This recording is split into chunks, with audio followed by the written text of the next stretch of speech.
think we are So I think live. we are Yeah, man, I live. think we're Yeah, live. man, I think Boom. we're boom. Welcome everybody. Welcome to Welcome everybody. to this week's Welcome Brick to this Talk, week's the Brick first Talk, one first for one for February. February. We've wrapped the We've first wrapped the month first month of the of the year. year. 2023 has 2023 has started started with the with the longest month of longest the month year, of the year, January. January. January. January. I saw I people saw saying people it felt saying it long, felt and I long, can't and I can't disagree with them. disagree with them. No, it felt short. It felt short to Felt you? short to you? Yeah, it was a breeze for me. Oh, So I wanted what year done already. How does it work? Is it that when you're Events in the year long feels time period? long? Yes. It Or feels yeah, long. time period it feels long. Yeah. It's probably Okay, remember so much. yeah, man. That's probably That's it. probably Like, it. like, I get that. it's been a hell of a It's been a month. hell of a month. YouTube giving a lot of feedback. YouTube giving Giving a lot of feedback. And so now you're Yeah. Hold on. What do the sound? Don't you just YouTube so on giving a quick and fast. and so now you're Hold on. What do the sound? Don't you just I think YouTube should be better now. YouTube, if you're having any issues, let us know, and we will sort it very, very quickly. Very quickly. Shout out to everybody. Who's joining early. Don't let me use the time to get our disclaimer out of the way. I don't know who I am. If you don't know who you're hearing, I'm Randy on Twitter. I'm done. There we go. On Twitter, I'm RT on H. How your handle gone? Danhai. H and then money. There we go. Danhai is a licensed investment advisor. I am not. This show is friends talking about the market, talking about stocks, talking about investing, talking about whatever else you want. You should not misconstrue. You should not construe. You should not consider anything said on this show to be investment advice. You should not buy anything based on what we say. You should sell anything based on what we say. If you want to have a proper consultation with an advisor, I recommend that. You can find him at the Hall Advisor.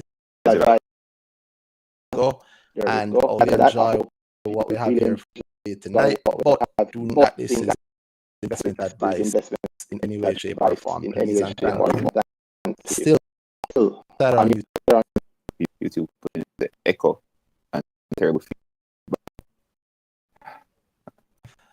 1 second. I think I know how I might fix that. That's actually my fault. Hold on. Then I say something again. I should say again. You again, he's still getting the feedback.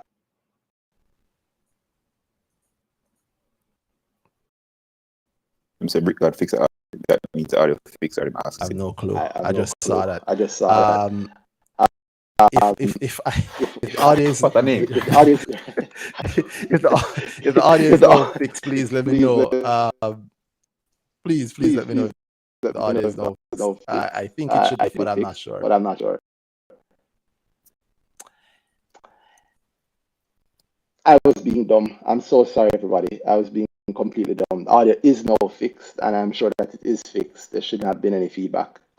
I think it is fixed. I had that. Final copy. V2. Final V2.5. Once again, welcome to Brick Talk this week. You guys should know who we are. I'm Randy, and the quick thing I want to get out of the way is that Danhai is a licensed investment advisor. You can speak to the Hall Advisor if you want advice.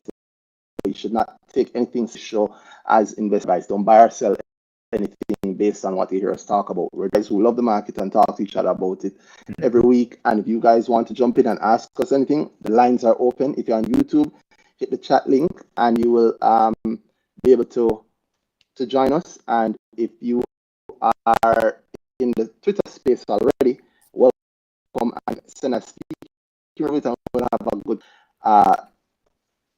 don't buy or sell anything based on what you hear us saying. Here, don't think that this is a sort of thing that you should be doing. If you listen to the show any time, you know how much I'm against, how much you hear Danhai against accidental profit. Dangerous.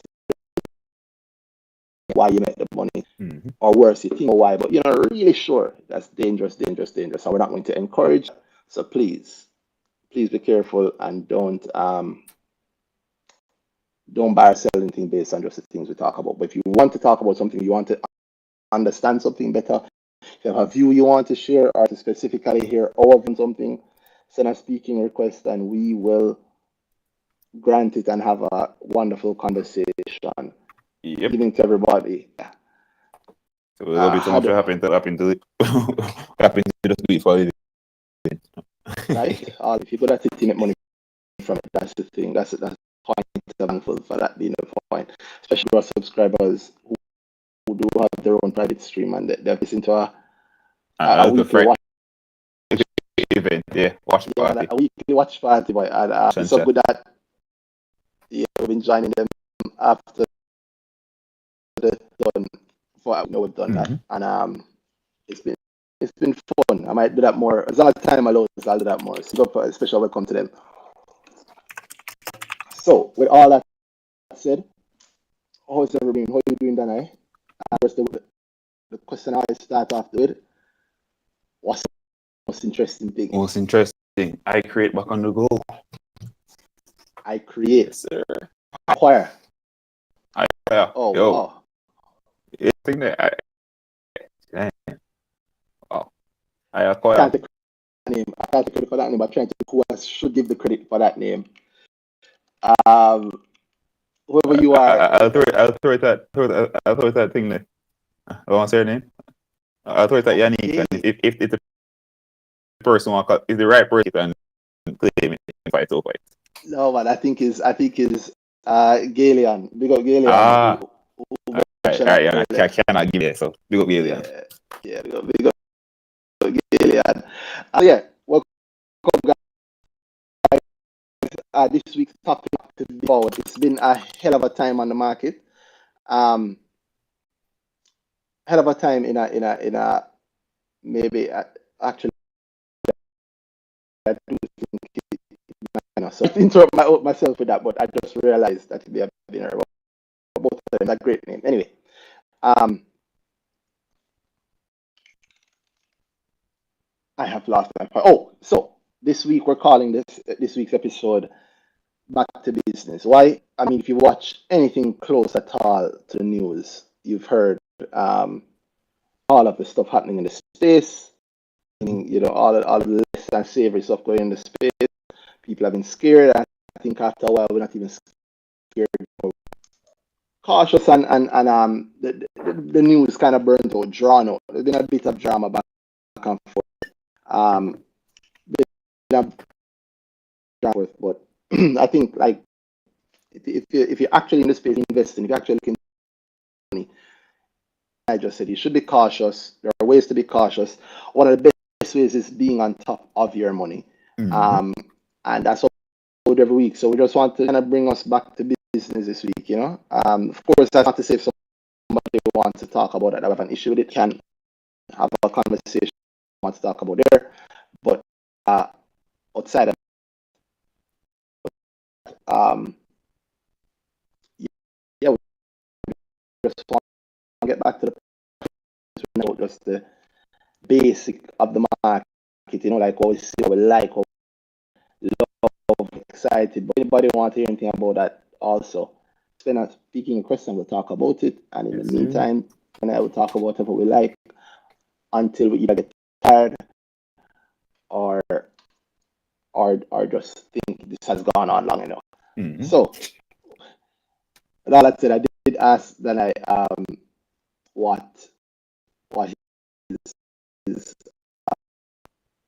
what his favorite thing for the week this was. Week. He said, yeah. Why I like it? Sorry. I mean, they've been how much time now? They came to the market, not much fanfare. I thought, boy, these guys, they're not ready for the market. And then come up, got people made a good money on I create. I mean, some lost, but some a good amount gain. More. So, big up Phil. Okay. No, the last round of boy, everybody I create and what's down. Where's right? We're not hearing anything. You guys diluting X, Y, Z. Right, just ready to go. Yeah, man. I'm saying recently, it's on, man. Thing there. And who plans for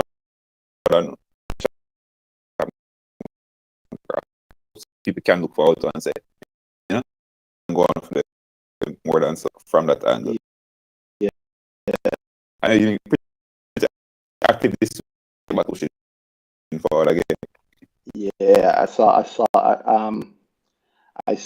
him talking. I saw Tumin talking about Q1 results. And I think a surprise emoji or a mind blown emoji or something like that. Yeah, so it's great to see him back and shaking up things always.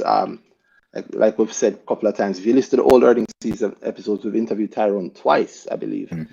And yeah, always I think of an episode that I got a copyright hit on because I started it out with that song, Hard Man for Dead. Hard Yeah, Man man. for Dead. Yeah, and he continues to prove it. So I mean, as in a conversation. People love to hate, though, you know. I'll say that. I mean, I talk to clients about it, and a good part of that is, coming off of last year, people don't like looking at that text. So that's going to be the biggest hurdle. So if we just get past that negative again, put things in front of people they like and say, that like this sense for me. Well, I mean, on the hit aspect, it come with the territory. Like I hate it. Yeah, in the public, like everything that comes with it, right? I don't know anybody great that don't have people hating them. So I think it's a sign of it.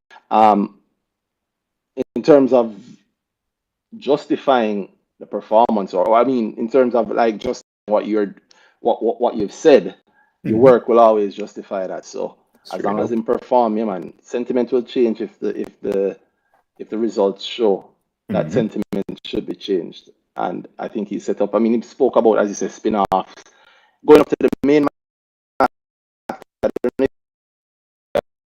Yeah, I mean, I just saw a tweet about it into the main market.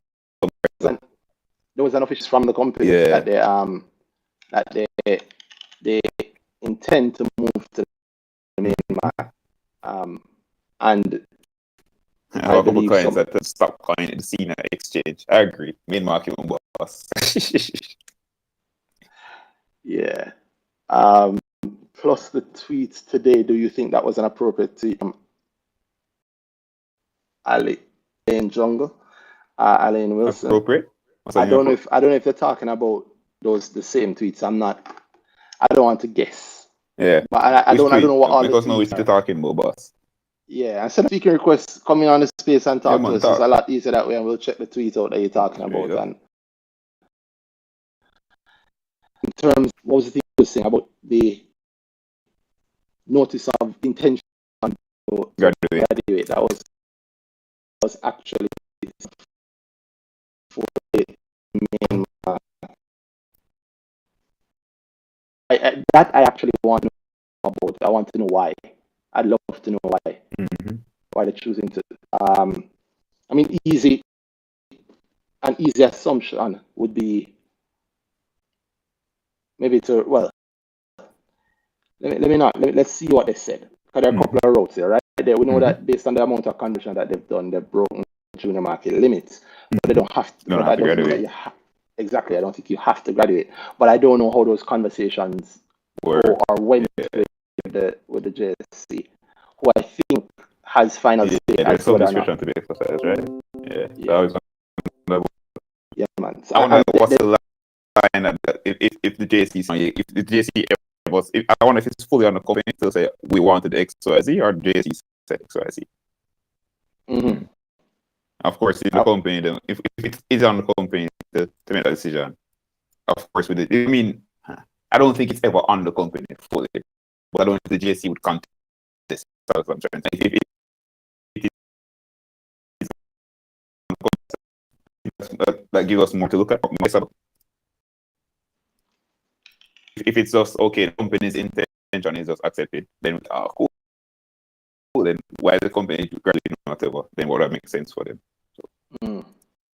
There could be the point of view, however, that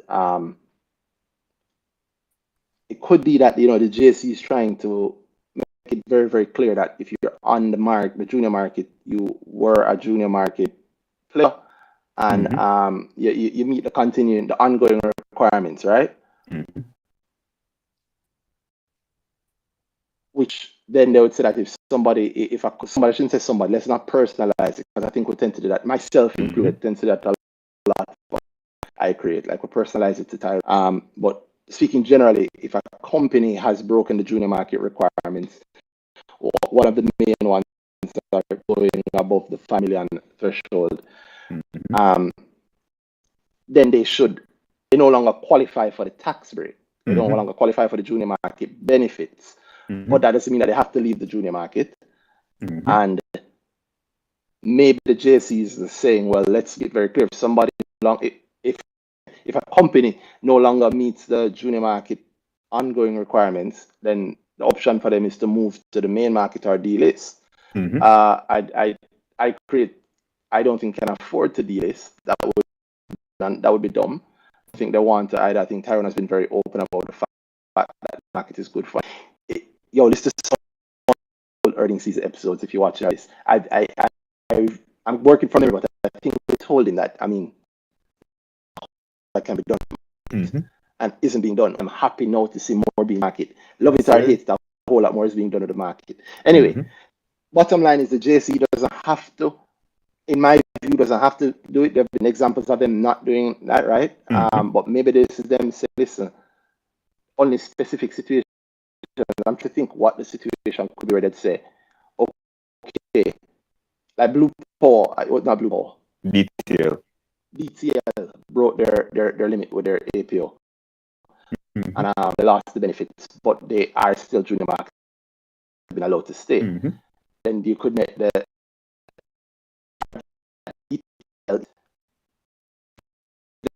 market. Then there would be affected. Their listed subsidiaries would. So I could see, yes, I could see JC saying, okay, leave it where it is. But how do you feel about that? I mean, what's the difference? If you're just listing on the junior, but you're by all rights a main market company, every way that it matters, you are operating as a main market company. Then what's the difference? Or is it every way that it matters? I was looking at a small set of rules and saying that, to be honest. Looking at the fees. Maybe they also pay bigger fees. They pay so they graduate to the main market. They pay the main market fees. Even when they're on the junior market? On the thing and they stay on the junior market. Okay. So I would think, but then I'm sure there are rules that are different from the main. I want to look at that. I would have to actually go check it to the proper show on this one. So don't take for gospel. I think some breaches are the penalty on it for them might be a little low. Again, you guys can do your own research, but in the major fines ways, on junior market are low. Yeah, but in a major way, not much. How much is different? Not to my view, no. So then, why would I have to graduate? Why not? I mean, yes, they've lost junior market tax break. They lost the tax break, but you don't have to graduate, right? And then that matters a lot when you consider, I think, wanted. I'm not going to say because I don't mind. But I believe hinted that the possibility of like a spin-off of their one or more of their acquisitions. So on the main market, it then becomes a headache unless you did a whole. Because then they can't list anything on the junior market at that point. They can't have a sub or a thing there, an associate on the junior market at that point. So unless they go the first rock route. Or I'm also looking at the fact that Equity said they want to list. How much Equity own? I know I checked this other day. Equity owns I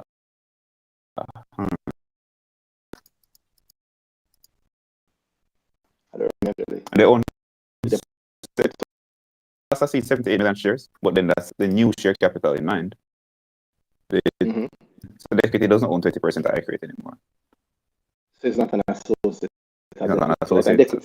And Equity said they're going in main market. As if I remember. That is an interesting one. That's one interesting. One of the listings that I'm sure a lot of people are excited about. We've had lots of conversations privately about interesting conversations privately about equity, and it's is Kadin CEO of equity, or is he chairman? I don't think he's chairman. I think I think he's CEO. I think is he? I think he's CEO there. Double C. I think Dr. King is chairman. So, Chairman, yes. yeah. Of course, we're talking about I create this latest thing from them would be the notice that came out today. Was it or was it yesterday? About the movement in their top shareholdings. Yeah, I think the notice came out yesterday, and then the next notice with the acquisition come out today. Yeah.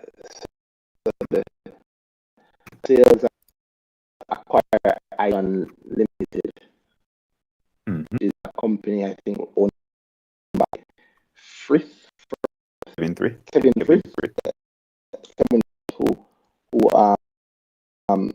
the member from SSLVC.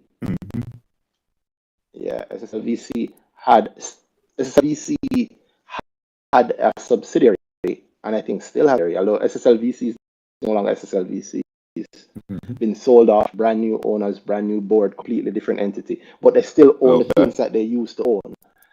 And one of them was a company from Frith, who I think that company did the exact same thing that I see Ideas Execution doing. So the prominent notice from iCreate Ideas Execution is a leading commercial certified and business development agency in the road bar market in Jamaica. Ideas Execution, Campari, and Rare Nephew have partnered to execute over 500 branding projects and distributed products valued at over 1 billion in Jamaica since 2013. That's crazy. Throw the billion in there somewhere. Yeah, man, of course. That's like you give me a bag with $1 billion and tell me to put it on the table, and I say I have carried over $1 billion to this table. Yes, sir. Yes, sir. Find it wherever you can find it. Yes. Ideas Execution has also partnered with a number of clients such as Grace Kennedy accepted. One of those I had other. To execute over 100 branding projects. Sorry. Yeah. So another acquisition by iCreate. Yeah. I don't see any notice as to whether or not it will be was a term that was used by refocus, accretive to earnings. Yes, sir. Yeah. In other words, I don't know if this is a profitable company that's being bought. Yeah. But yeah, spread your wings while you can, Tyrone. Let's see how much that. Yeah, so the market has my candle. Yeah. Well, everything from SSC side, move on and find new wings and looking better afterwards. Yeah, leaving that thing good for the soul. Live and yet edit.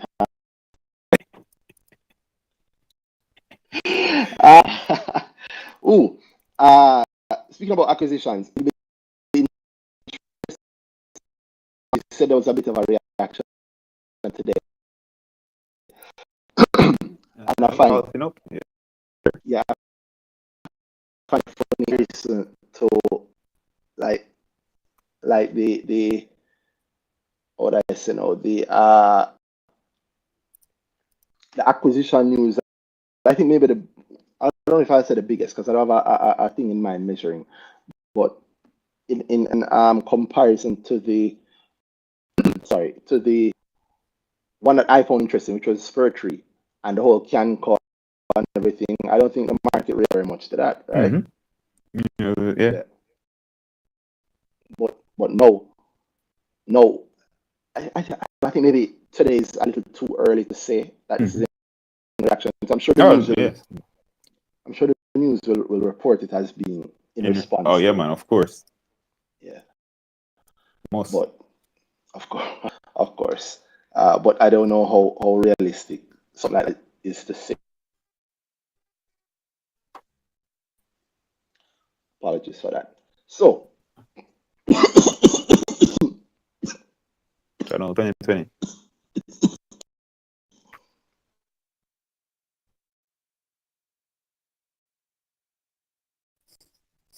Been to China lately? That's funny. It's not right.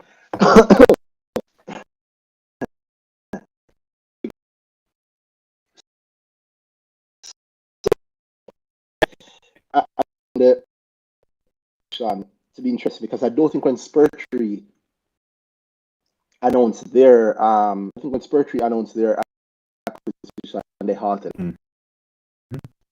Even the halt of the one halt up during the day, but to see I create halt at 20 and end the day at $2.13. But I'm sure there are a lot of iCreate shareholders who have been holding on for the last couple of months, anticipating the impact, the actual rights issue when the terms drop, and also maybe the visual vibe purchase. Yeah. Yes, sir. Yeah. So who knows? The recent thing I saw today is the SEB results. Oh yeah. Yeah.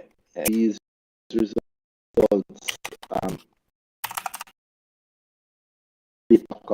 Were you surprised by them? Heavy drop in profit for the first. That's surprised. I don't know if I'd use that word. What's the word you use?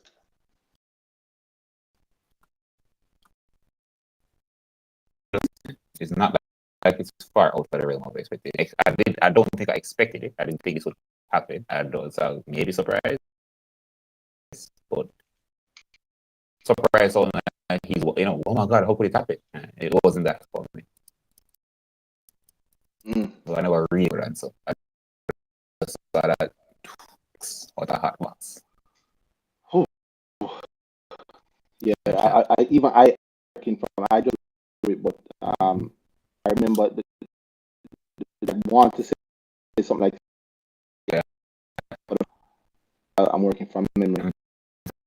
That's that report. Yeah, they fell from 2.6 billion in profit down to 35 million in profit on the quarter. That is a surprising thing. Very, very, very for me. I am dug into it though to see what's happening, but I suspect that this would have been known and expected and might be contributed. One of the contributing factors to them hold that dividend. On paying any dividends, I know a lot of people have been bothering about that. By the way, sorry, I was about to bring in a person who sent that speaker request, and I don't know if I knocked them off accidentally or they came off. If you got knocked off accidentally, just send back the speaker request. Yeah, man, jump back in, send a speaker request, and we'll approve it. And anybody else, if you want to talk to us, ask us about anything, talk about the market request, and we'll talk about whatever you want. So yeah, it was kind of surprising to me to see this with SEB because I guess I don't know last time I see them going below $1 billion in any quarter. Granted, I didn't actually check, but I mean last year. Well, I'm looking at the first quarter of 2022-2023 financial year. So the quarter that ends December 31st. Their first quarter ends December 31st. What's the profit you're seeing? 835 million. Where? That number, net profit attributable to shareholders. 1.35. Unless I have the wrong thing. I hope I'm wrong. 1.35 billion compared to 5.37. Same period compared to how much? 5.37. Okay, I probably definitely have a mistake then. I almost certainly. But okay, so they're not below. That's good. Yeah. Whew, but still, 1 versus 5. That is a heavy drop, and that's across the group. You can tell right off the bat what contributed to it. Oh no, I see where I get the 835 from. 835 is net profit attributable to shareholders. Yeah. So non-controlling, yes. non-controlling interest get $500 million, and as compared to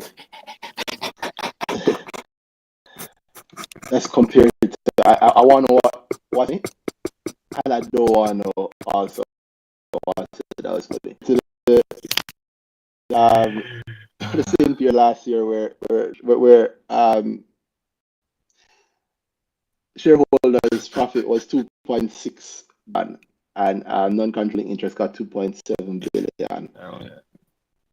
Yeah, so 835 million coming to shareholders is surprising. Around 500 million in non-controlling interest. What did I say? No, I'm same thing, man. 500 million. Okay. I aware that I said something else, Ah, man. Yeah, loan company, Oh the boy. banks. Yeah. Oh boy.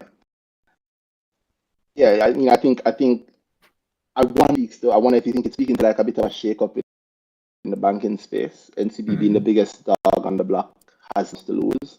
Big dog. I don't know. The revenue That's always been the case. I mean, look on COVID hit. Who set the box more than NCB in the banking space? If it's everywhere, then why? Must bite us somewhere, right? That's true. And they are very much regional and acting and showing and looking regional. Yes, sir. Yeah, as is all not all, but most of the top financial institutions in Jamaica are very, very, very focused, right? I find their dividend income for the quarter was 849 billion. Yeah. Sorry, 849 million.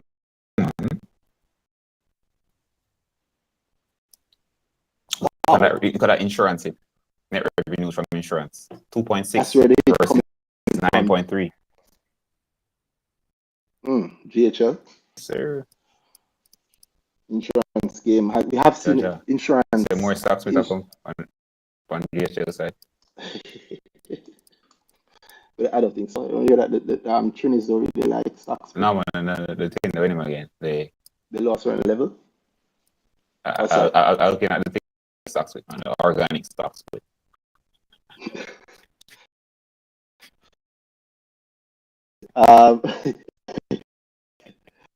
It's funny. Let me not guess. Let me actually look to see how. I was thinking about GHL and I was thinking about Massey. About GHL and Massey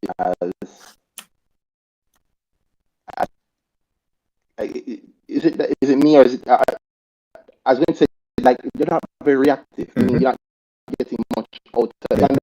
Where they meander and that's that, right? Yes, sir. I think after that comment, they just really fail to get a lot of interest. Right?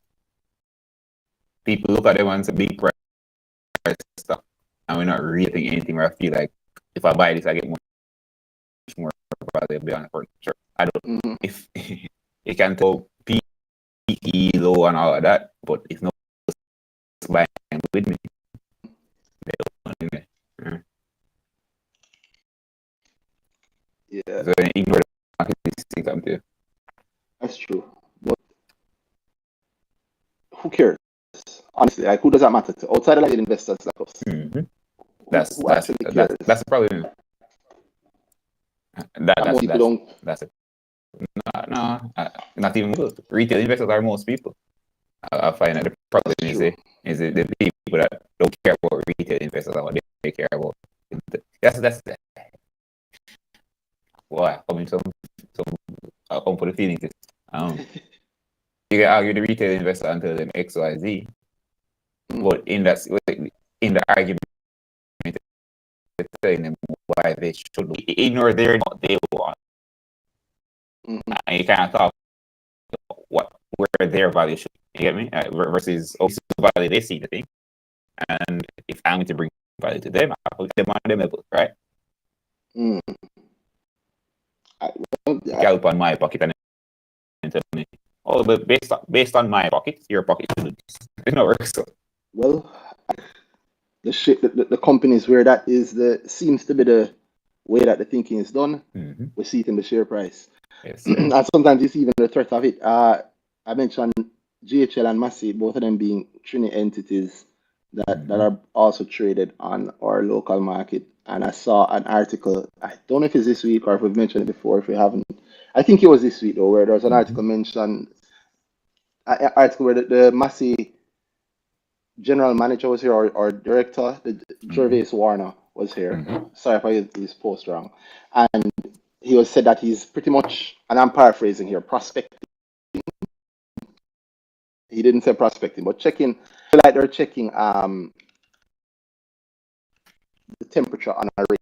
So you know, I already think that what happens is acronym APO. But you not, if you don't care about the share price as long as you raise, right? Yes, sir. And what comes out of that, we could be wrong, and I'm hoping that maybe it's like them listing or choosing Subsidiaries. Yeah. I love if they list there and give us some prices that we care about, right? Man. And make it interesting, make it a benefit. Make if I own, do that maybe I own thing there. If I own the, like what I want John T to do, putting it out there. If I own Massey and Massey is going to thing there, don't make it more colorful. Make it not just say okay, Massey has a subsidiary is listing. Make it more than that. Make it okay. You've been with us for whatever, you're a shareholder now. Maybe there's something to be gained by from that listing, something like that. Make it, because then your boat's right there. You get a nice IPO or whatever that is, but you also get actual shareholders on the exchange. Letting a benefit more than just the balance sheet. You don't rate the strong balance sheet? But rate, you know, rate our pockets. I like my balance sheet better than yours. So make sure my balance sheet good and we can talk about it. But yeah, that's keep them about your balance sheet and hold that for my pocket. That's not going to move me. Yeah, I believe 100%. So I mean, yeah, I mean, the most of the sheet guys don't buy stock. I mean, if they were, then you wouldn't say anything where it is. So true. And I think, but I think the smart people who don't want their money to get burned up know how it go. I mean, I live by that mantra. When I hear rights issue, I buy. When I hear APO, I sell. Exactly. Yeah, but APO. Yeah, APO. Well, here we are, back again. Back again. Yeah. Anyway, I'm also tired of is that one of the things I spoke about at Grow, Advanced Grow for January was on, a good strategy. I don't know if it's a good strategy, but adjusting our strategies you don't know this if it's year. a good strategy. But true, I try not to say the wrong He's being thing. modest, but I'm telling you, I mean, we spoke about IPC last week. With this, got some profit out of it. Your IP when the came up and said it. He's been using the profit he's found from using this strategy, and then he will come and teach it. Then again, which I think the grower group them actually know like before the advanced we're also testing in the thing you're going to teach, make sure it works out, make sure the theory holds up before you push it forward. Yeah. Using the strategy and say, what are the guys? But with more structure around it. And what was the point of it was an approach towards IPOs as IPOs are changing and have changed. Yeah. And I think will continue to change as we go forward. We've heard that a couple of weeks ago. We heard Chris Berry on here, and he was saying the same thing. And we've been saying that for a couple of months now, and it only continues to change. So I mentioned that because, like you say, IPCL is interesting, and I'm thinking about the IPOs that I figure are coming. Sefrad mentioned that they were considering listing their considering. Yeah, they didn't say we're getting it. I think they just never said IPO. True. I believe, and correct me if I'm wrong, but I believe I saw articles talking about them listing it by introduction. Did they? I think that was us. I don't know if we never actually use those words. I think we shied away from actually saying that. But oh damn. I mean, that was our speculation. That was the way going, it looked more like that than the next way around. Yeah, and it was supposed to happen by all intents. By Again, end this of is year next year. of last year, you mean? Mm-hmm. Get the December treatment, man. Mm-hmm. I mean, a lot of things get the December treatment. So IPCL, IPCL. yeah, which it closed to that $2.04.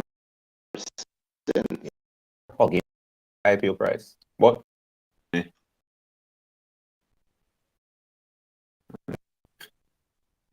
No, you're right. Hugging the IPO price on 4 cents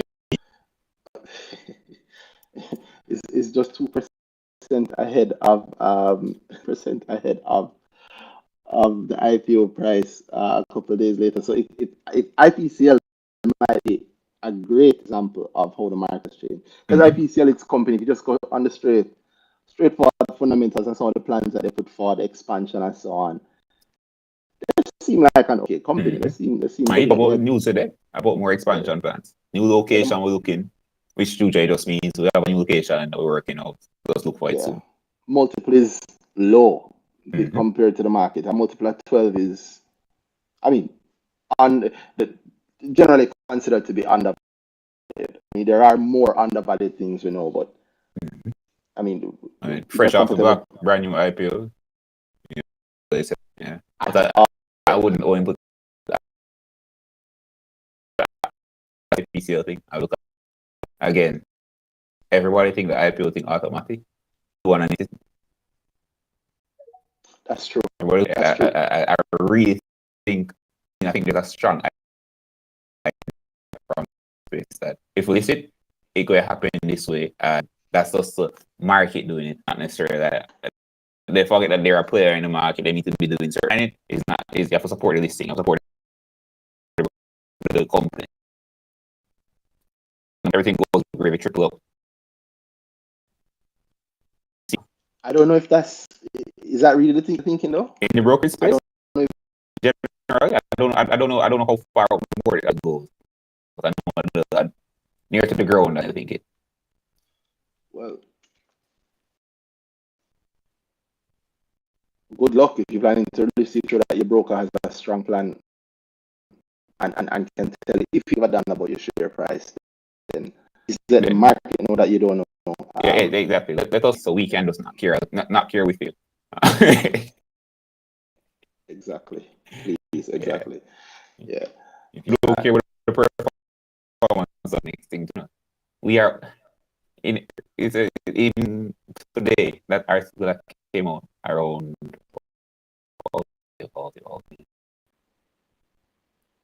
it's the same ignoring the market point around these are we're shareholders and yes, who said it? It wasn't necessarily okay. So I don't think I agree with what it was said. But I mean, in the resume, again, the preemptive right. So no, I can't use that as an example. I agree with how it was said.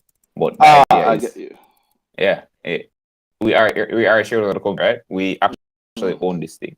You can't tell me that my benefit in owning it. So, like, everybody else everywhere know that. But it's only here, so we can honest the share price hush. But if you work at a private company and boss say, yo, go on for this, then shuffling same time, right? But we forget that we're bossy, and I think people within we are bossy too. So the bossy say, yo, well, you kind of then have to care. Yeah. And like you said it nicely before. We can't have a label. We can't have companies that doing this thing and then nobody. We're not going to market there. If people are not looking at it, it's not looking at an opportunity for them. Yeah. So, and if the market listed companies, because then who they raise money from? Who they do projects with? What's the point of coming to the market if you can't raise money? So, you have to know. And it's sold all nice when you come with the IPO, right? Because the whole prospect of the IPO is we're gonna make some money doing this thing. That's it. The reason the retail shareholder come off of the road and say, I'm gonna start invest because me know the company there. It's not more than I come in and I know this company. I think because I know them, I can actually get some benefit from owning it, which is profit on the market. If that's not in place, then what's going to happen? So, you for know. You for know. Well, I hope that those who have ears to hear will hear, and those Indeed. who don't will have a very steady share price for you.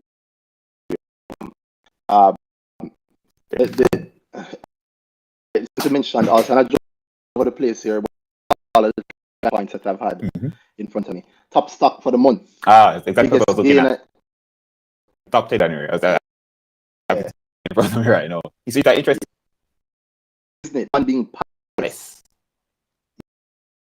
Palace the year up 74%, 74.2% to be precise. So this top 10 is the list of before gotten in. Is that funny?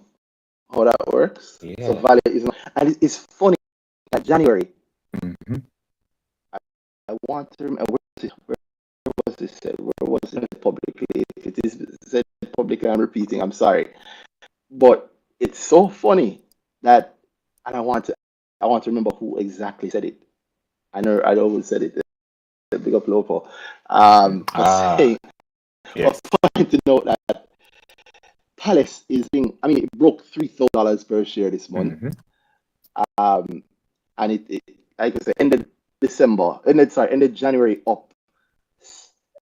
74.2%, and at a quadruple digit number. Today it's at $2,224.50. It doesn't seem to be. I mean, it's small. I don't want to say it's small. There are enough trades, and there are lots of trades. I'm not saying it's big volume, but Palace itself doesn't have big volume in comparison to all the other companies on the market. But the fact that retail investors obviously don't have an issue buying large nominal, quadruple, four-digit stocks. So the price is 4. Retail investors have no issue buying it as long as they are seeing where they can benefit, they can see the value to them. So if I can make money from this, if you're doing something that I think will cause my share price to increase, I'm fine doing it. Fine, I'm with you on that. But anyway, and the quoting Lopo here, something like that. I thought about it, and thought, retail investors don't care about their nominal share prices, share price stocks, so they're unwilling to buy them. But here we are. Here comes Palace to prove us all. So it's might be the thing that make us get used to large nominal share prices. That would be. So that was the talk for this year, right? That we should be, that this will help with retail investors. So GHL walks up by his current.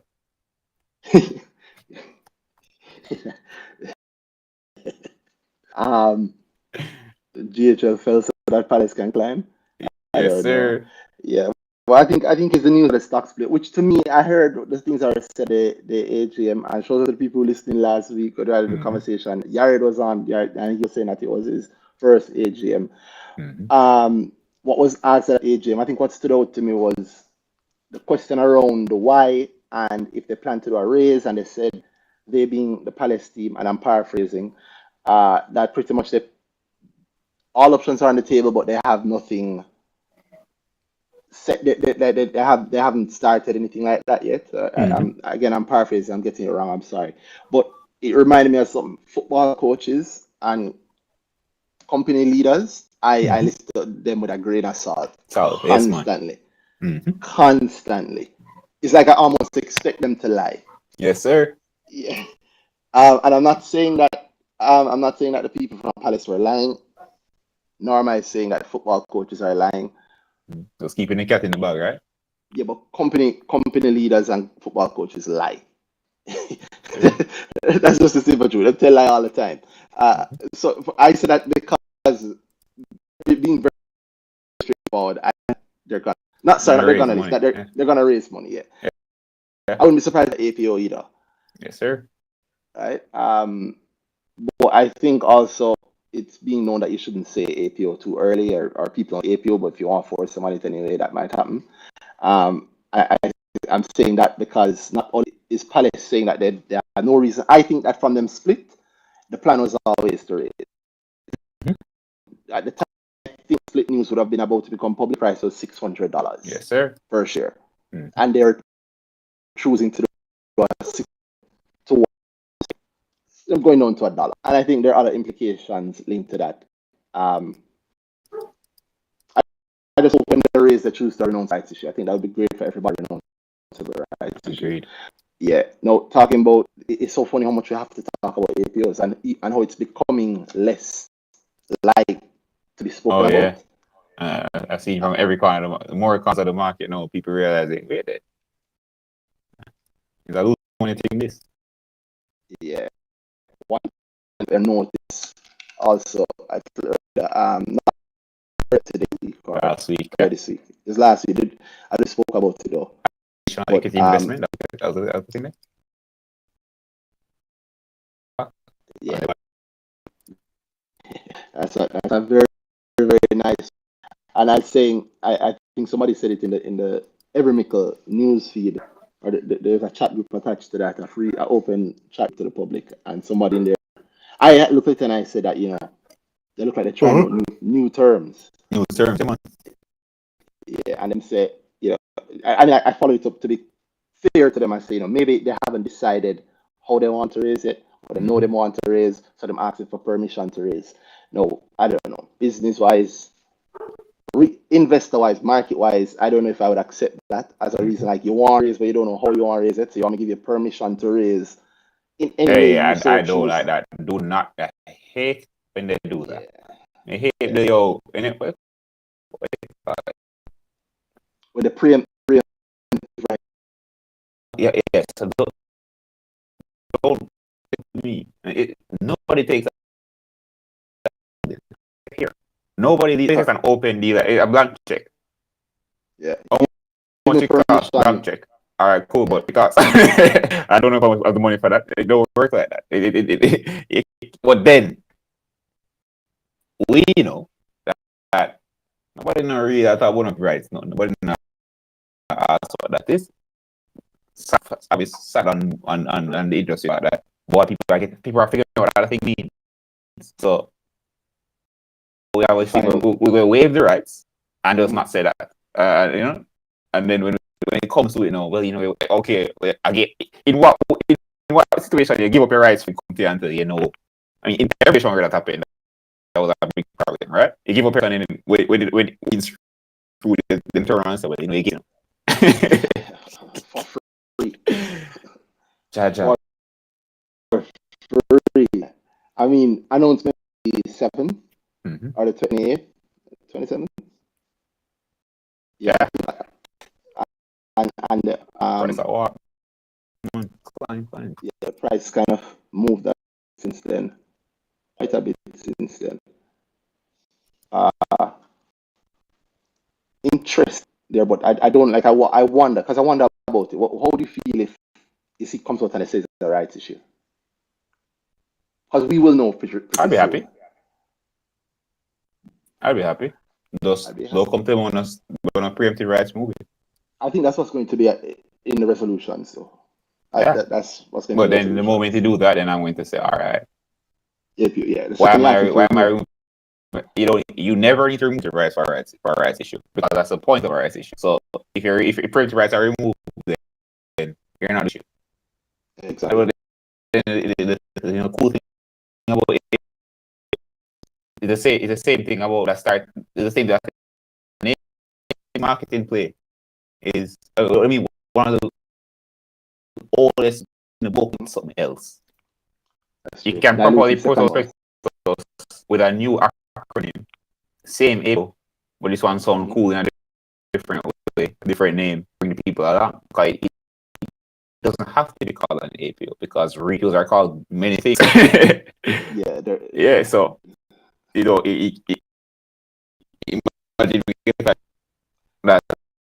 imagine that sound either sound profitable, and then you go do an APO same way prospectors come out and that's where your rights already. But no, man, Randy is this new thing, man. Thing bad. They might raise it, they listen to it. You get burned like the people who have, people you get a whole heap of warnings. I'm tired of the warnings. You got a lot. You getting a lot of warnings about it. That's one shot coming.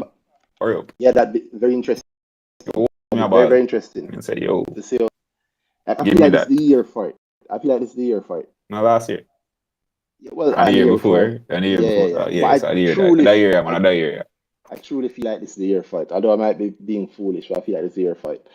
Second largest gainer on the main market, Margaritaville. Well, look at the difference. What's that? In the Oh, yeah. 74.2% for Palace, 17% for Margaritaville. And the number 3 would be X-Fund, back from the dead, 9.3%. Yeah, new management, new ownership.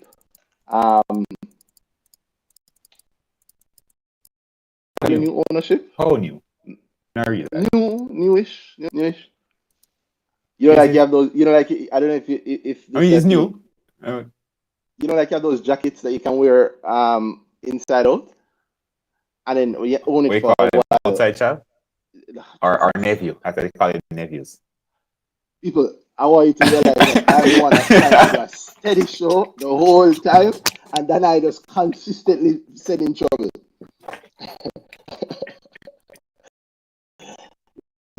And APO. You have one of those jackets where you can work on 2 sides, right? But you have it for a while. After a while, you realize that you kind of have a side that you love. Yeah, man. Yeah. So put on it. You switch on to man. Say, wait. Right? You just say one orange jacket with a green jacket. Look bad. The same jacket, different color, right? Everything on the rack. Oh boy. And JSX, you're right. Portland JSX really is a forgotten list on the main market. Yeah. Even the select M&D fund, which I almost thought that we had. Select F is select F every people constructed. Select F. Select F. And people think when people say select F, when people tell me that I say I'm not F. Like sometimes they don't even know. Select F they have.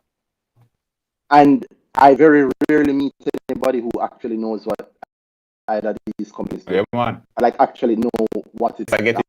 The repeat of the market. It's I'm invested in what I company. Oh no, I buy some invested in all whatever was across the thing, and I get the value from. Cool. You get that much? Even that would be great. A lot of people don't know. No, and they repeat, man. Okay. But yeah, I find that most don't read, But them set that and I don't read what I think I don't read what's going on either. Because they can't break it down beyond the thing I read or the thing that advice that guy told me was selling me the IPO.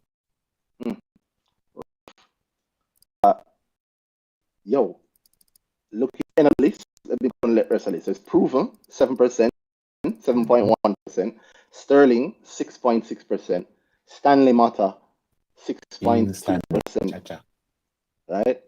Epley, 3.8%, and Kingston Wharves, 3.3%. No, the Epley one is funny because even I forgot to mention Epley when we're talking about acquisitions. And Epley announced the signing of an acquisition a couple weeks ago, and this week they announced the acquisition more. Yeah, and can you look more moves? Acquisition because they're looking to buy a fund, an entire part of the other company fund, but you don't hear. Very, very interesting, right? You really don't hear people talk about Epley very much. And you think something like this, because I think they're buying a fund below it, right? Are they? The Barbados side. The CPSD. That's what they're buying. No, man, they have, it itself has multiple arms few tranches, Mm-hmm. and I think that while they one, they're buying another one. Look into it. But the point is, expecting them to list it also. Development. Okay, yes, you're So it's another arm of this from the same CPFE tree, though. Mm-hmm. Yeah. So funny how that works. Yeah, but yes, sir. It'll be interesting to see if the market gives a damn at all about any of that. Mm-hmm. RJR was the number one, the biggest loser for January. RJR down 17%, Barita down 16%, MJE was down 14.9%, SVL down 11%, Berger down 11%, 11.4%, KP REIT down 10%, ending the month at 6.92. It's not been a year yet since their APO, right? Man, BM that top man. And their APO was $7.50. Core, but ended the month at GHL N26, ML at 7.97, and Pulse at 2.9. But the market just kind of warming up a little bit. I'm hoping that this is them going into the crouch to really take off later on.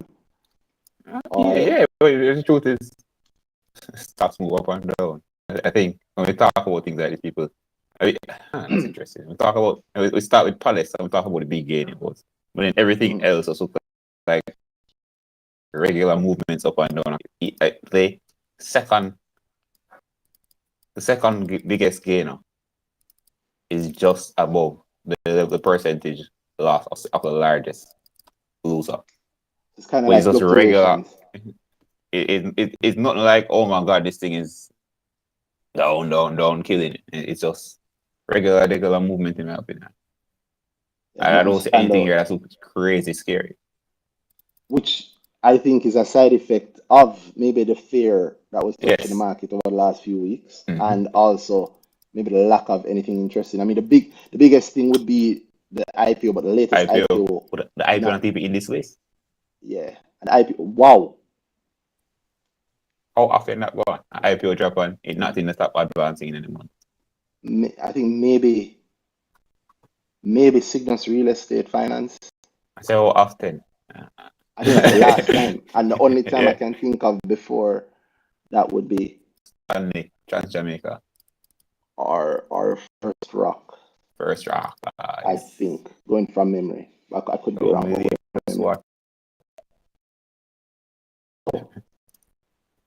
And of course, like the Massey. But wow, actually a surprise to me. Wow. On the junior side, this one, pick up PHL. Yeah, please, I need it. ISP Finance. It's the wrong list, bro. On the junior side, the risers, top risers, ISP for the month of January. Another forgotten stock, really. But every now and then ISP made the top rise. It made the top rise list or it made the top loss list. True.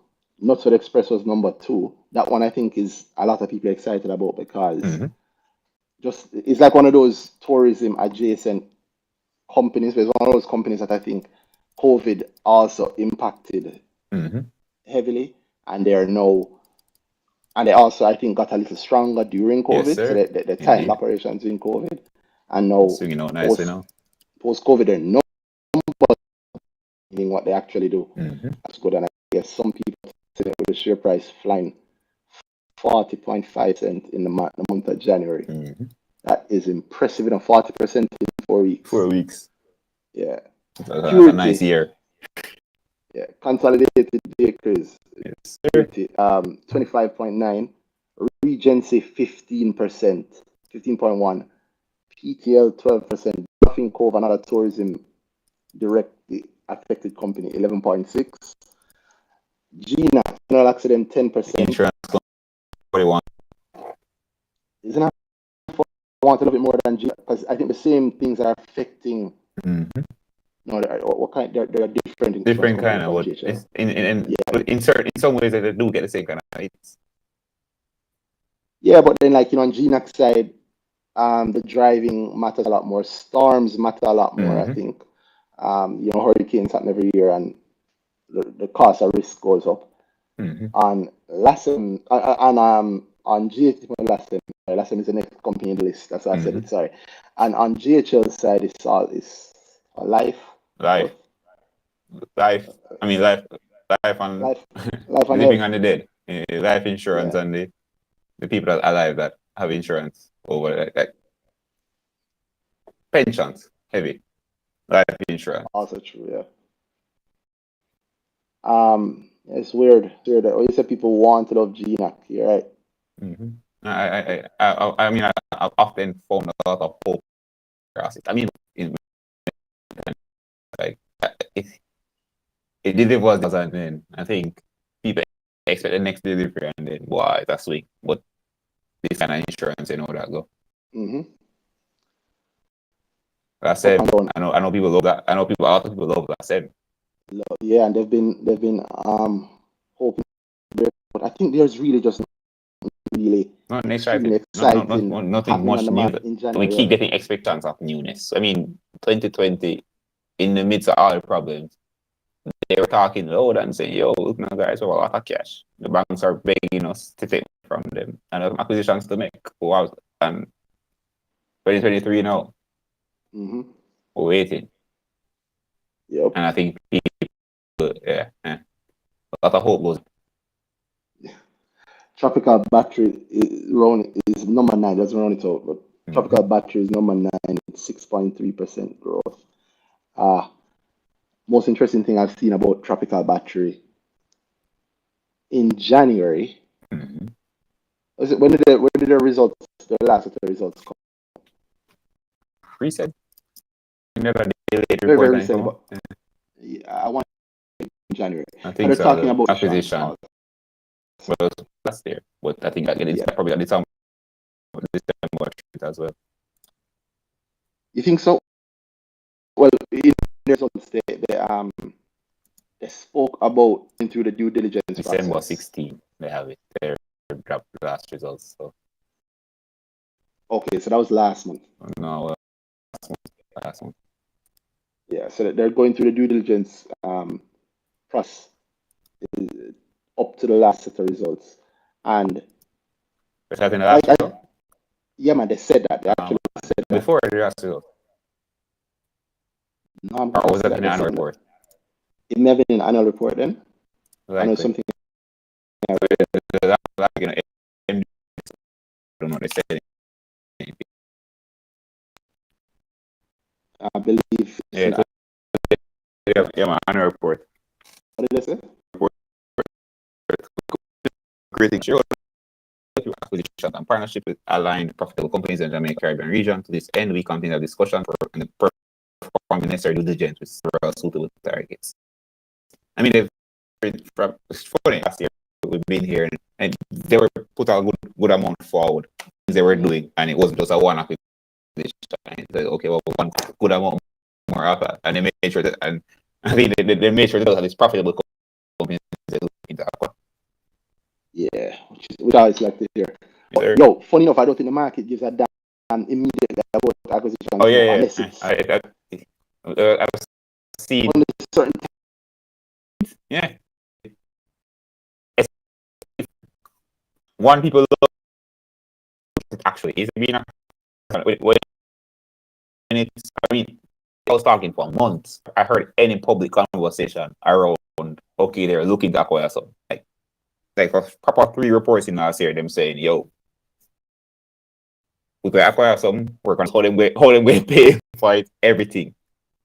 No, not more. And it towards the end of the year, say I was like, and then people say, "Okay, man, them say for how long now?" Yeah, it was at the start. And if you don't tell us, if you tell us, it was us. If you tell us, it's so nice something new already, or a company I'm already well, so like enough to make a bag of money, or really popular, you get more move there. So, but outside of that.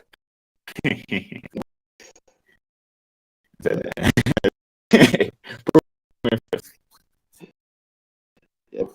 that's kind of how Jamaican thing, you know. Yeah, unless the name is the right name, Yes. and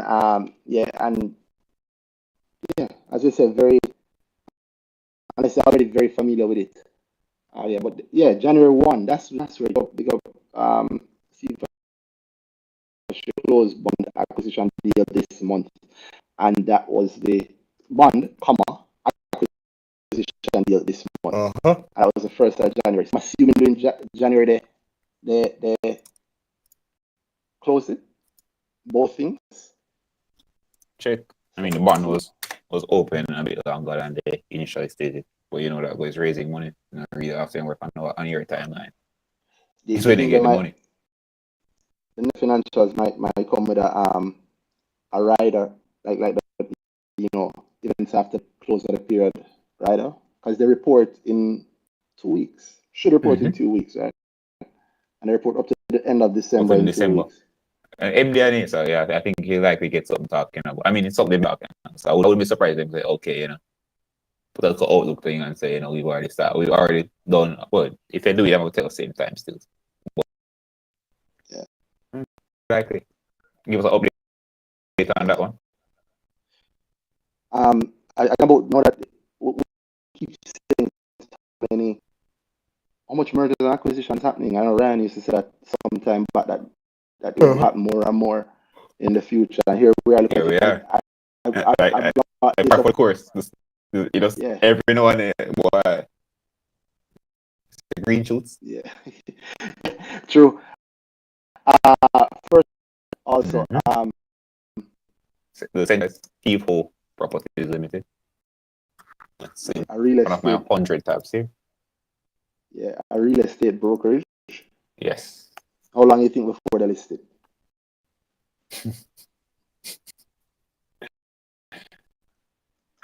I'd say maybe a year. Let's steal your answer. Randy said a year. It could be longer. They could go. Yeah, but those guys, them doing a lot. They've been doing a lot, so I wouldn't be surprised if it's a soonish thing. Yeah. I like that. Why not be in the private equity side? It could be, but I mean, this is the private equity side, right? Restaurant Group. Which one is that? Yeah, I think. But the first Century Holdings Limited. That's private equity, right? It's not something further. That's not the real estate thing that we kind of open. Holdings. I don't think that's under the listed entity. That's not the listed entity. No, I don't think so. Yeah, but nice way to eat. You can move it. Yeah, man. You can move it around the group and eat. Why not? Bring it public. Also, for me, I think like a real estate company. And this is something exactly. It's something the real estate side must see in some way. They will benefit from each other. We know. Wait.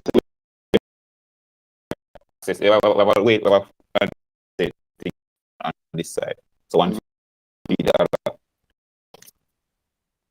Yeah. And First Rock actually have those properties to sell. So yes, sir. So to me, yeah, this to me is something that should be listed. It just makes sense.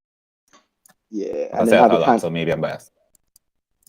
Yeah, or maybe you start as new, where you're excited for these things than the companies. You see a path that's so exciting, and what the other companies see. I see Mark rank underscore Mark sending a whole heap of things. I just realized that you're sending these things, Mark rank.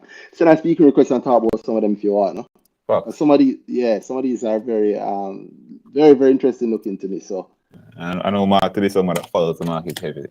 Very interested in the market and talk about that. He just sent another one called a link to MF Capital Partners. He said they have a prospective acquisition, and they gave a date in that one. I don't know if the market realized it. I'm sure they will. So they gave a firm date, I believe, and it actually says it should be in the news. So I'm having trouble scrolling it, but I think that's what it says.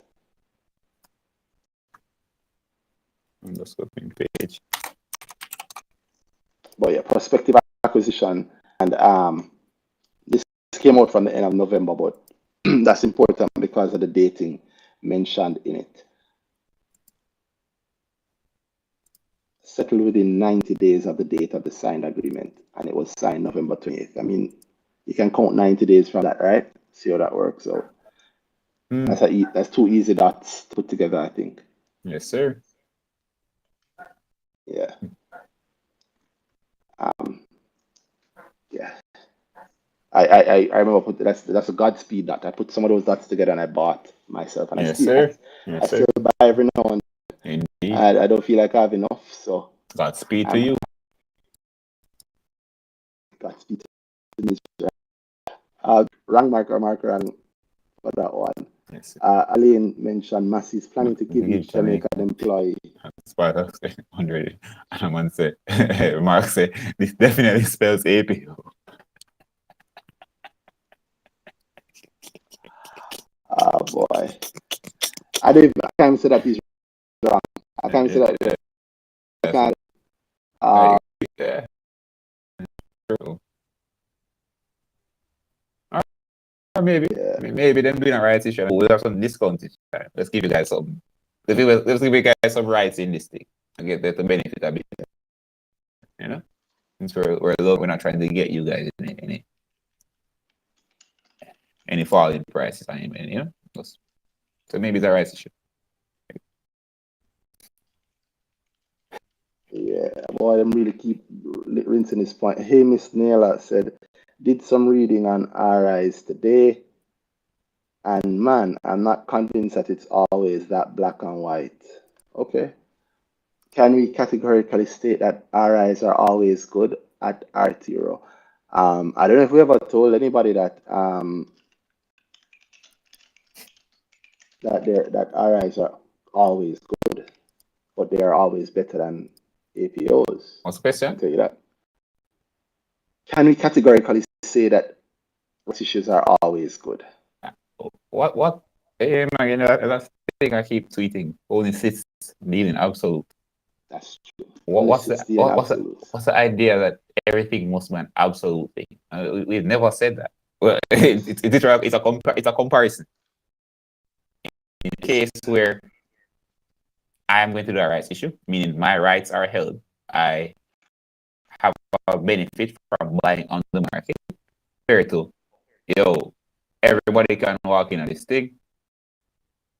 Yeah, I prefer where I as a shareholder my rights maintained. It doesn't mean that every right will be attractive. Every rights should be attractive to me or done in a way that I would like. I can tell you from jump, if I see a rights issue and the price is higher than the price I can buy for on the market, that not going to float my boat. That won't necessarily float my boat. I probably won't be buying something like that.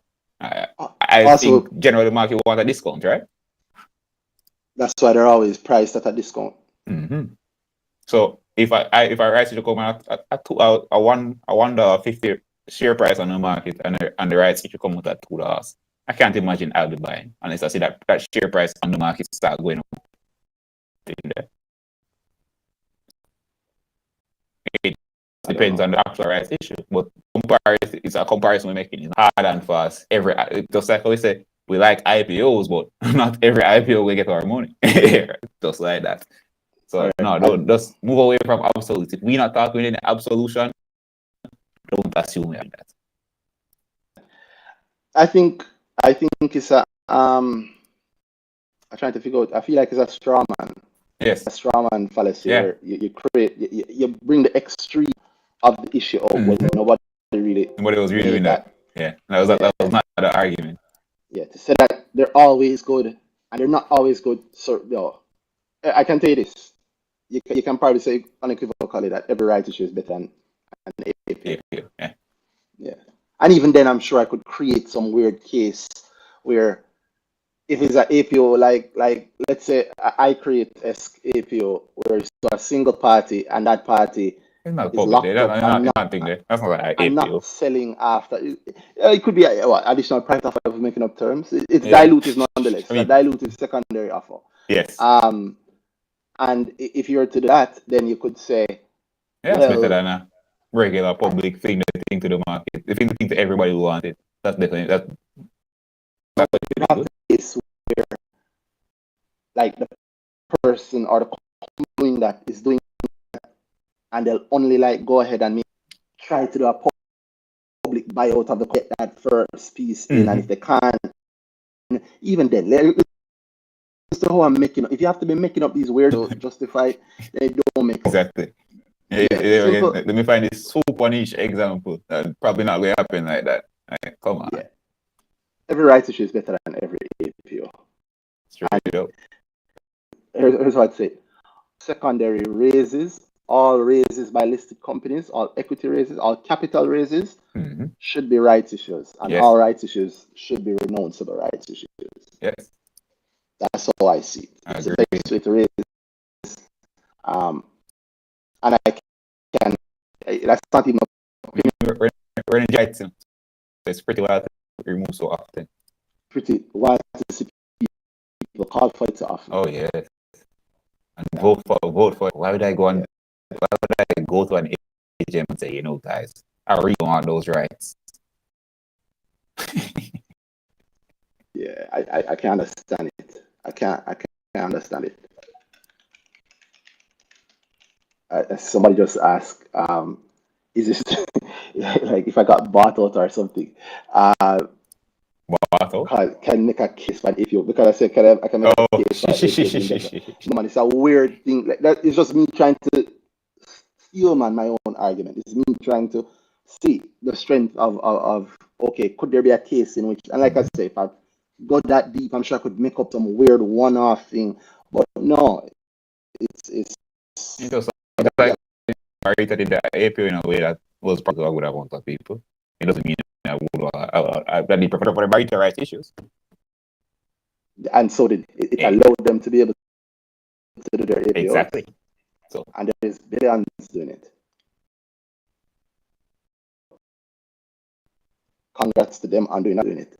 And don't worry, we're not saying you buy an APO. I'm saying I'm not done. So if you want to put your money and you're fine doing that, go for it. Recommend it. I won't be doing it myself. Get off and argue with us about it. Let's go do it. Yeah, that's my feeling also. Yeah, if you believe you're wrong, do it. Yeah.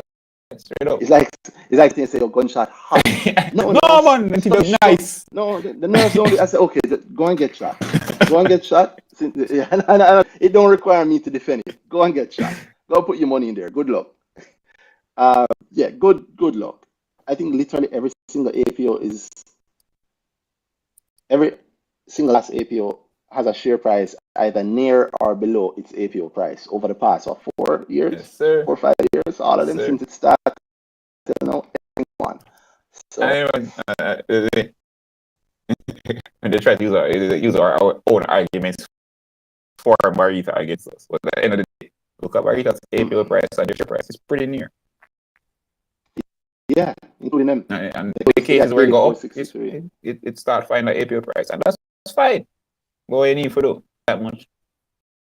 Go ahead. I can't say that I'll be in that taxi with. Yeah. Best of luck. Who? I don't want underscore I don't want to minimize the issue that we're talking about before. Not an issue, like it's a great thing. And I'm not talking APOs at all. I kind of tired of talking about it. But if somebody wants to talk about it, yeah, man, I'm proper tired. If anybody want to talk about it or anything else, send a speaking request. We'll talk about whatever you want. It doesn't have to be this. Please don't have to be. Trust me, if you want to talk about that, we'll do it. But the market have a whole heap behind it. What I wanted to say though is I don't want to make it light. It's like it's quite a few acquisitions that I just mentioned. That's not a small thing. That's a lot more so like something to come to. Yeah. I mean, God, I saw an interview with him saying it's an acquisition, a prospective acquisition. I think he said by the end of last year he was looking for something like that. So possibility. Yeah. And they want to swinging. It's looking like thinking they are considered in the language as they're considering one of the largest in their field. And then that's not the only one they were looking at. They said they said I mean Dean said I'm looking at more. Just like you guys, it just like you guys found out about dollar, but it's not access. It's not access alone we're looking at. Just that that it became public, right? So yeah, possibilities. that's extremely interesting. Like that is a dot for the future. That's a dot for like multi-quarter, multi-year timeline. Mm-hmm. Just the amount of companies doing acquisitions and the type of acquisitions they're doing and what it might indicate going forward. The JP, the JP Panjam thing, and what is likely to come out of that. Wigton. The times when strong balance sheet matter, right? Yeah. Wigton, not acquiring a company, but mentioning acquiring some land, which I believe, shout out to Sir Bill, Dr. Bill, who started Tropical. I think he meant Wigton that came out. They purchased, they entered into an agreement for sale to purchase a property at lot 28 Ferry Pit. The cost for 150,000 USD, 150,000 United States dollars, but this shows 1.55 US dollars. I don't know which one is correct. The text started. I'm gonna say that the words are correct. No, sorry, misread. Sorry, people. That's my mind just keeps skipping over the million. 1,550,000 US dollars. So the numbers are correct. I'm sorry. Wow. That's a lot of money to pay for a piece of land. What do you think of out there? Who? Oh, new plant. What kind of plant? Though? They are very much a green company, you know. Green so company. What kind of plant do you think they could put out that ferry? 1,550,000 US dollars is a lot of money, right? Mm-hmm. So no, maybe not in the corporate. In the thinking about like is it that they bought out the land, so it's waiting like a solar farm out there. Yeah, I was wondering that. Imagine that. Floating on the swamp. 28 ferry. On the swamp. Did you actually look? I looked actually. I was trying to the ferry. Yeah, well, you know the swamp. I remember the level of work that was done out there when they were widening the road, and also when Fesco was opening that branch out there. Did a lot of work, a lot of pumping. People in Spanish Town are outside the King. What happened there? And is the river strong enough for things? For hydro? No. I don't think so. I don't think so though. But I said that to say that I mean the river empties into a swamp, into mangroves. Mm-hmm. Yeah. Big up, hey Miss Naila. I guess she did jump on. Can you? Yeah, I can hear you. Good night, Miss Naila, what's up? Not nice. much. How you doing? Doing fine. The question there, adding on a little bit. So, no means am I demanding absolutes or saying that we have to speak in absolutes at all, because I know that a lot of it is some of it is case by case, right? As you always know. It's case by case. When you say case by case, oh wait, what's this stuff? Maybe I misunderstood. With these categories that we're talking about, the APO versus the rights issue and all this stuff, no, right? That's not case by case. Oh no. Well, okay. Well,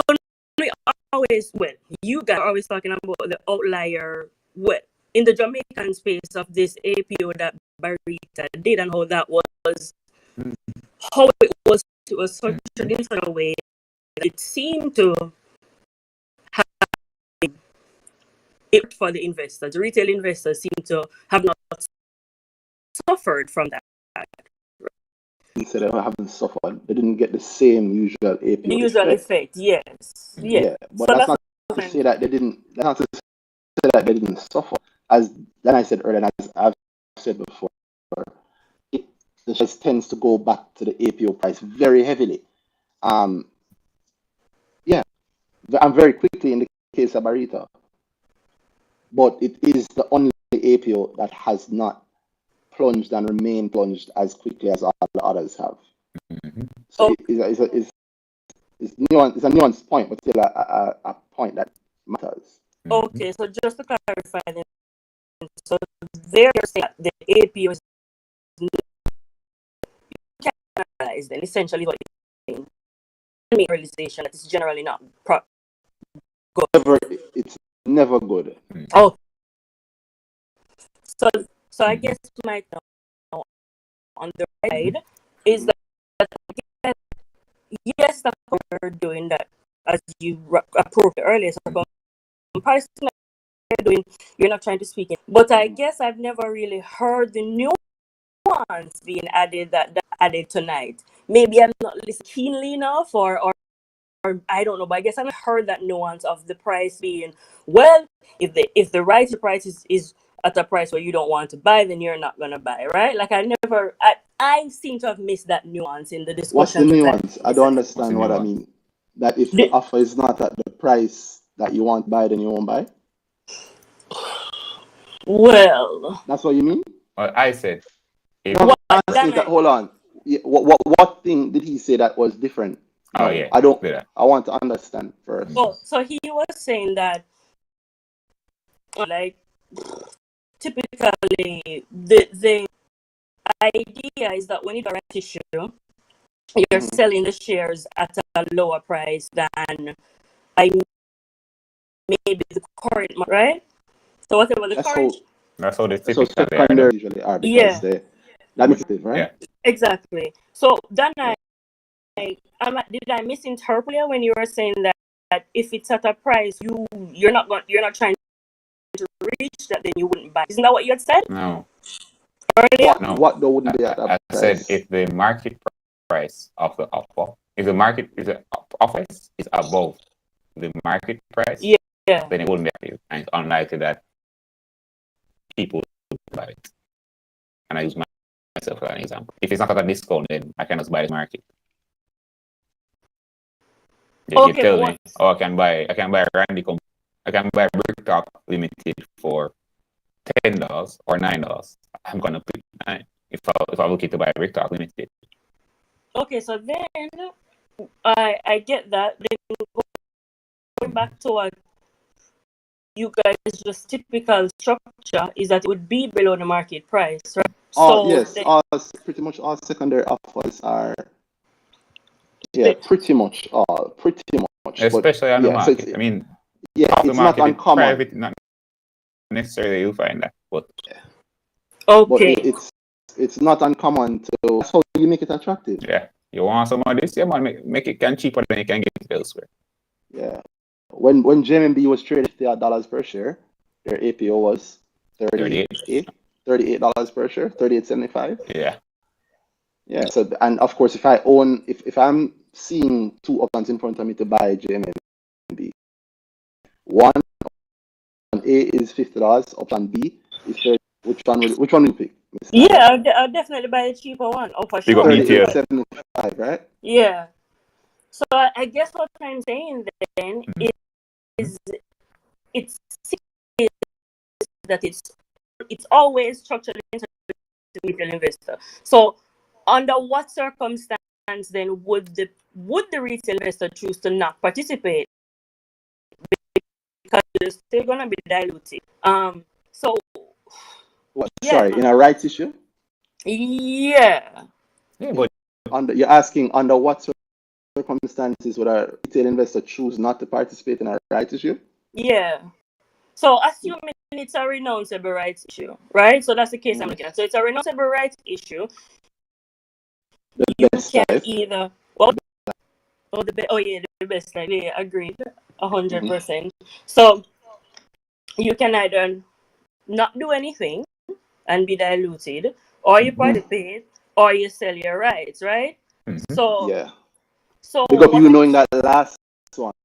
Indeed. I mean, make money off your shares without losing your shares. I think Yes, that sir. that's the part that I'm still a little bit entirely sure as to how I would sell my the details of the No, issue, it's but yours. It's your right. It's up to you to how you want to dispose of it. Disposing of it. You can give it Yeah, to but Danhai for free, or you okay. can. So you just do that on the open market, or is that something that you'd arrange? I don't it's think there's usually anything. as part of the it's usually there's usually a process part of the offer. Yeah, where you can grant your right to somebody and how you want to grant it. That's how your business. Okay. Yeah. Okay, yeah. So that's the part. I know that option exists, but I wasn't really sure how it works procedurally. So then, all right. So then the question is, if I have this stock and this company is in a rights issue, and I have those three choices, right? Mhm. And the way that the rights issues are always structured is to make it attractive to me, lower the current market price. Mhm. It seems as though, and this is where it seems as though you would always buy in unless you that company and what they're planning to do, No, capital raise or no, whatever. no reason. Yeah. It didn't want to buy the rights issue. Do you buy every IPO? Same ball. Why not? What was that? Why don't Why you not? buy every IPO? Because I'm not. I'm not sold on the company based on the prospectus and what I've seen from them. And you buy so the stocks that you own stocks now. Sorry, let me not assume you own stocks now. Yes. Uh, I think it's about 6 at this point. and have you ever sold any? I have, yeah. The last one you sold, or any of the ones you sold in the past, why did you sell? You didn't believe in the future of the company? Uh, it's because I met my target. Ooh, It's not like I so didn't really hold believe. on. So when you buy the stock, it was not really about belief in the company. It was about the target that you want to make on your money, right? Yes. So if I own stocks in a company and that company does an IPO, and let's say my target is 50% profit, right? Mm-hmm. And that company does a rights issue, and what rights issues are known, the shares run up 60%. I might sell in that case, right? Yes. And then I wouldn't be able to participate in the rights issue because I sold, right? Yes. Even though I might believe in the future of the company. So you see how you just answer your own question? But remember that So, as retail investors, we are in it for ourselves. yeah. I guess I was. The company's strong balance sheet, the company's performance doesn't go into my pocket unless that company pay a dividend. And even it's very tiny. But if I'm in the thing looking for 30%, 40%, if I get that 30 or 40, or whatever I want, if I get it, that's what I was there for. And one of the easiest ways, the biggest way to get it on the market is, as you know, the upward movement in the share price, that cap gain, right? Yeah. And so if an event like a rights issue happens and it causes me to get that upward amount that I want, I have gotten what I want or even more quicker than I wanted or in the time I wanted, there's no way selling. It just means that somebody else on the other side who buys would get the opportunity to participate in the rights issue, right? That would be me, the value of participating in the rights issue for the value of meeting my target right now. Yeah. So I guess on the. Okay, so I guess justify something here. So what if I had met my target, right? So like I have a stock and I'm at like I don't know. So I'm not really in a profit. Say I have the stock, I'm not in a profit with the stock right now. And I know they're gonna do the rights issue. It's gonna cause a little bit of dilution. It only a rights issue only causes dilution if you participate. Don't participate. You can hold the stock past the point and you don't participate, you get diluted. Yes. Okay. So if you don't participate, yes, correct. So you're gonna get diluted if you don't participate. If I haven't met my goal and I still want to hold out with that stock, right? To where I'm to before I sell, or I don't want to exit at a loss. Say I'm in a position, let me put it that way. If I'm in a loss position and I don't want to exit before I have my goal for whatever reason, right? But that's the approach. Say that's the approach I'm taking. I don't want to exit before I've met my goal. I am currently in a loss position, and I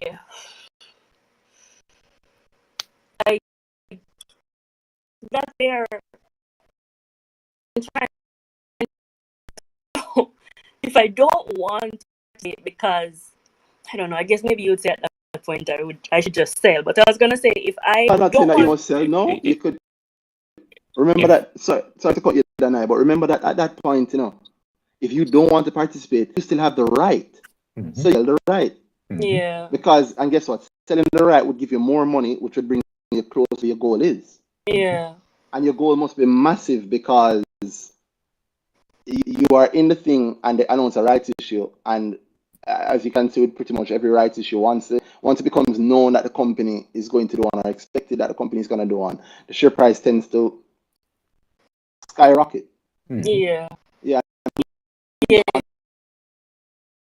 Of a rights issue last year, we saw it going from cents talk. If you go back further, key insurance and the talk of a rights issue, I think I'm going from memory here, from like $2 to $8. Oh, to 11. Yeah, there are loads of examples. It is a rare occasion when a company is going to have a rights issue, said they're going to have a rights issue, actually puts out and start rights issue process doesn't result. I can only think of KP Reed. That's the only example I can think of. Yeah. And yeah, literally the only one I can think of that could have happened to. So yeah, it's Okay, yeah, so you're gonna get some capital gains and then because of the heavy capital gain. and then you Very have likely. the option of selling, right? So yeah. Yeah. Okay. Yeah. Yeah, I'm No, just you know, trying. I get you. No, it don't flip the situation. I'm going to APO. If the share price is at $10 per share, right? And an APO is announced at $2 per share. Mm-hmm. I remember the APO is to the entire. It's a diluted secondary offer to the entire public. So it includes you, who currently own these shares that are worth $10 per share. What happens? And you don't have any rights because you've given up the pre and don't have any rights to sell. You don't, that has been removed for free. And then you realize that if I sell my $10 shares, I can apply for 5 shares for every $10 shares I sell right now, right? Yeah. Which then encourages people to sell, right? Yes. Moreover, if you know, or let's say you don't know, let's say you think so maybe them Randy and Danhai guy they online, them sound like they must saying something kind of sensible. So just to be safe, maybe I sell just some of my shares. Because in my example, if if it's at $10 and the APO is at $2, you could sell 20% of your shares and get a nice application amount, right? You could sell 30% of your shares and get an even. You could sell half your shares and get an even nicer. How many people are gonna think that maybe if I don't sell them, I sell some of them? And according to generally accepted economic theory, what happens if there's a lot more selling pressure?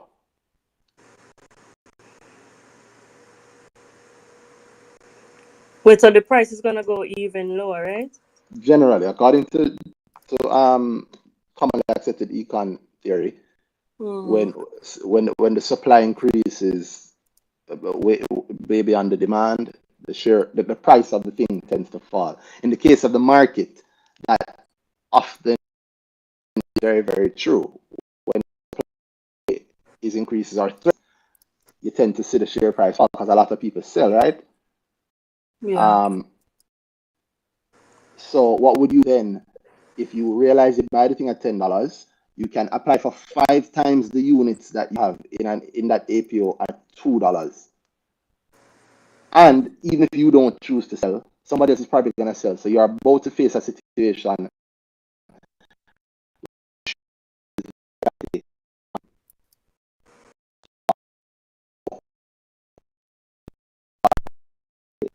I would sell it. And I think most people are like that, which is why when you hear and you announce, you often see the share price falling very, very quickly, Yeah. right? Because people are going to, if it's even that them thinking, if it's even that them excited about the thing, and so they think, what? I am going to sell all of my shares now so that I can apply for even more because I'm excited about this company. If it's even after that, it still is them selling, right? Yeah. So you see how one situation involves a lot of people rushing to buy to get into the rights issue, which often sends the share price up. If you can sell the rights, which is extra money, or you can sell, which is extra money, sell them while you're holding is going to fly because the share price is flying, right? And in the other situation, the dilutive secondary offer, AO, you have a situation where people are actually incentivized to sell. Mm-hmm. So the share price has a lot of reasons to fall, right? So much Yeah. so that if you remember, like you said, that we talk about the one-off case, you know, Barita did it.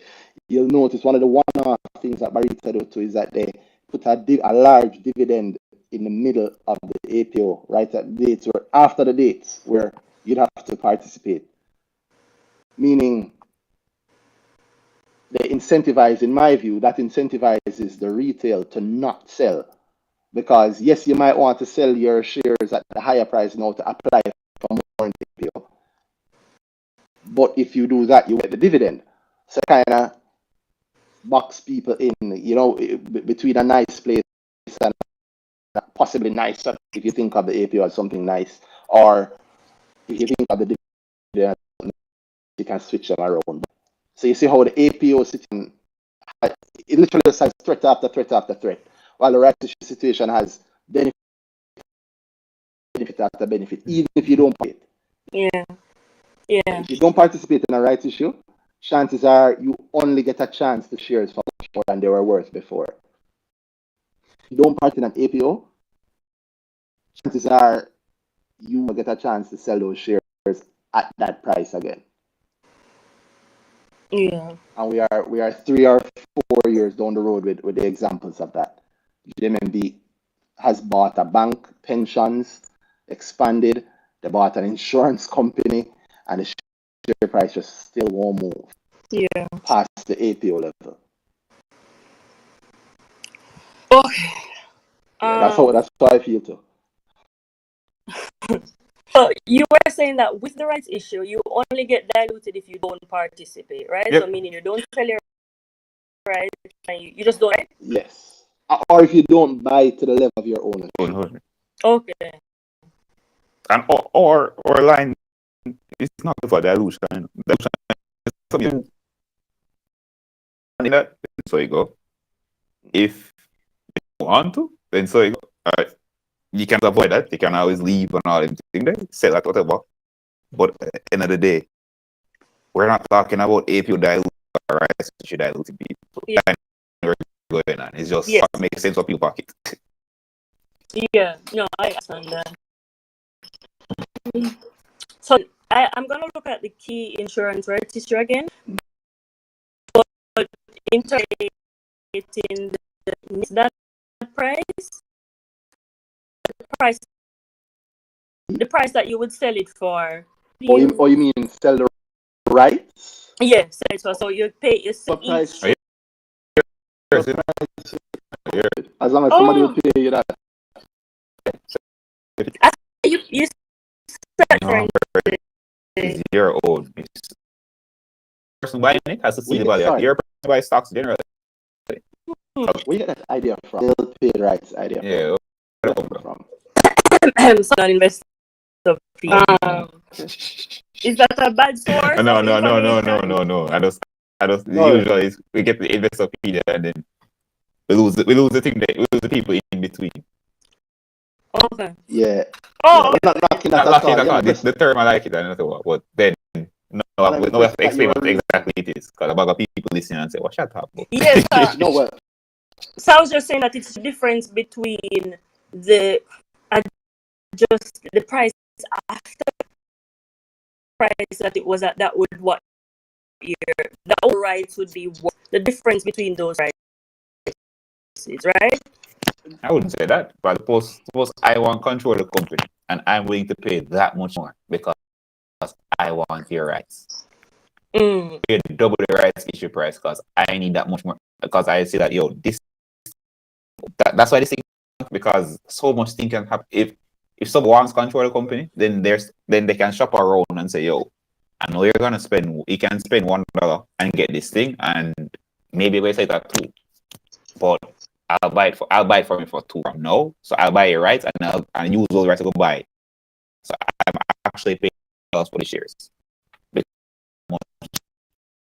As long as you want the person you're selling to have an agreement and this is the price for this is them of the right, and you agree that it's a good price for me, it work. Yeah. Okay. Yeah, I didn't realize it was like Remember the same shares. The value of the shares is out there. In all cases, very often, but there are things outside of that. Yeah, man. Okay. There are cases where companies are pay, like a company wants to own a piece of another company that's doing a rights issue, and this not in Jamaica, at least not to my memory, but in other markets. Let's say company A is doing a rights issue, and company B has wanted to buy in for a long time. Company B have a strategy. The first part, them buying up some of the shares, enough of the shares so that they can get that much to qualify, right, for those rights. The second part, them sending a letter saying, hey, company A is doing a right issue for $2 per share. And we are offering you $3 for the right to your, let's say they already know, because it's public record who owns what. The public companies, the ownership is public record. We're offering you $3 per share for your rights to your 10,000 units or whatever you own. If you like that, there have been cases where them offer even more than the rights issue price. Because what's important to them is that, we want to get this much ownership in that company, and we're willing to pay this to do it. Understanding, by the way, it is more expensive for them to do that. Because even after them pay all that money, they're still going to have to turn around and pay for the new shares in the rights issue. So it's more expensive for them to do it. Which is probably why in Jamaica they say, we're not spending that money, they just come up with something new. And they did. Yep. Realize how on around they get because the company is still buying it, They get an allotment in the APO and all them foolishness there without having to talk to you about you. The company get up and say, okay, so now this guy can just walk in. It'd be much harder to walk in if he had to ask you, yo, I know this thing is attractive to you, but it's more attractive to I'm willing to spend. Them find a discount walking versus paying a premium. What a time. Yeah. And then ask you for that. And they ask you and they say yes. Yeah. Oneness. All right. I think I understand that much better now. So thank you for the conversation. You're very, very welcome. We 53 in APOs. What was that? We 53 in APOs. Yeah. So No, yeah. it's we start the conversation, so we can't run your thought. I don't mind. I don't mind that you sought some Yeah. clarity. I'm very, very happy that you Foxes, sought some yeah, clarity. Yeah, man. and you seeking clarity is a big clarity. It brings clarity to a lot of other people that never want to ask the question you wanted to ask. Yeah. And if you Oh, want two things, if you have any other questions, you're on, big up, come ask us and no. And two, if you find something later on and it make you look like what we say is wrong, bring it back up. Fox. Yeah. Because I don't know about other people, but for me, if anybody proves that something that I believe don't go so, then my belief have to change, right? Straight up. Because yeah. yeah, the facts Why? is what determine what is what. But no, you understand at least a part of it. And if I always tell people come to grow, I don't know if you've done grow before. I haven't always spoken about this at grow, but I have added a bit that explains a lot of it now. When I've done that, nobody, to my knowledge, not doesn't get it because it becomes very clear. Yeah, I did it before. I did Yeah. it last year around this time, but I don't think you were delving as deeply as you did No, today. yeah. No, April. no, So I didn't. Yeah, it's a yeah. later addition that happened to grow. Yeah. Okay, all right. And so I'll stay on and listen, but like I guess I'll see if anybody's talking about parliament is big. What's going on with this? And Talk, we talk. talk about Yeah, no. what's going on. I, I mean, I know that this stuff is psychology, right? And how people view different and like the announcement of a stock split. Or like I was of the mind that there would have been a plateau or a point that would kind of maybe stay there down, but it seems that it's fluctuating a bit and it has gone a lot higher than I thought it would have. Oh Um, no. Oh no. so I How don't much you really thought know. to I mean, I didn't put a cap on it, but I'm assuming that they wanted to do a split to make the price what you more supposed to see Malik favorable. last week? What was that? I say we used to put a cap on it last week at Stocks on the Rocks. Big up Okay. Malik. I saw him at the JC conference also. Yeah. Big Yeah, up to sorry, Malik. I'm bringing a tangent and I'm cutting it off. I'm very sorry about it. Wait. Yes, I kept on it, but I wasn't expecting it to go back. In that sense, I understand generally do a stock split to make them more favorable to retail investors, right? But Who it's told you going that? like, Who Who told you said that? that? I mean, that's the general. I mean, I listening to these investor forums when they talk about these splits. I think that's what I can't see.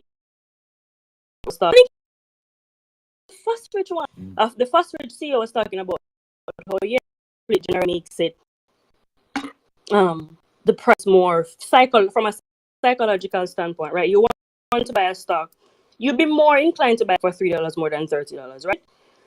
Well, I don't know In that I would be, often, but I well, I not me, but often I know a good amount of people are. yeah, and more often than not, right? I Mm-hmm. think I remember I remember the interview where and just like I'm paraphrasing, the the psychological part of why it was done. I think he was asked why was it done. His answer was that psychologically it investors tend to like the smaller figures. In other words, smaller sounding. I don't know how I know true. that's the full story. Yeah, I don't know how true that is. Like I say, company leads and football coaches lie. Yeah. Yeah, man. No, We're I not agree. trying to There. buy anybody on the transfer market. 2 hours later, we are so proud. We put in a lot of work to buy. Yeah, yeah. Okay, okay. It's just like you think they go. We really don't know if we're gonna raise any money yet. But as soon as it's split, a couple weeks later, we've decided that we're gonna really think they run this multi-million-dollar company I don't off know. When we call off this I don't know meeting, vibes. ask you guys Yeah, for this permission or whatever. I really don't know yet. yeah. Yeah. No, they're doing. So I said that to say, why do you think stock splits are done? And I don't know that they're very honest with why they're done in the press. I was very surprised when Foster that. I don't think he was. I just don't. I don't. I think he's the only CEO, at least in my memory, I can remember, who said that. Yeah. They don't usually mention that. That's an honest point, you know. I was shocked when he Psychological said thing. it. What's that? I was shocked when he That's said a psychological Oh, thing. John Jackson will be where that from. well, use the word psychological in about basically, right? Right?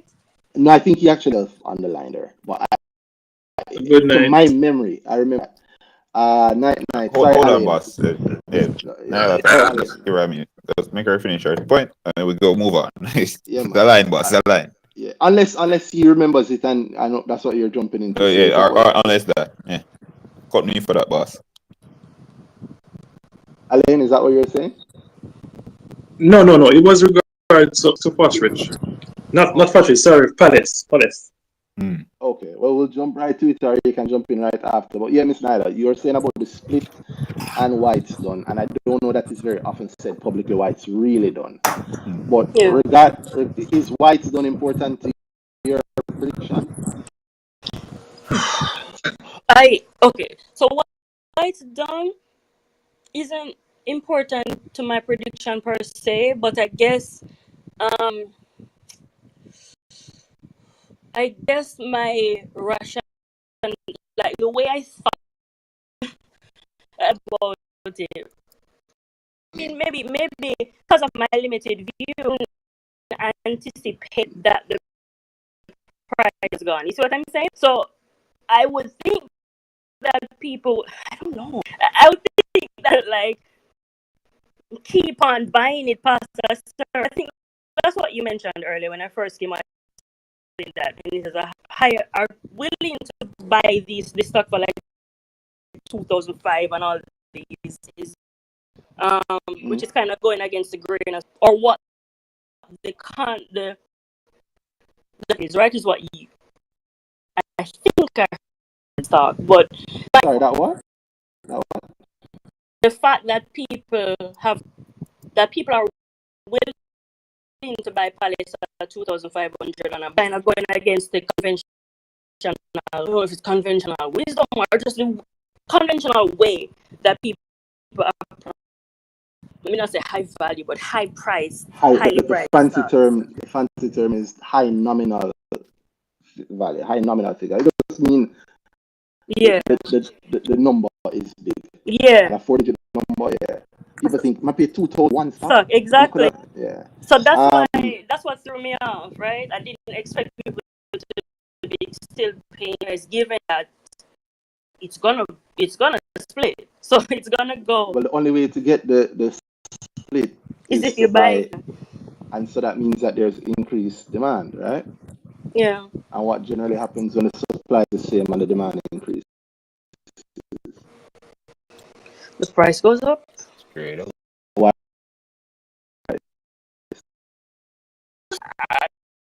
The price is coming from what that price high. Yeah. With that Guess prediction. what? What's the level that would have been okay for you? What were you predicting? All right. So when I guess I was paying attention to what was going on with, then I saw it at like 1,400. It was at 1,600, 660 something, right? Then they announced the split, and then there was like this uptick. It was going up. And I think when the very first day after it was announced, it was announced December. Today after where it could be bought, yeah, and it immediately rose to the 800 and at the end of the day actually at 57 cents. Then it could hit that 1,700, 1,400 mark. I was like, well, surely, because they're, oh my gosh, I missed it. I really missed it. Congrats to those who got it. Congrats to those who saw it happening, right? So I was like, oh yeah, it's probably, yeah, you probably missed it. But how would those then, people know? How you decided to miss it? I guess from standpoint of maybe they're all coming from the view. Maybe those are people who didn't own this stuff, and maybe those are people. It's not people who actually owned it before and wanted to get more. Maybe that's where maybe in things there, right? How would you know that? Because I don't know. I'm assuming that you wouldn't want to spend more. Okay, because Palace has lagged. Well, let me not say lagged for a while, but it has been at a really follow stocks. I think it was on a downward trend, right? Before that. What was that? When did you start with stocks? It's a rough idea. Maybe around this time last year. 2022? Yeah. So maybe around this time last year, Palace wasn't really doing any really great capital gains to be had. I think it was going down, in fact, at that point. I think when I started paying attention, it was around Palace was around $1,200 when I caught up, right? So what was going on around this time last year. And it just going down 100, then there was this uptick, but thinking that those people who were in it, right, who didn't exit, so they were still in it, while all of that, nothing more was going. They're still traded. Yeah, but it doesn't really. It's a low volume stock overall. Yeah. In any one company. So I'm assuming that there were people who were still. It does a low volume, but I'm assuming that there were still people who were holding on to it for whatever reasons of their own, right? Their own personal reasons. Somebody sell, somebody buy. So at any point, please hold it. Yeah, exactly. I'm thinking about it from my standpoint, but like I wouldn't be trying to buy because it was going down. Before most prices just are down, the market, the price is it stays very general. So it's like it's been going down. It's not a reason why it's not going up. Okay, so let me add some candle in, right? That I have.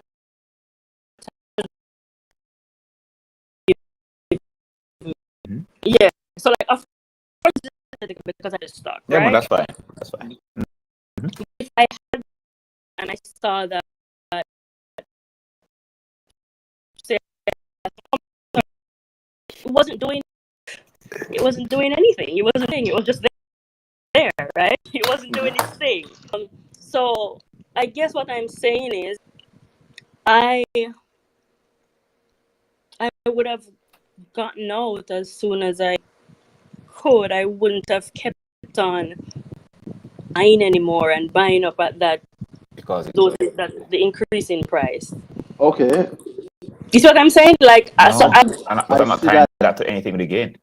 Yeah, I see that you are saying that if you were in it and waiting that long, when it started to fly, if you buy it and you bought it $700 levels and you waited the whole year, you are not to be buying it when it leaked 100% higher. No. That's what you're saying. Whereas said that you're not passing in code because you had a someone trip plan. It's past the timeline. You still all right, cool. You still hold this thing, and then if the reason you're getting out after holding, say way past someone, it doesn't matter the actual timeline. Could be whatever, right? But you hold past the timeline, you still down or whatever. You're still in the thing. Yeah.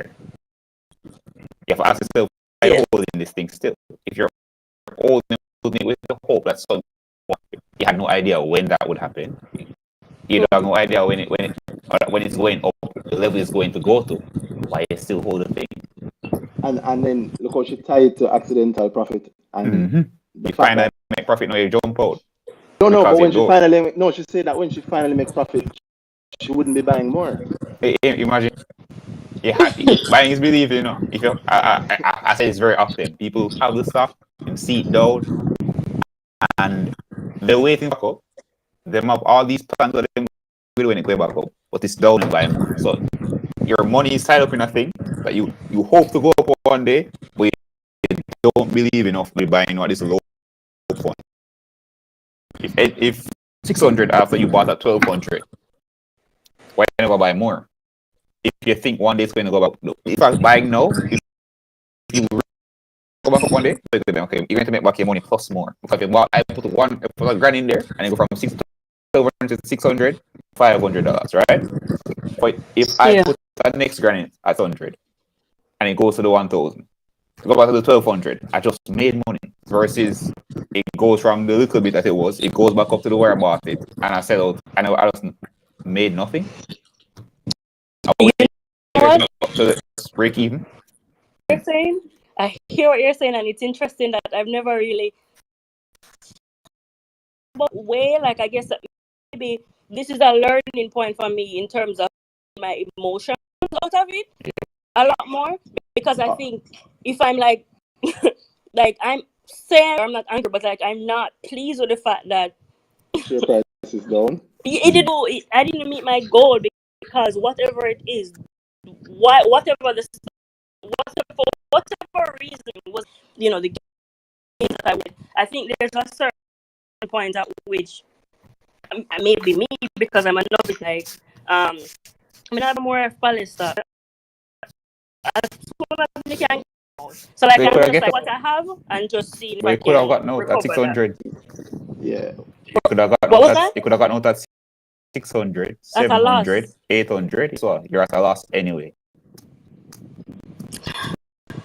You have your $1 is now $500, regardless if it's or $500 in we're doing accidental profit. You need to say, all right, cool, I have $500 now. What's gonna get back to my $1,000? Is it Palace? Maybe. You believe that? Cool. Why don't buy more? You don't believe that? Find something else. Yeah.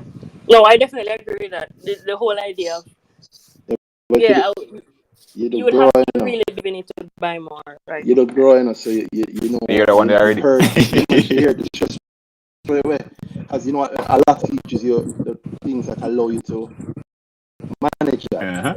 Meaning, what you buy the thing, but you already have the only reason you should buy it is because you have a certain expectation, and the expectation should be grounded in facts, things you identify and track, right? And if it's grounded in things you can identify and track, and those things are still tracking as expected, I can understand maybe thinking, boy, me not really buy more when it drop. But the truth is, if you have the money to buy more and those things are still on track in the way you expect, you're actually facing a discount opportunity. Yeah. Why wouldn't you want to get? Because then I example, like then I said, just to cap that example there, you put a grand in and it dropped to 500. If you just stay there and it comes back up to a grand, all that means that you break even. Or if when it's down at 500, you put in another 100.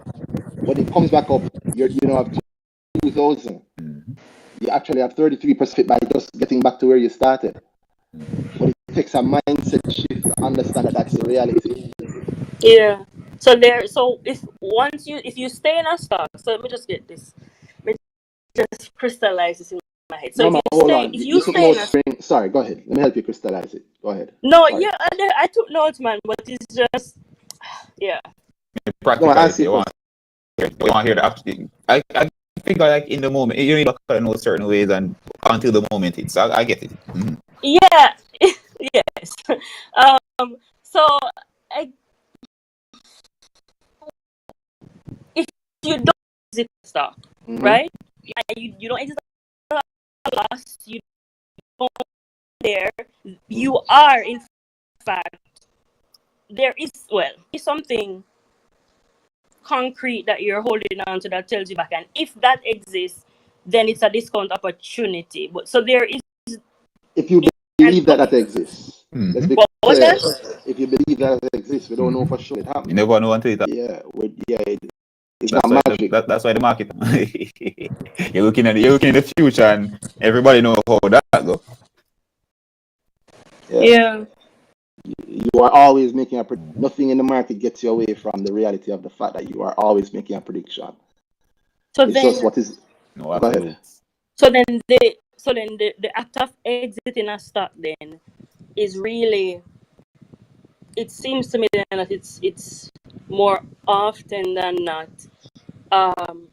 you don't believe in it anymore. Like you don't. It's not. No. It seems No. like it's not tied to like. It's always with what you want out of it in mind. If you think it will make you the money you want to make you, then you stick with it. At the point where you don't believe it can do that, then you probably should believe it. Because why you have your money in something that you don't feel make you the money you want? But you did. So the thing is, the time horizons that you have, right? It didn't It don't materialize on matter. that. Didn't Then materialize. Wait, the money's still there. yeah.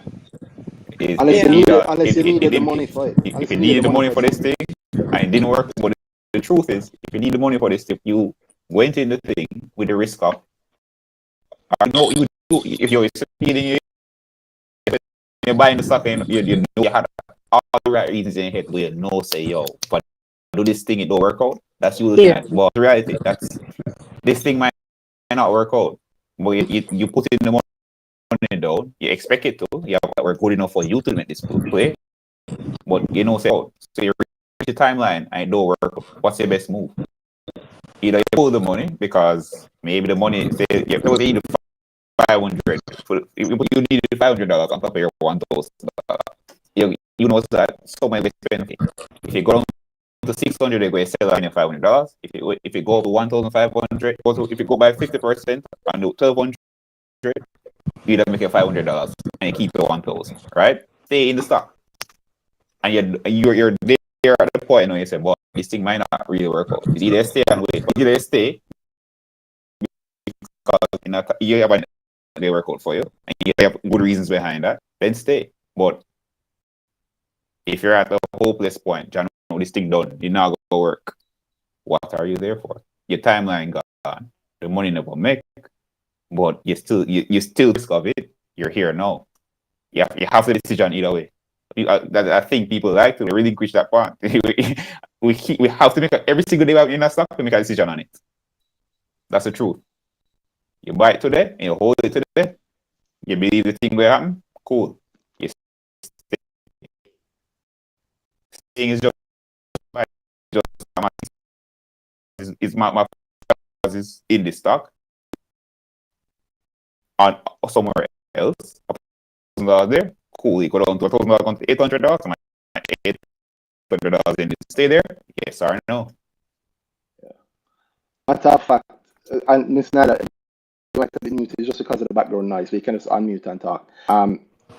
But matter of fact, it was lines. If you're vexed because you're in it and it down and you don't want to sell it, that can't sell it until you're back Exactly. at break even, right? If that's true, Better buy. it actually make more sense for you to buy now that it's down. Because what that does is it lowers the price at which you get your out at profit. break even. Exactly. Yeah, it lowers the average price. Mm-hmm. It's a counterintuitive bit of thinking, but it's what's needed. You put in 1,000, reach 500, you put in another 500. You need to go back. Your 1,000 that's now in the stock at this lower price. You need to make the 500. You need to make $500 for you to get out break even. That's a lower price than the 1,200 away. It and I'm not saying that's always the best bet because sometimes selling makes more sense. Yes. Sometimes you really sit down and say, I'm going to buy this money in over the next year. So I think this stock already in a loss. Going about that money, that yes or no in that timeline. Go and do that. If you do, if your answer is no at that point, then find a stock that you will say yes on. Find a stock that you think will work for you. Otherwise, don't stay there. If you don't leave, do not stay. I hear that one. Yeah, man, just keep. If the stock is down, just keep buying it. Okay, what about your goal and plans and everything there? So no, keep buying it. No, it don't always work so. But if you're going to stick with it, then it only makes sense to buy it. Agreed. I understand. I got it. Thanks. Yeah, man, no problem. All right. So, Are they and by the way, boss? stick around, Miss Naila, if you want to drop in or anything. Yeah, man. Oh yes, we on the Good Palace night. point here. Night, Night boss, Yeah, the what's good? Palace. For me, I just find it I'm crazy. I'm a novice. Oh my, And I'm also that's a not what you're meant to fundamental. say. Yes, man, fundamental. I'm you also are a what? fundamental guy, All right, right? tell the I crew what that can't see. means. Hmm? Tell the crew what's the numbers. I'm looking at the numbers Everybody of the looking at company. I'm numbers. looking at the book because if I'm lending you my money, I'm expecting to get a return on my money. You're You not can't lending the tell me that company You're money. not you're You're lending gonna. lending the money. Yeah. company It's money not out. a loan. No, I'm investing in the Which company to get a is return on my fundamentally money, different, whether you it know. be capital appreciation or through All dividends. I right. understand. But I think your business. Yeah, You're in the. I'm a medical professional. Oh, okay, perfect. Uh-huh. Yeah. Perfect. So All right. uh, two ways I can get back my money: capital appreciation or from dividend. So the company must be making money to sustain its operation, and Mm-hmm. from what is left over, I'm supposed to get my dividend from that. Wait, Now looking capital at that, gains. yeah. Now looking at the capital, looking at Palace book, there's no way stock price at $3,000 on negative All earnings. right. Hold on. You You said said sorry. Wait. Why not? Why not? Because where is the fundamental basis for some invest their money into a company that is not making anything? Okay, but then is that how It, people it, invest? it's boiled down. It boils down to moving away from investing the fundamentals to gambling. no. But And you're sure of that? You're sure of that? that's how I see. That's how I see it. Okay, I understand that you see it that way. Tell me something. Mm-hmm. Why do you buy stocks? Yes, sir. I buy stock to make money from the stock, whether through capital appreciation To or make money on the stock, right? yeah. So if you buy stock to make money on the stock, you think Mhm. most people buy for those reasons? Yes, that's basically you're gonna put your money into something to get the money out. All right. And you're saying that it wouldn't make sense as high as I think 3,000. Yeah, 3,000. 3,300 to be accurate. 100. Um, Yeah. you're saying that the person or who bought it at 3,300, they are fully flawed.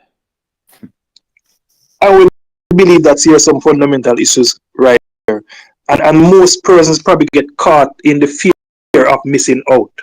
So it Why do you looks think that it Wait, at nobody? wait. 600. Oh, and about see I move Why? fast. Yeah. Why do you We think move nobody? fast. Yeah. Why do you think nobody? Why do you think that nobody? That's why most people are caught. What, the fear of missing out? Yeah. Yeah. Why do Why you you think that? think That's that? why most people are It's caught. because of how I see the market operating right now. I think there's more flipping in the market.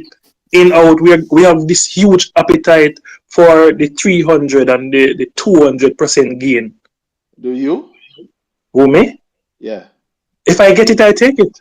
Sure, What do why you not? mean? Okay. So you don't have appetite for it? You just That's cool. That's cool. so That's you cool. focus? No. That's cool. He said we have that appetite, so he Oh. includes himself. So he does have okay, great. I was hoping. Of course, I have an appetite for Okay. 200% gain, but I'm not gonna buy a company.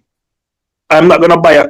I had a me and Pablo Yardi had a conversation when Palace was at 600. Mm-hmm. Me the play.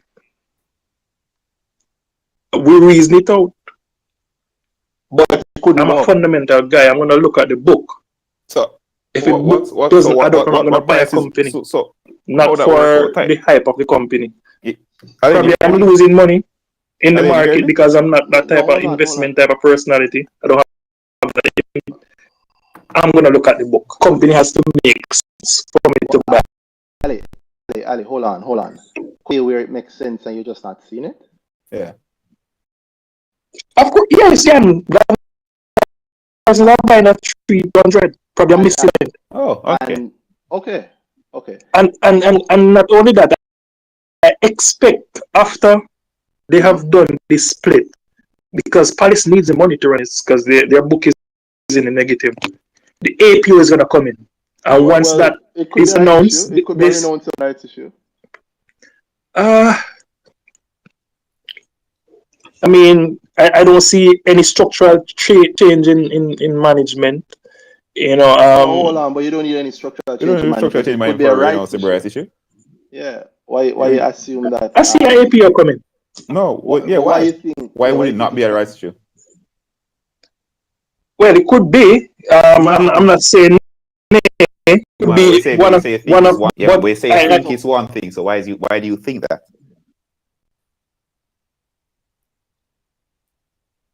All right, so it's gonna bring up the total. Just about 850 or something of the sort. What? The stock shares. After the split. It's gonna multiply the total shareholding by 100.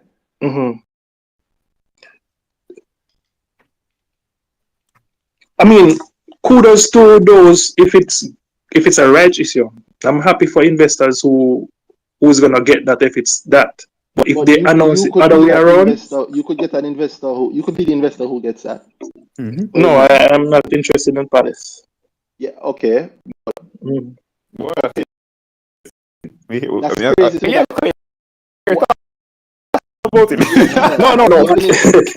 not interested.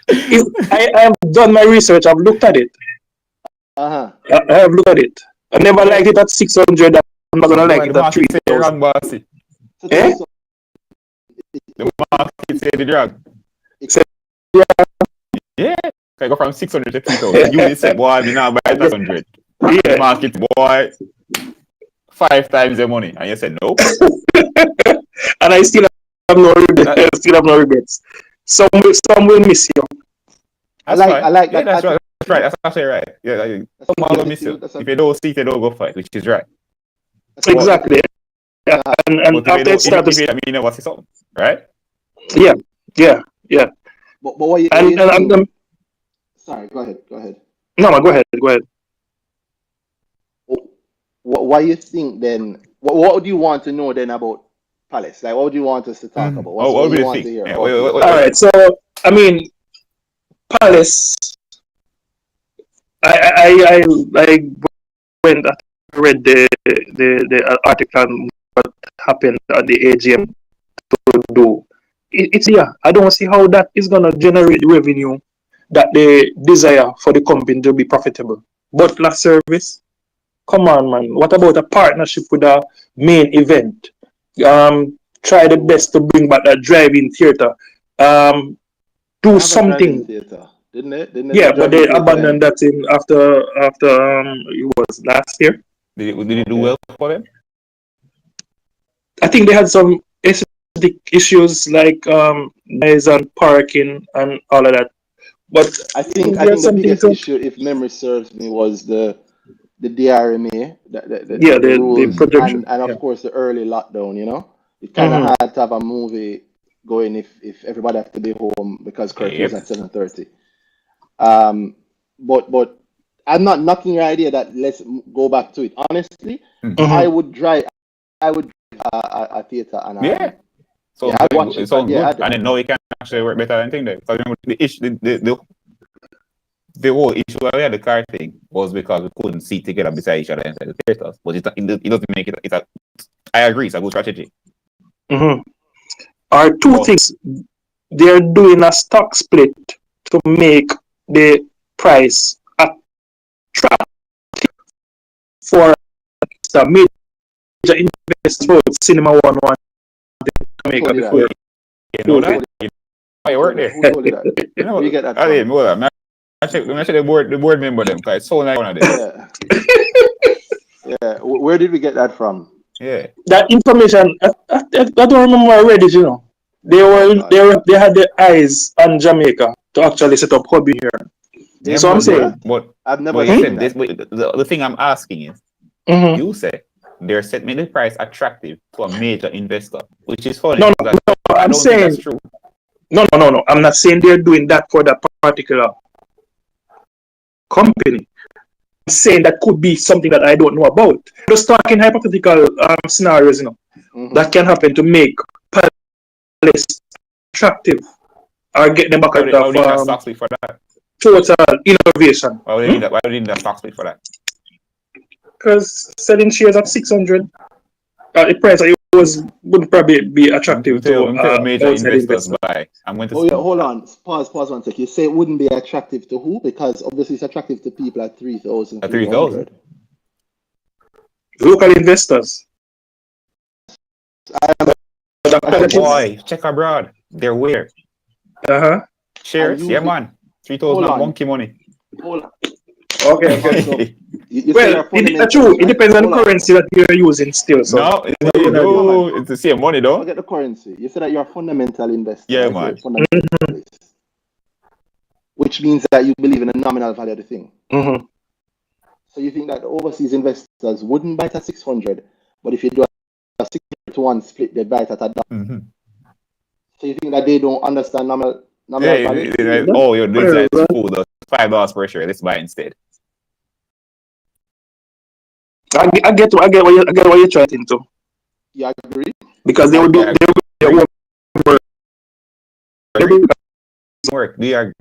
I'm really on. Remember the company stock split.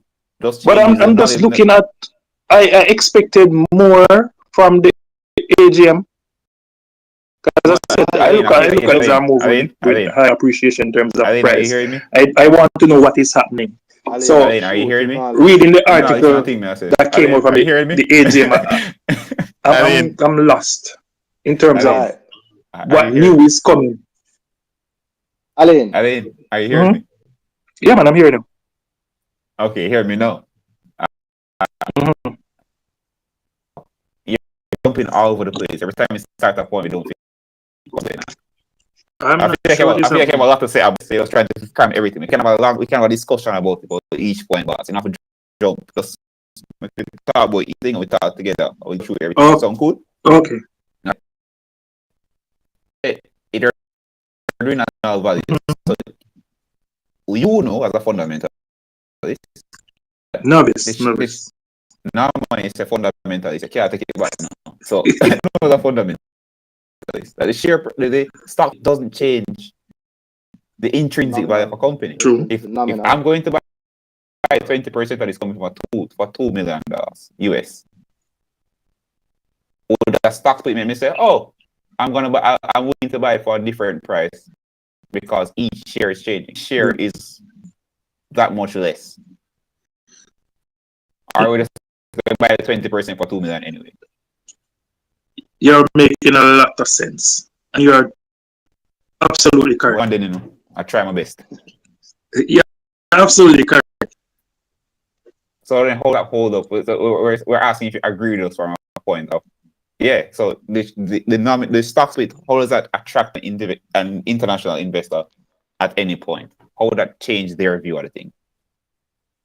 And based on what you have just explained a while ago, it wouldn't change anything because they would have done their homework and saw that whatever company would have worked this much. It's just a number of shares changing, and it's just a number of shares. Yeah, number of shares. Yeah, it's number of shares. It doesn't affect your overall cost. Company, right? The assets don't change based on the stock split. It is what it is. Yes, if I'm a big overseas partner, I'm probably not gonna be watching boy how much shares we can get a daytime. Boy, I didn't 3,000 million to buy. It's I'm talking to the management on the board and trying to get something, right? Yeah.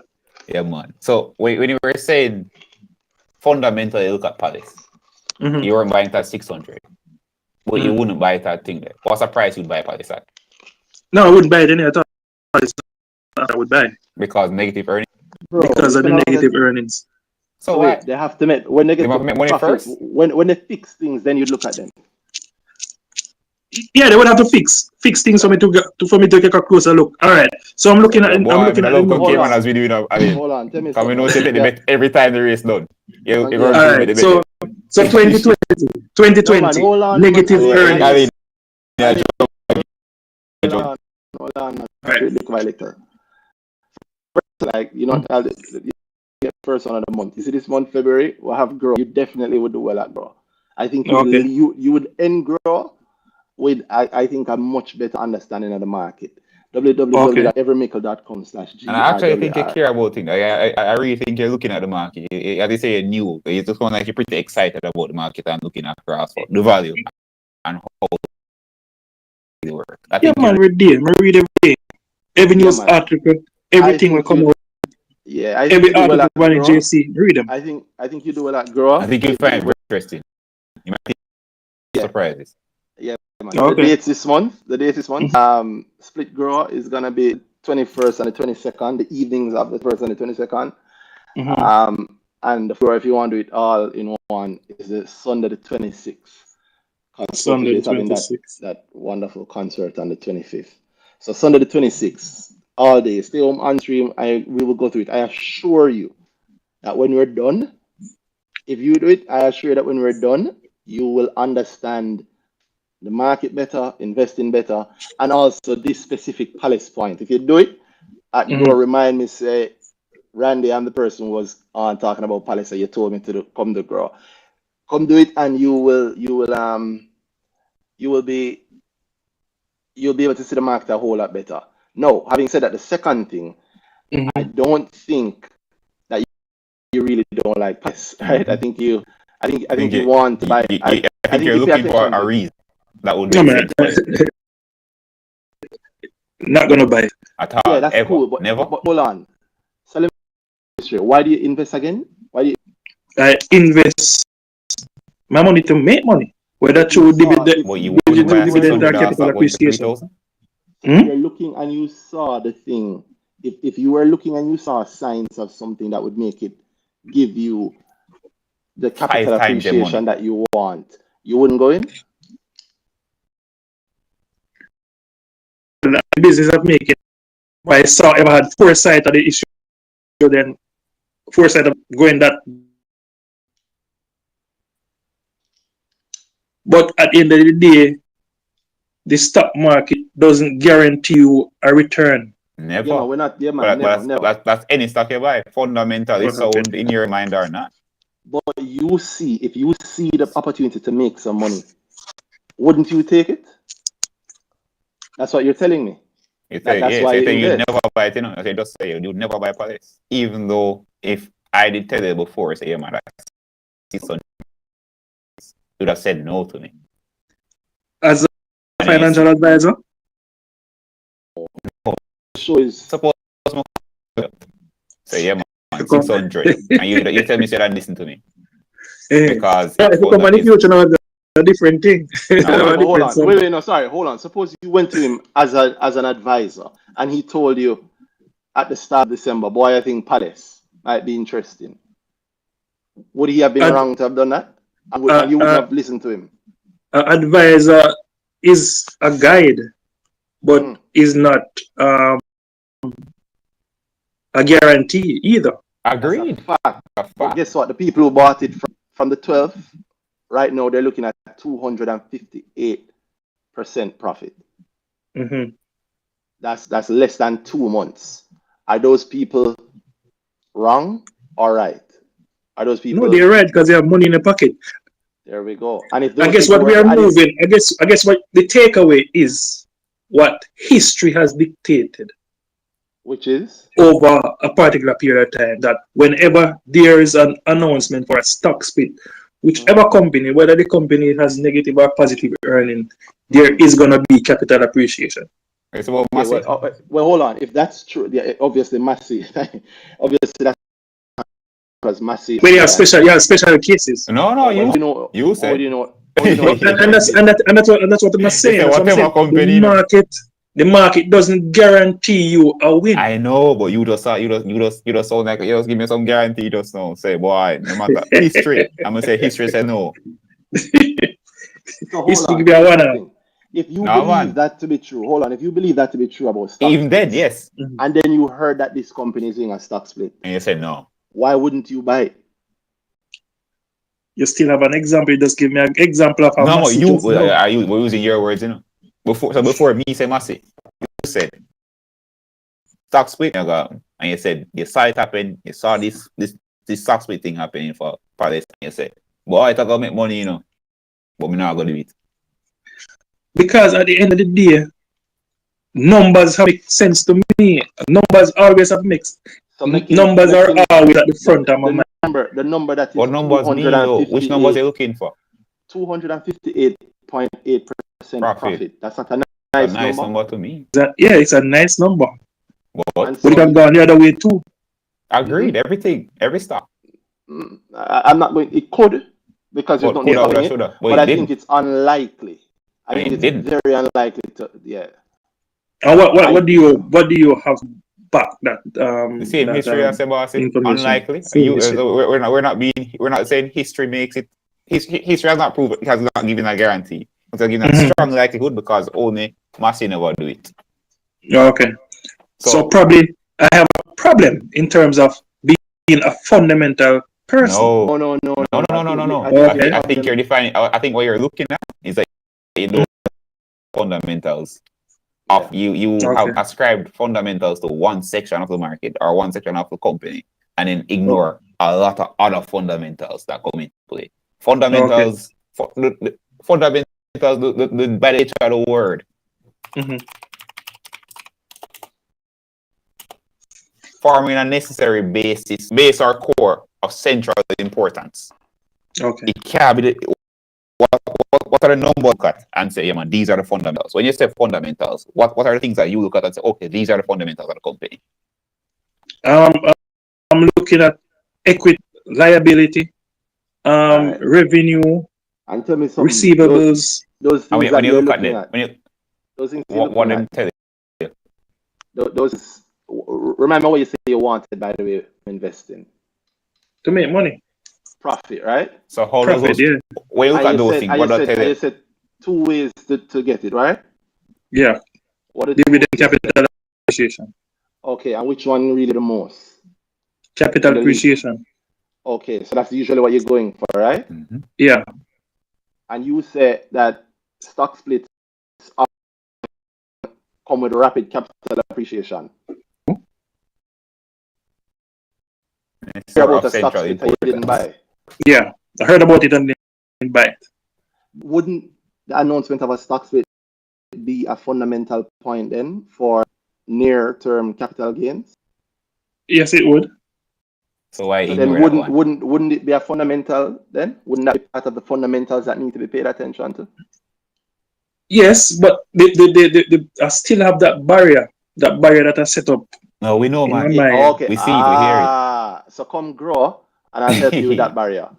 I guarantee you, if when grow done it didn't help you with the barrier, tell me and I'll refund you all of your money. Trust me. So if I don't do it, you can come on Brick Talk the next week and say, Randy, you said you would do it and you didn't do it. Randy, you're a liar. Okay. Trust me. Well, yeah, man. We often, trust me, in this space, we often hear the fundamentals are the equity and the thing there. But then we ignore the fact that those aren't the only things that come into play, and then they don't form full picture. Fundamental book and the market and the overall market sentiments. The fundamental everything that is actually fundamental. Exactly. So anything that would cause you exactly. Yeah. So anything that you can tie to why you make money in the way you want to make money in the market. Yeah.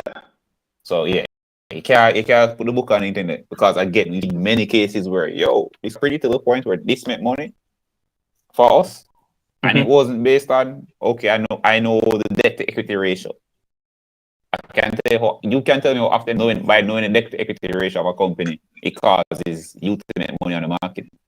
It's not everything there is a guarantee, because at the end of the day we have company coming out $1 billion revenue, $1 billion profits, and the stock price is stagnant because at the end of the day the market is made up of people and how people view. I would also say the overall market. I think you're 1 point and ignoring a lot if you say that $1 billion revenue or profit is not a case for things. Suppose I made $1 billion last year, I make $1 billion this year, and in the why would my stock change? Is $1 billion increasing 1 billion, Nah, 2 billion, 3 billion. You see companies make $1 billion profit and the stock price don't move. And I made $1 billion last year and I made $1 billion this year. I'm asking you, why would $1 billion alone cause my stock price to move? If the $1 billion was normal for me. I'm trying to understand what you're trying to ask. Nah, man. So you said you companies come out with $1 billion revenue or profit and the stock price doesn't move. And I'm saying you're looking at that one thing as a stagnant. You can't look at that one. A company's stock price can move on the basis of okay, they make $1 billion. Last year, well, I would say, well, that's what Danhai is saying. I'm going one step further. I'm asking a simple question. Who told you that that's what it moved on? Yeah, exactly that too. Why did you decide? Who told me? Yeah, who told you that that's what it moves on? You see, a newcomer, so I figure you have someone to inform me on that. Somewhere inform you. So what made you think that would be where the stock price is moving on? Based on whatever that is. Because in the market space we have what do you call it now? We have retail investors and then we have institutional investors, pension funds. And other those guys rely heavily on dividend payments. And if a company is making revenue, increasing revenue each quarter over quarter, increasing profit quarter over quarter, institutional investors would likely buy more shares because they want to increase their profits. Yeah, sure. Is that true? Does that actually happen? Sometimes, not all the times. As an institute, you ever see evidence of an institutional investor doing that for that on the reason? base of that? What I do, for example, companies that I buy, I tend to look at the top 10 shareholders. I look specifically to see if an institutional investor. Yeah, but and that if they increase capital over they're buying more. And that's why they're buying more? Because are they buying more? Are they buying more for one? Because that's not, well, for one particular company I've seen where they have increased their capital, their shares in the company by 36 million units. Secret. We are talking about public companies. Just tell names. Which company? Which company that? Oh, that's one-on-one. So in one-on-one, who increased? Sagicor, I think was Sagicor, increased your holding in one-on-one. Yeah. And as a result, one-on-one share price did not move because of market sentiment. No, man. Let me. That's not why. That's not why. Hold on. Why I don't even agree with you. If you think that is why, if you think it's market sentiment that did that, why don't you pay attention to sentiment?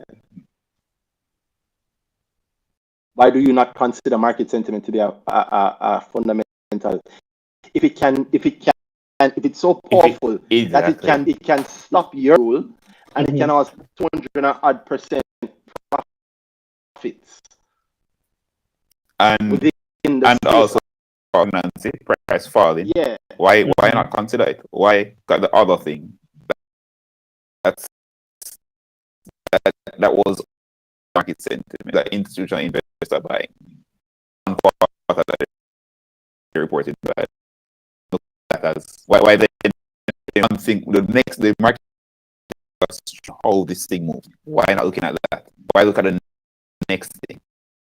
What does it do for you and your pocket in the way you want to invest? The way you want to gain from investing? I agree with you. I used to have you realize that you're looking on fundamental but calling something else a fundamental. You just are looking on sentiment literally with how people look at something that's fundamental. Even when it ahead and predicted as the Palestine move, because you said the conversation from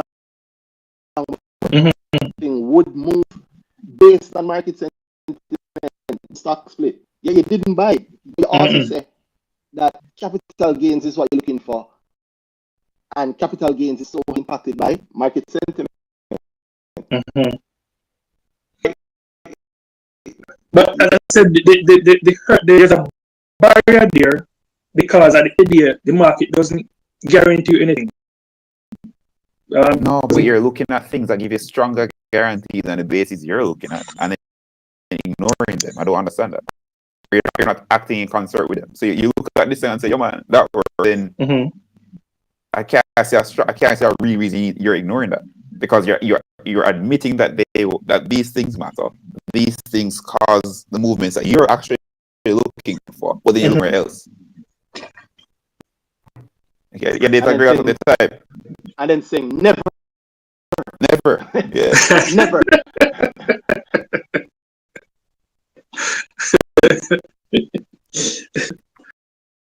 Wow. It's just something to consider, you know. It's not. No, man. I know. No. Truthfully, I do. Most people would not say that. Oh, I have a block against it. Trust me. The problem is, I am right, and as much as you say you're wrong, yes, the same way. You say you have a mental block against it. Need to do as an investor. For you want to take play, you need to examine that and try to remove that block. But everything needs to get that block out of the way, because otherwise it might not work out how you want it. You can't keep ignoring that whole part of the market. And you already agree that it's fundamental, but you're a fundamentalist. You can't ignore fundamentals. Then you have to take all of them and apply them in the places they matter. True. I guess I'm gonna have to try that. Well, grow definitely. Yeah.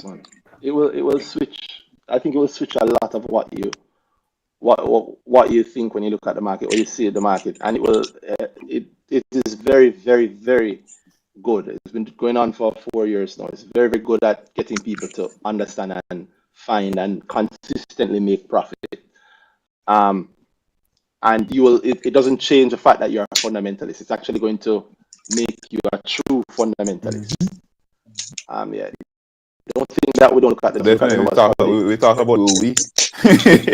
deeper than you would know. We look at the numbers. There are very few people who ever know the numbers better than us in a more applicable way than us. It's not a slight thing. But what really knowing fundamentals are and being able to predict using the fundamentals is not what is typically said. And I find that we almost get to a topsy-turvy world, because I wonder if you just take a day, a couple of days, and listen back to this. You literally say that you know 100% profit in the way that you say you prefer your profit. It's something that you looked at, but no. And then the reverse example is, look at one-on-one. I see the thing there, and my basis for why this thing would work out in my way is this thing that already happened, but it didn't work because this other thing it more. But that is not for the particular company. That is not the entire totally based on that one project. So what do you mean one-on-one? There are other things that are tied up in that as well. Like one-on-one is what you mean? Yeah. What you said that in you owning it, you're talking about your okay, man.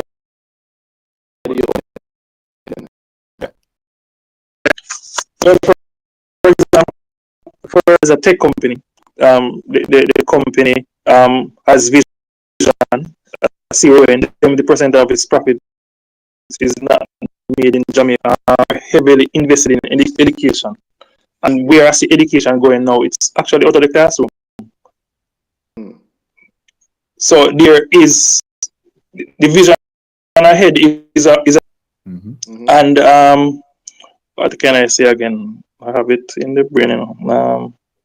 But all of those things you think are going to cause the share the CEO himself actually have skin in the game, so that is sentiment for him to actually do work. The founder. Yeah. But what about that is that? So what does that turn around to give you? To say, all right, cool. This will give me the gains that I want in the want. Oh man, we're still hearing you. You hearing us? There, man. We're there, Ellen. You hearing us? Yeah. So what about those things? Would then say, all right, it's going to, because again, we're coming from a money perspective. So what about those things? give you the money you want from this investment.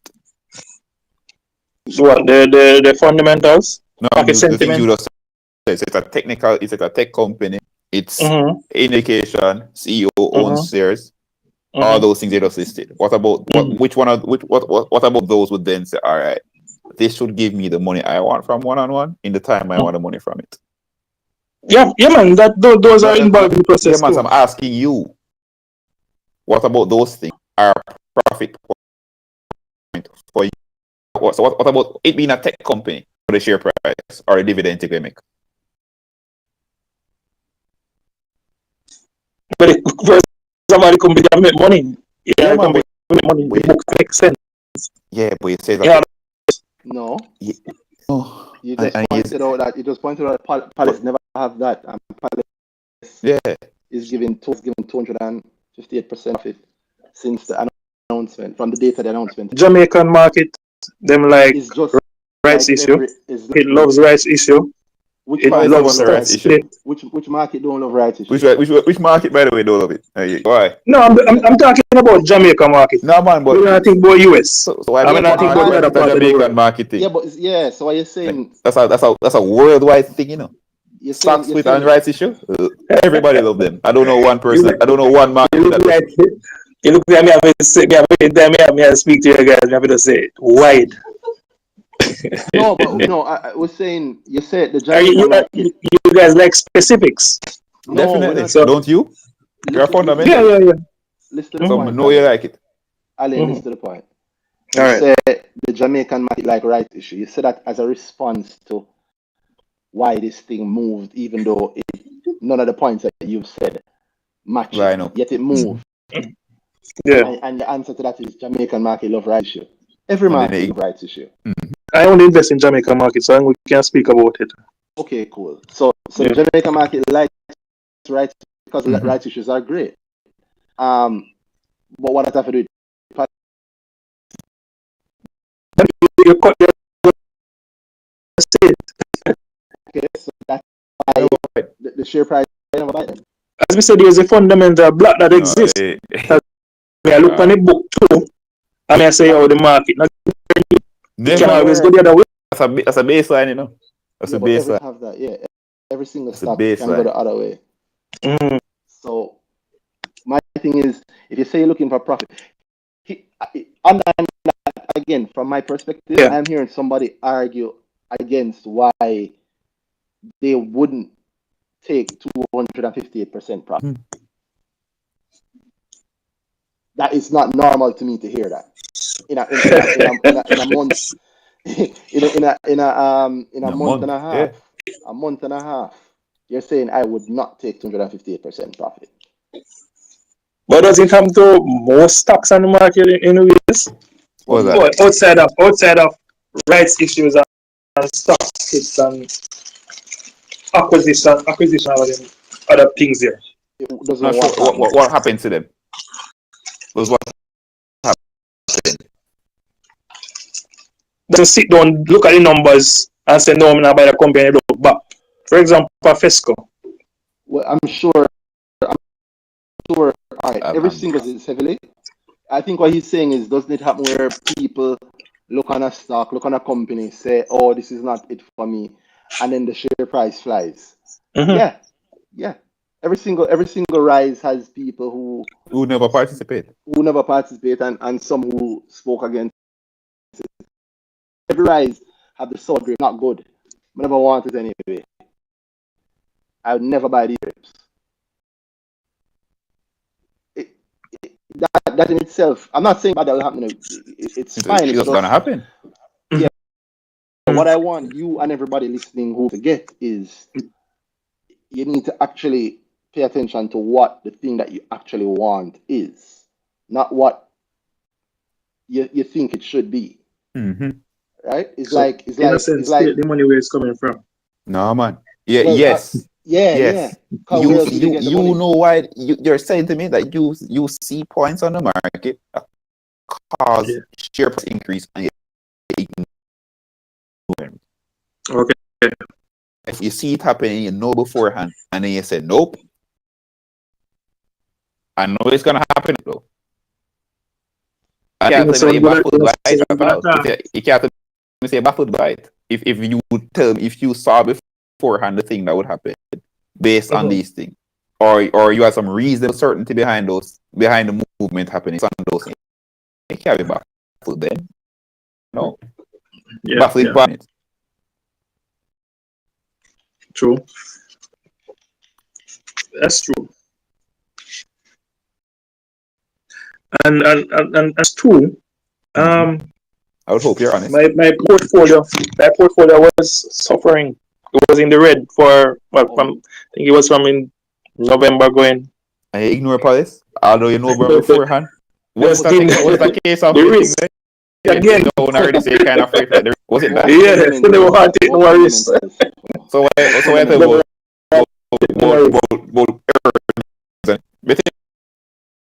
about earnings and anything. It's a very real point to say. All right, I looked at the earnings, and I'm not really sure that this thing that I expect to happen would happen because I don't know how that thing interacts with the negative earnings. If it's that'll make more sense to me. And you're already down, and you're free to take another risk on the money that's down already. That would make more sense to me.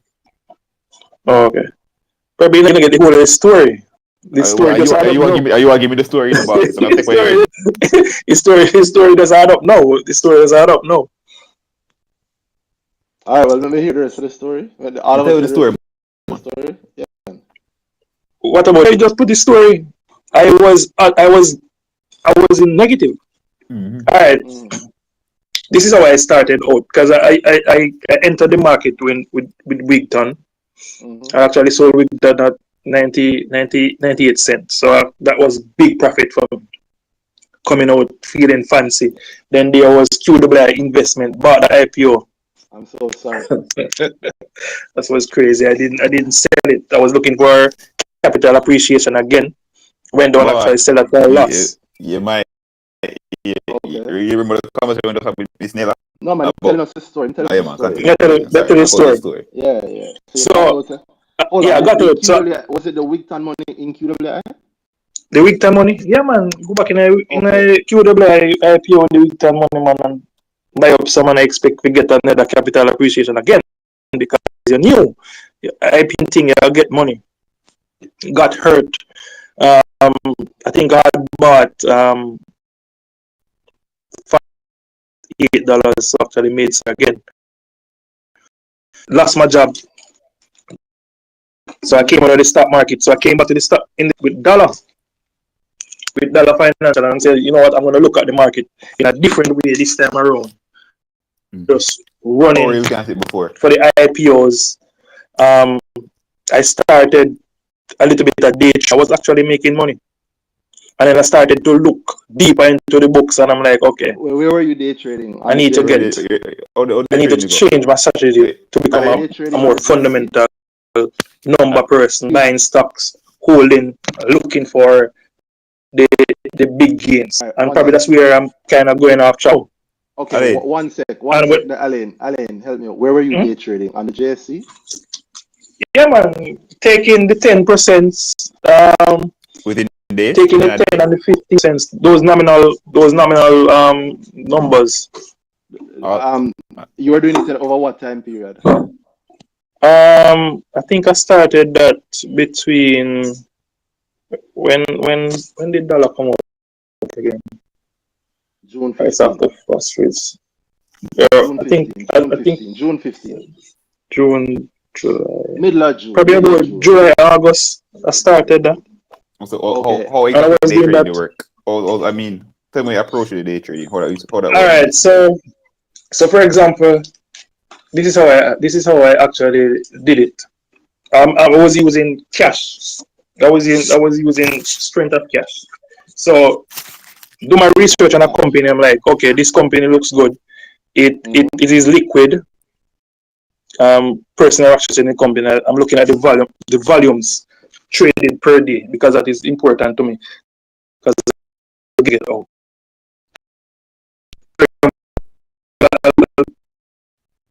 A stock price is at $4.10 or $4.20. I'm off up at $4, something that probably somebody wants to get out of, and they will sell down to me. Okay. And then I'll try to sell up and it was actually working. Why would you able to Why would make that Because company go up? it's the stock itself is liquid. Yeah, but Because of volume trading, because it's trading That doesn't mean the price is going to go within up. a band. It's trading. Yeah, man, come the girl. You lose a lot of money doing that guesswork. Come the girl. And I'm glad that you realize then that you were just guessing. So you can't Ease off step of away that. from that. Right? No, So I wasn't with money. I got burned when I stopped. So you got burned. I got burned when I stopped. So why stop? Eh? Why You got stop? burned. You're doing Because this it took a lot of effort and time. but My work is it varies on a 24-hour shift. Yo, So it wasn't even practical to do it while I was. You were consistently trading So I had to profitably. stop. And you work somewhere. No, it's fine. If him just getting into Bro, it you can work from 9 to 1 doing that thing. Versus 24-hour shift, and you will make more money if you can do it consistently. So why stop? Yeah.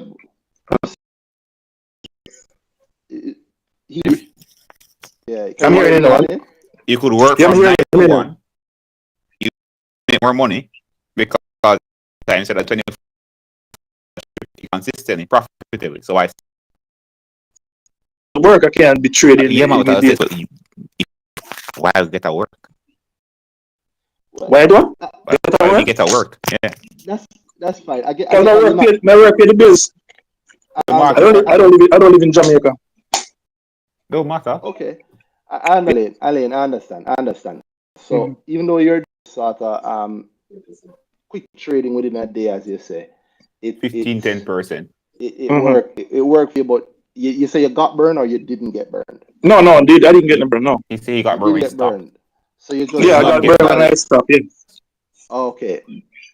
Sorry, you got burned and stopped, or you? No. When I stopped. And so what he's doing now is burning him. What he was doing before wasn't.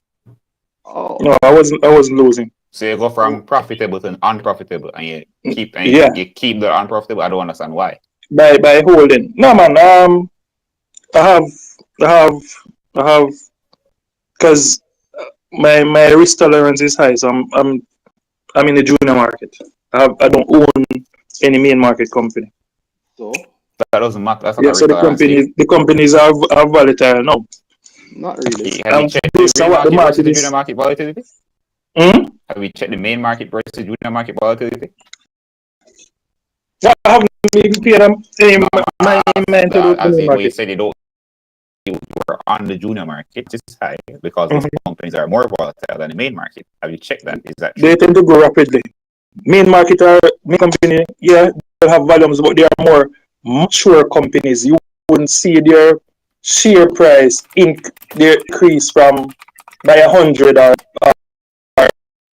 200%. But that's not easy. Because did that in a month. Palace is a rare occurrence. CPJ.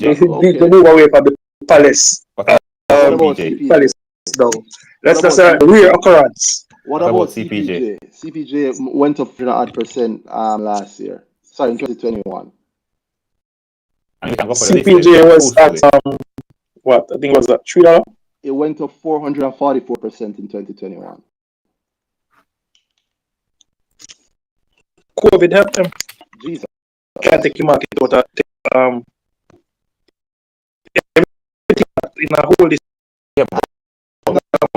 But you're not doing that thing, and I'm saying that's not the truth. Because I give you an example, and I say ignore them. Why? No, go ahead. I gave it two, and I said, "Oh, It said don't care." No, you went back to Palace, and I stopped at the Palace and we spoke about CPJ. And in CPJ, anyway, I'm sure I can give you more. Okay. So why make it a main market versus junior market thing when that's not true? But how often do you see very often. a main market giving 100 and 200%? Often, no? We can check the data. Very, very often. Very, very, very often. Okay. Did you check that they don't kind of return? Sorry, I say, is that true? No, I can't tell you that I checked all of them. So why do that? Oh, you Why know, stay? give it. Suppose you're wrong and you're seeing some profit as a result. Yeah. You get me? That's true. You need to look at the market in a whole. We need to, one of the things I do to get really, really, really good at the market, I question my assumptions. And when I'm absolutely sure, I question it even more. Okay. So I said that to say, you can't assume that just because something is on the junior market or something is on the main market, it won't give you the strongest gains. I won't give you strong gains. Money there, trust me, money there to make across all of them. I would say don't look at it from a main market versus junior marketing, just look for opportunities. And don't be so willing to immediately block your own blessings. Yeah, the man said never. Suppose there's something that could show you that, okay, if you thought that that next month, let's say in February, Palace Amusement was going to do a rights issue. If you found out that for whatever reason, would you then buy the shares? Rights issue. But the profit are gonna move. No, so, a rights issue won't change some are gonna move, the stock price are gonna move, so this time I will get inside here. So you would buy it? Because it's a learning process. I agree with you. Which is right. I agree with you.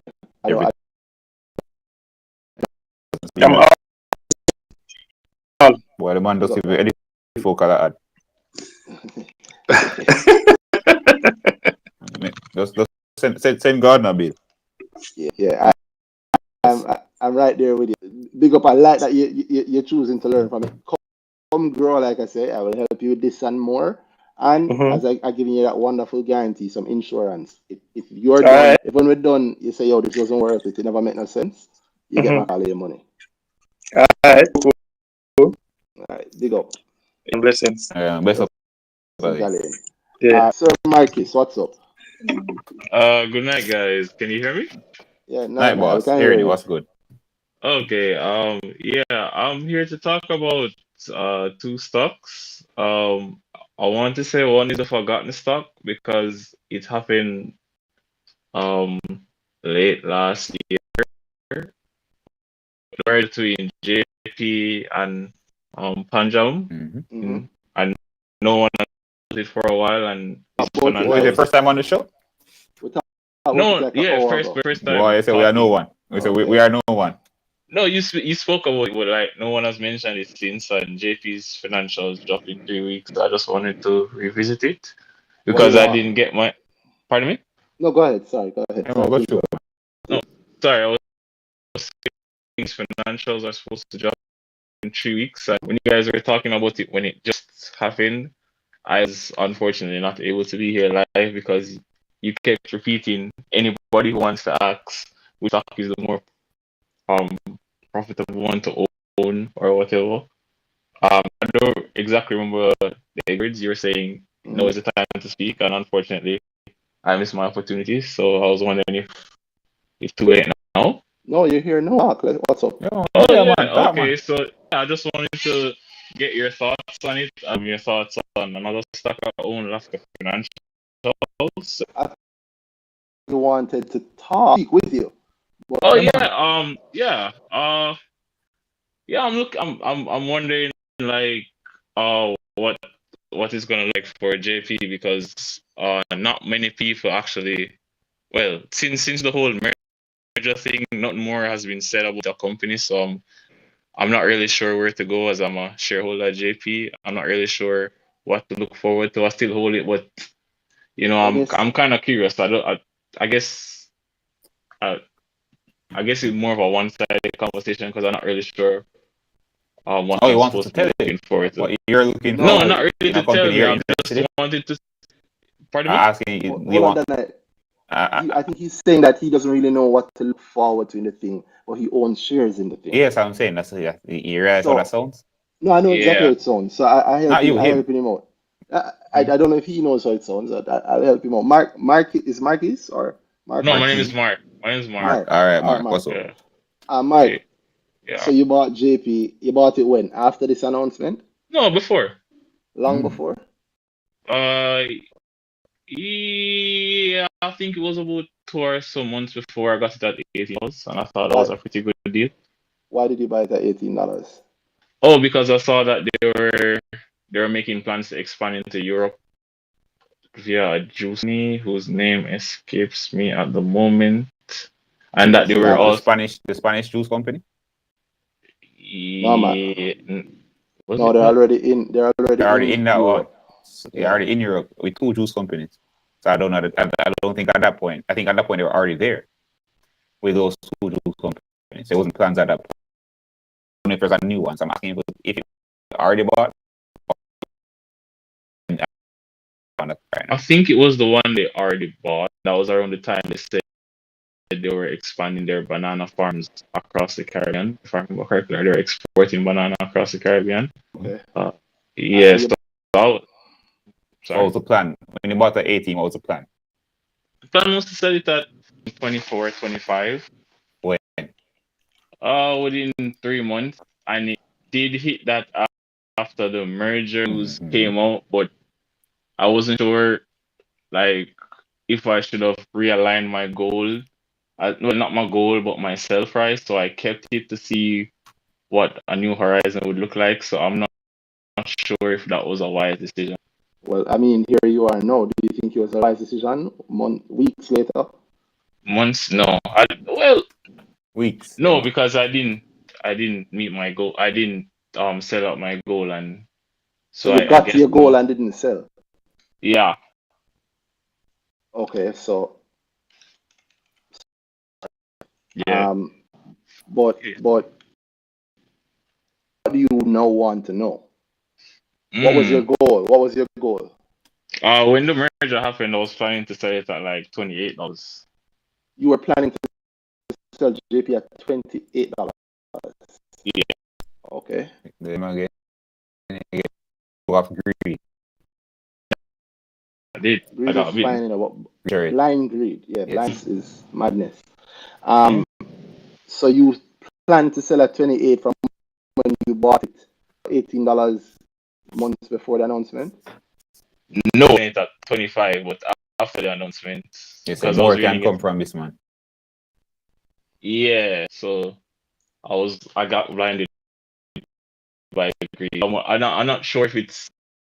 I don't know if it was. You got blinded by 28. Your goal was 25, and greed is at 28. Yeah, you got the 28. Why didn't you say? Yeah. Yeah, I kept it. Yeah, I still kept it. You said more greed? I was wondering if there's more to come. So that's why. You also need to come to grow. You know why? Yeah, you also need to come to grow because I did grow. You did so you grow. know better than that. Yeah, that's Okay. why I feel so terrible about it. Yeah. So what you want? We tell you then if you do grow. Yeah, what more you want? No, at that no, that is the problem. That is the issue. I think you want to tell us why holding make more sense. That's the thing, though. You don't know that. Don't know. I mean, suppose I said it right. You can't tell us. You have to tell us what makes sense for you now. You're here. So you want 24 mil, or you want 28, or you want a 30? What do you want? We still more on the 28. But I have a feeling that I'm going to get the 28. It's like, why? Because I think the merger, especially because the merger happened, the results that are going to come out now are for October to December. Yeah, and the merger happened early November. So I think that. No, sorry. Sure? No. I'm saying no. No, hold on. Let me just double check everything in front of me. It happened late. Yeah, it happened late November 21. So that's a whole month merger and how that could revenue, which was at the time already good for JP. So I'm wondering if that can push this share price along with the fact that they own 30% of the foreign group. So yeah, but you've also done so you know very well how that works. the reality of that. More. Did the merger happen today? Hold on. Let me check actually. Don't know. Hold on. Operating document is expected to be completed within the first quarter of 2023. Damn. Ooh. That's You crazy. have money riding on something, but you don't know when it is. You never really look though. You just work with the headline. No, I actually read it, I did So read you it, knew but it was Yeah, read in it, the see what you first want to see. quarter. yeah. Yeah, basically. It sounds weird, but yeah, I did read it, but it's like, It don't sound weird. It sounds very, very common actually. Don't feel too bad. Lots of people do that. They As work me with the do it. That's why I headline. read two times. They read what they want to see, or they don't see something. A lot of times, that's why you talk about the lie you want to believe. You want to see something so bad that you see it, or you don't want to see something, so you don't see it. And I'm not even saying that merger is going to cause the share price to go anywhere. Because think about it. Is there anybody that doesn't know that the merger is? How many no. people don't know? How many people think aren't buying it? Are going to think, well, I'd love to buy JP, but I don't have a reason to for the merger. I think most people that thinking about JP know about the merger, right? It's like a big deal. Yeah. So even with all that knowledge, the share price is currently at $20.50. So why do you think that It's gonna go to 25, it's going 28. to go to 28? Yeah, and that's in 25 goal. Yeah, man. And him hit him 28 and him dash that way too. And the funny thing is, if it got 30, it would have dashed that way That shit too. with, of course. Man, say 50 to go now, Greed is a thing. Yeah. Blind greed is a hell of a thing. Because you know what I suspect? I think if it went to 50, if it went to 36, I think it'd still wait. It'd be so nice. Yeah, the beauty in More not to knowing come. where you're going, is that everywhere Everywhere that destination. takes you there. So you kind of walk on. Yeah. You say you bought at 8 initially. You say you wanted 25. That's like what, 30% profit? Yeah, but I think I already. No, It was 35. No, 38.8. I did the calculations. I, I, yeah, I did the calculations at the time, and it looked really good. So I was like, okay, cool. And then I had another stock at the time that I was like, okay, I can cash out on this too. So my returns were looking good. So I was like, I can make the risk, But yeah, So you took the risk and it never worked out. You never took the risk. You never took the risk as carefully as you've learned how to. yeah. You did it based just solely on the share price and the feeling. So the next step then is, how do you fix that? What do you want? I mean, you're in profit now, right? Yeah, I am. So what do you want? 28. You want 28? Or you Or want 25? or what's that percentage, Randy? 20 to 28. No, not at 20. He's at 18. That's his 18. JP. No, I mean I was thinking more you want the move happening. So it's to happen, right? If he sells profit and if he needs that level, you get what I'm saying? But all right, let's go. Yeah, no, 20 to 18. I get you. Yeah, 18 to You wanted 20. 50. Yeah. So 55% is what you wanted. What you want. You're in JP already. Yeah. You want JP to 28 or you want 55%? I want JT to go to 28. Word. So you got the No, money man, investing for? It's JP. that's an honest. He Right. wants JP. That's an honest answer. Him don't want. That is a very honest answer. He wants to be right. Mm-hmm. Yeah, he wants to be right. Mortgage. Yeah. Good luck. Yeah. Good luck. Yeah. Yeah. But I appreciate the honesty, guys. Thank you. yeah, I mean, your honesty. Don't get much of it. This Honesty time of the itself. night, make no sense. Make no sense. Go on. I mean, you want to be right. So you're willing to ignore the possibility of making 55% profit elsewhere Elsewhere. because what you want is to be right on JP. Yeah, that and honestly is a bit of curiosity because I was kind of new to the market, so this was kind of like my first merger, so I wanted to see what would actually happen.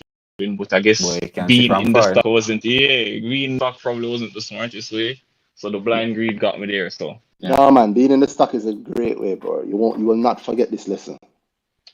yeah, yeah, You that's know what's true. going to happen too? Because you're going to remember that, like, if it goes back below 18, you're going to remember that you got it at 18, and even when I did go on Brick Talk and talk about it, I was still in profit. Mm-hmm. Yeah, and I'm not saying that it won't go higher, right? Mm-hmm. But it is good to know. It's good for you to know what you really want and why, and whether or not that aligns with what you say you want. Yeah, exactly. And what you're doing. You say you Yeah, want this, you're doing what you're doing, all right, cool. Your money is already on this thing. yeah. I already did hammer on the point. Hammer it home in brick point. Brick. I'm sorry, grow. But I you hammer know, it home so much that people start talking about it all over now. Yeah.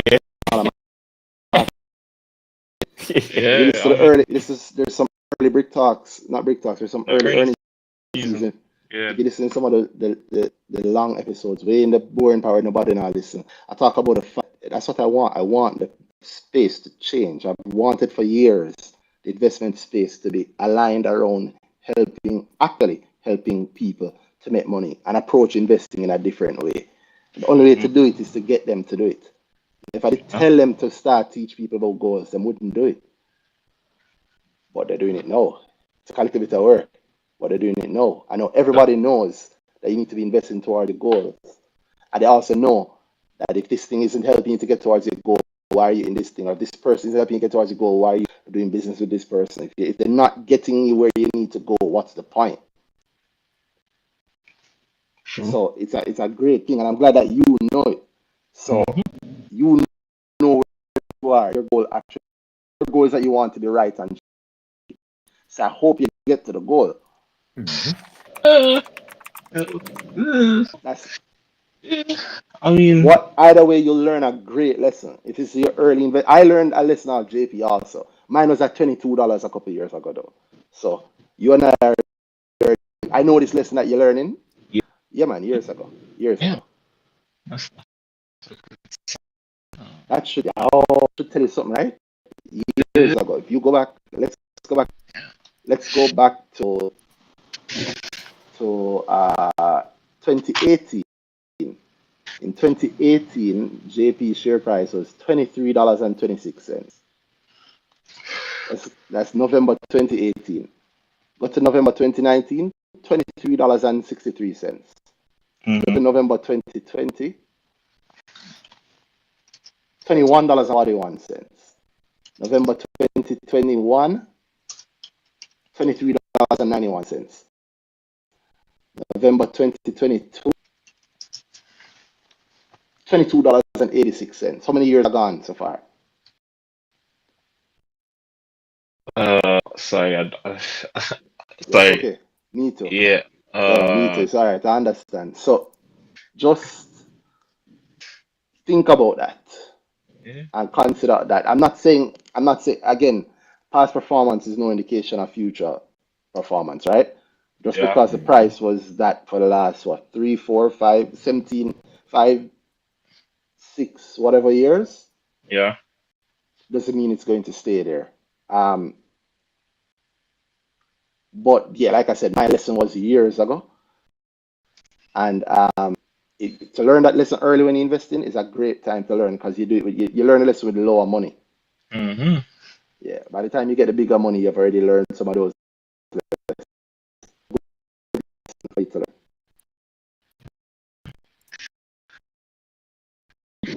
No to go. Yeah, man. Ooh, You're saying you're also asking about what was it stuff last and let's go financial. Yeah.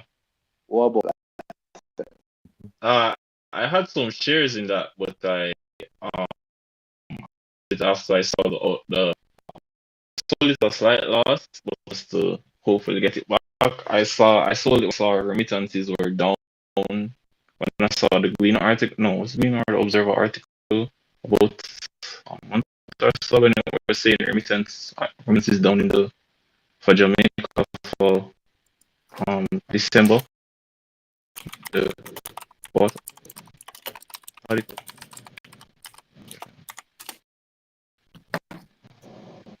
Remittance don't compare to last year. Mm-hmm. Yeah, so I went to their annual report, and they did say that remittances was a big key for them in their earnings, in their revenues, and they weren't able to rate against that fact. If um remittances went down, it would really affect their business. So I was saying, oof, that's not good news. Let me just jump out of that and jump into something else. So yeah, I wanted to see if I don't know if you could offer a different perspective with that. So based on Why our not? no, because that's just me just stating the obvious.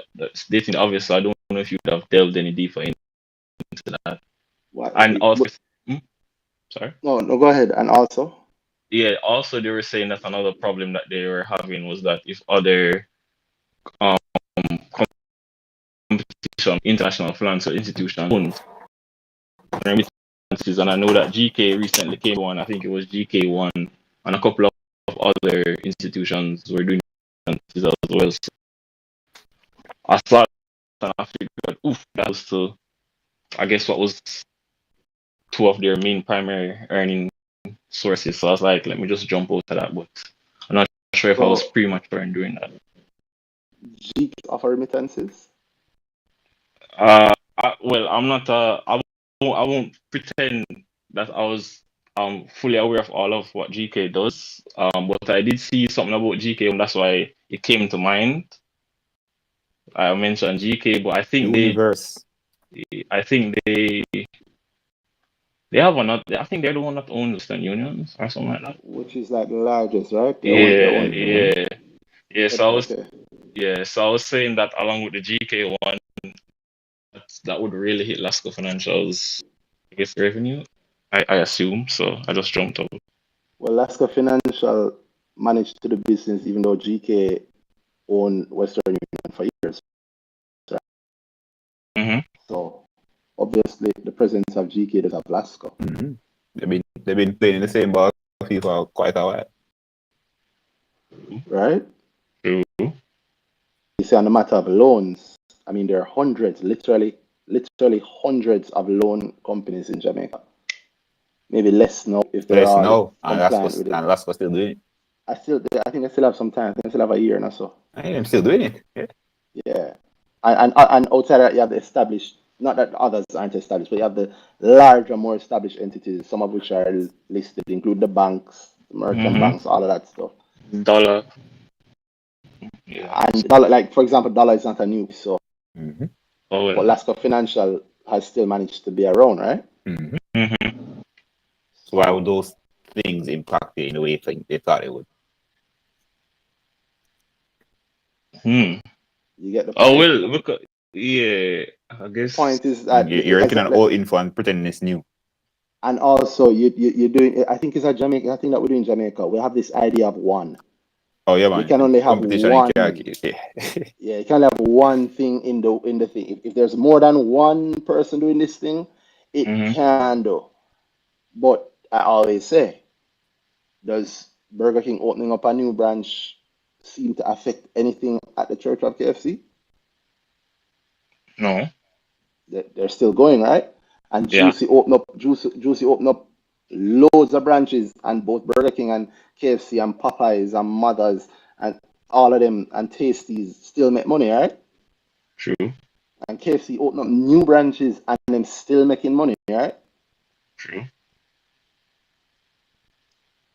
I Hmm. mean, Starbucks came to Jamaica, and I heard that all other coffee shops were going to go to business. Cannonball seemed to still be around. Rituals seem to still be around. Um, Lots of places. In fact, if anything, coffee sales may have gone up right? Hmm. Competition. The presence of competition does not mean that the business dies. Mm-hmm. Very often I mean it live. And even way more, right? The Hmm. space growing and all that. Hmm. Thank you. Yeah, man, think it over. And I'm not saying whether or not that's Right to buy or investment. sell. Yeah, I'm No, not saying it's the right understood. investment, and I'm definitely not saying whether or not it's the right investment. But it's the thought of, if this company juice and another juice, this company dead. That hasn't actually happened. True. Yeah, the reality of the market is that we can have, in some cases, depending on the product, hundreds of people offering the thing and space for more. And when the market is filled supposedly to saturation, there are advantages to be found in maybe being more efficient, or offering a different type of the same thing to customers, or offering it in a better way, offering it to more people, or offering it cheaper, or offering it at a higher quality. There's no, it's very rare that there is a single thing and the presence of the other thing completely decimates the original thing. Understood. Thank you. I understand. Another reason why I don't remember, I also saw heavy sell volumes at low one, and if that was a indication as well that I should jump out too. When did you see the article?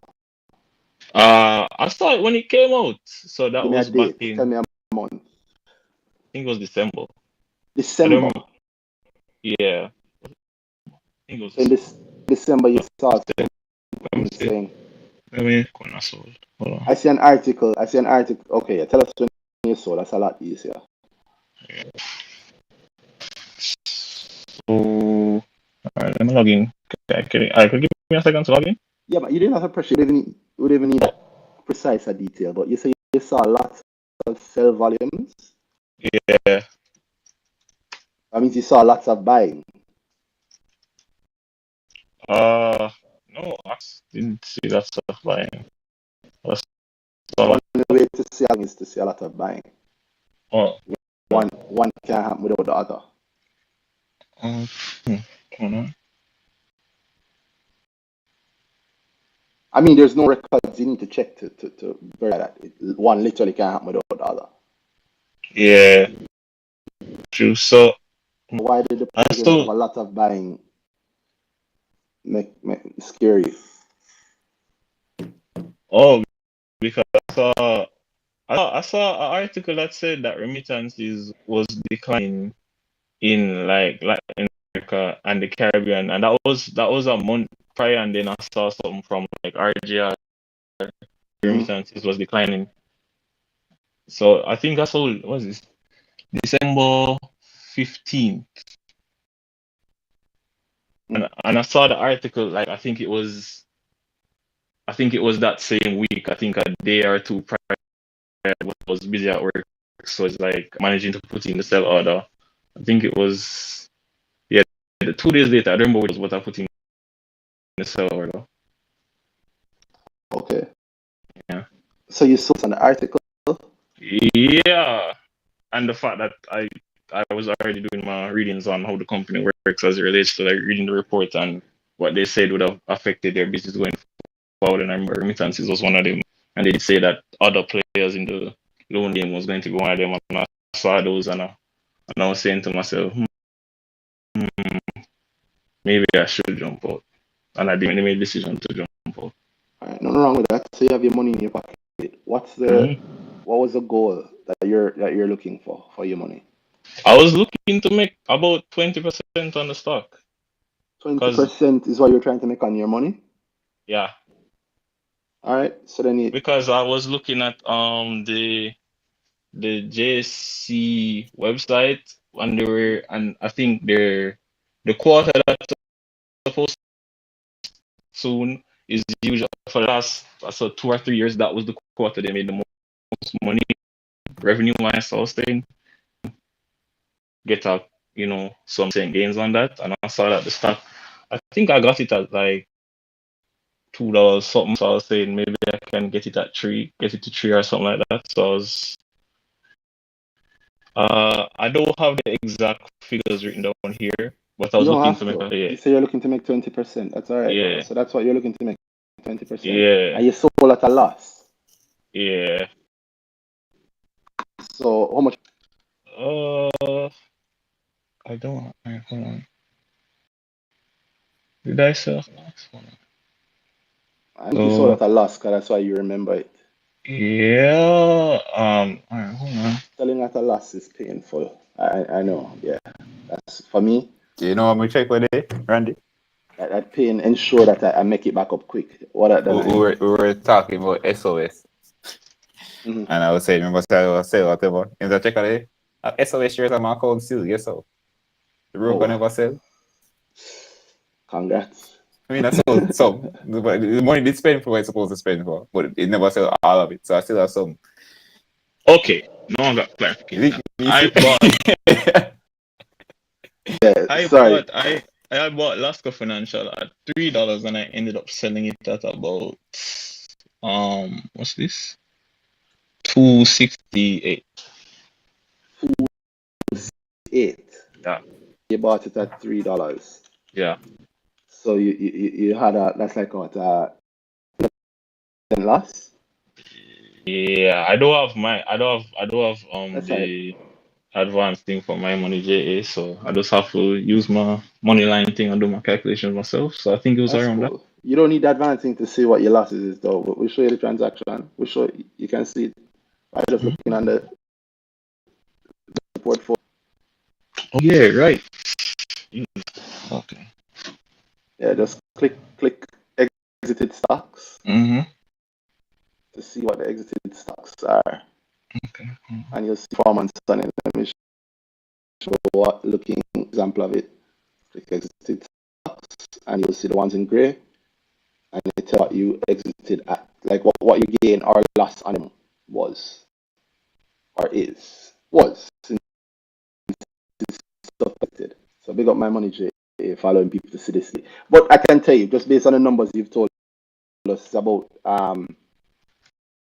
it's about 11% that you sold that, and based on your 1.2, I was working it out in myself. Based on your 1.2 goal initially, the 20% goal initially, it means that you need to make roughly 34% before you get back to just you need to make 34% to get your goal now. Yeah. Well. But did you know that before? You see, I just think you need to know that. You need to be able to measure that. It's a real thing for you. Also, I see that trying these things very, very quickly, like very like you bought the Lasco when? The summer. Give me a date. Well, So we don't know how long summer is.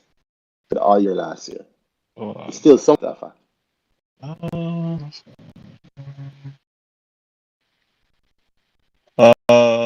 My first purchase was nice. Okay. Yeah. And the last purchase was when? June 22nd. June 22nd.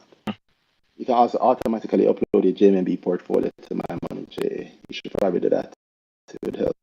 So you bought to you have to be a paid user to that. You just click the import JMB, or if you want to know how to go to the wiki and look at JMB portfolio import instruction.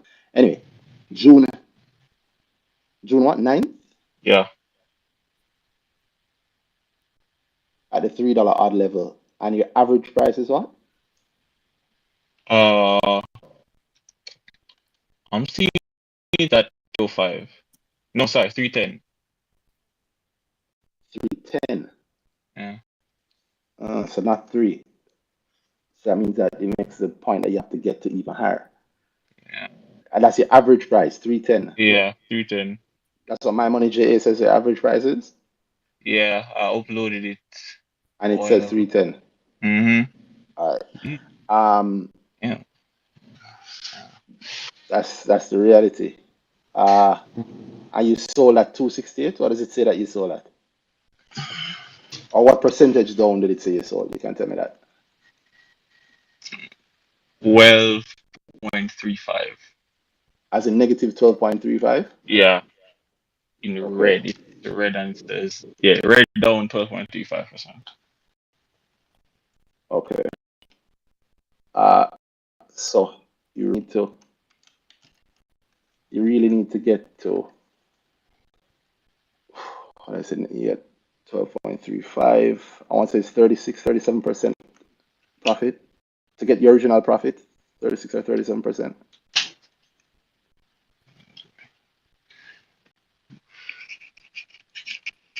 Yeah. To get, let me make sure I have that right. 37, yeah, 36.9, 37% profit just to get to your original 20% profit is what you need. What time you want it in? I was actually thinking to get it for the end of March. You know, that's Extremely short. Yeah. difficult. No, Yeah. not short. It's hard. Extremely difficult. End of March is a month and a half away. You're looking at a year's gain in a month and a half. Right.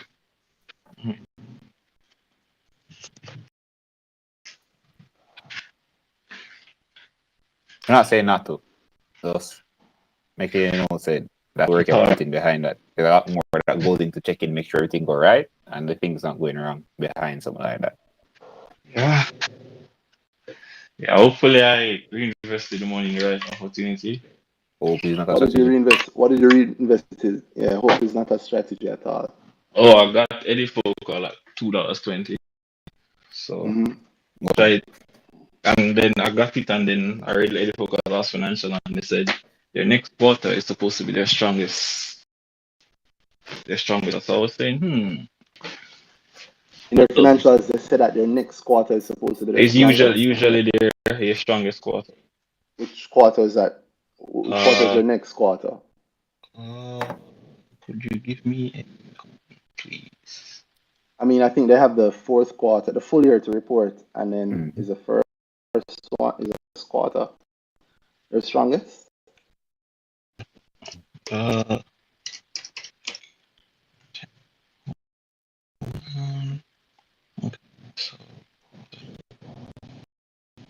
so is their second quarter is their third quarter. So this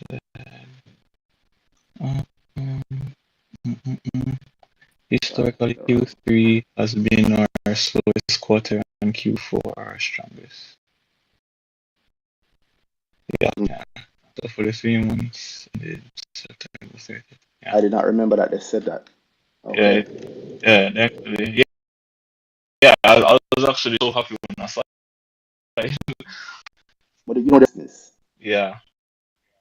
not the share price. I know. You That's also why. you also know that just like us, they can't tell the future.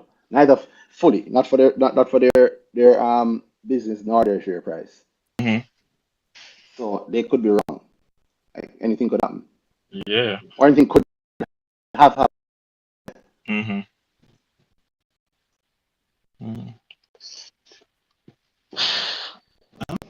So you understand that March thing that you have in mind is if the tip is really difficult. You sure you don't want to?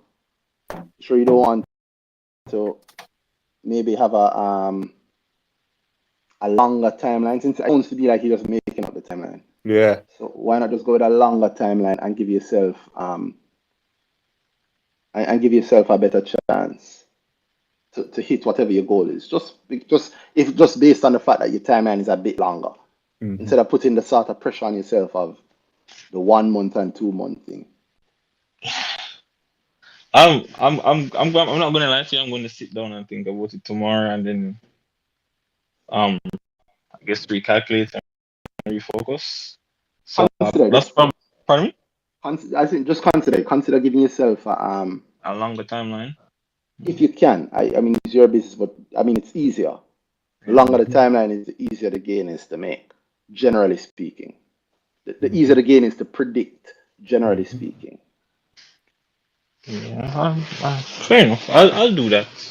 I'll actually do that because, as I said, that's why I actually wanted to come on here and talk because it's one thing you sit down in your own head and you make decisions for yourself and you make calculations. It's a whole other thing to like talk to who are in the space, been in the space for a long time to see what their ideas are. So I just want to say thank you guys for having this discussion with me. You're Appreciate it. welcome.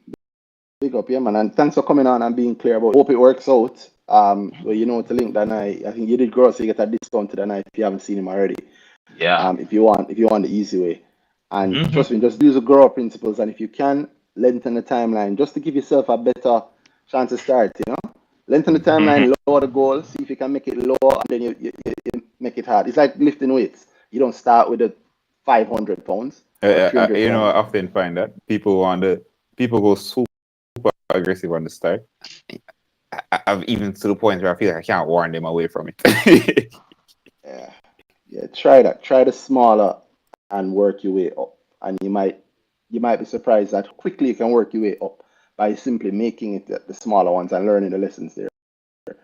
And you actually have a thing that you have an advantage over other people in the fact that you're actually making decisions more than so ahead. So food super aggressive for no. If you have to, sure, but if you don't make your life harder for no reason. Yeah. Mm-hmm. And you sound young, so you sound like you have the time to be doing the research and reading. Use up that advantage. Yeah. And use up Things that I advantage. thought I did, but clearly there's always more to learn. There's always more to Of do. course, there's Never stops. always more to learn. Never stop. Never Yeah, stop. man. I've been doing it for years and I still learn every day. The day I stop Every learning. day. Yeah, man. And the market is constantly changing too. And even that day learn, eh? Yeah, especially that day, I suspect. And yeah, market changing, you get me? So there's no book that a book written on the market 5 years ago is near obsolete now. Yes, sir. I need an update. Mm-hmm. Yeah, man. So don't beat up yourself. You do by at least paying attention and tracking it. Just make sure you pay attention to where you get it right, where you get it wrong, why you got it right or why you got it wrong. And trying to think that yeah. And you do that it's not good by actually think that trying to have a conversation. I gotta say, also I just say own head. Yeah. I mean, I want to come on. I'm listening now for Friday. I was supposed to call a few weeks ago, but Nerves. the bigger heads were speak. No, man. the bigger heads were Good to speaking. good time to I talk just said, to. So you know what to the bigger heads. Yeah, man, it's a very retail investor focus. It's an opportunity for anybody to talk to them. And anybody could have come on and spoken to them. So which is right. Yeah. The thing is, I've been listening a lot of you guys' old earning season, so I realize you guys are going to tangents. That's where the gems are. So when certain one jump on, when certain berry jump, when certain few jump on, I just said, let me just hold my question and see what these guys are saying. Yeah, imagine that conversation and imagine the tangents coming out of your conversation. All those people. It's not just us, you know. Mm-hmm. Yeah, big up Sir Berry for being here a lot. I don't see he's here every this week, but big up for being here so many times. I think how many other spaces in Jamaica for the past, let's say, 20 years, how many opportunities would a regular young person just starting out have to have a conversation with somebody who is a great in the market and has been there for a long time? Great. We had Paul, who's younger, but also building him way up. You have Danhai and I, two different age groups, but also in the market. Mm-hmm. Come in the market two different ways, but also there. You have Sir Berry, who's been there from the start of the junior market. Been there from the years. I think it's a 36 or 37 years, right? You have that sort of opportunity. Yo, don't cover your own fire, brother. It's regular people just like you. So the opportunity is there to ask them or talk to them. Take it. You never know. Mm-hmm. You must learn. Trust me. Yeah, you must learn something. Yeah, man. Thank Big up. No, man. thank you. Thank you for Big coming up you, on. boss. Come on and ask anytime you want, man. You Anytime. and anybody else. Next week. All right, before it. Mm. All right, boss. Nice. Best of. All right. How you feel, Danhai? Feeling good. Let's see. Feeling good. And if you want to do some more, or if you want us call time, I mean, it's almost 12. I'm buying calling time. But At- see, any last callers? yeah, let's see. Anybody else have Yeah, anything man. to ask about, anything you want to hear about? If you're wondering if you should, this is your chance. Send a speaking request and we will answer it, and you get to be either the last person or the second to last if somebody more interesting run on at the end. But yeah, yeah. So that speaking request, I will talk about whatever you want, then ask for the stock. And yeah, and just like we tell Mark a while ago, don't hold yourself down. Don't decide on your end that we won't Yeah, take it. trust me. Because, We are really, really. yeah, man, we know the whole market and we are more than comfortable speaking about the whole market. In the meantime, let me take one of these questions. I think I saw somebody Kevin Barnes said, would you say that the investor can possibly do proper market sentiment research without a tool like My Money JA? Davin, I don't know, but I'm happy that a tool like My Money JA exists. Yeah. I don't usually give up tools that I can that are in front of me. So yeah. I pay it the best. Imagine I had MMJ when I started. Imagine if I had MMJ when I just started. Jaja. But yeah. Just Jason said, are there any plans to have at Demon Sport on Brick Talk before the 29th of February? Jason, jump on and talk to us about that. Now, that's a very weird thing. The 29th of February, that's a weird date to pick. Yeah, what's going on? And Demon Sport, who's Demon Sport?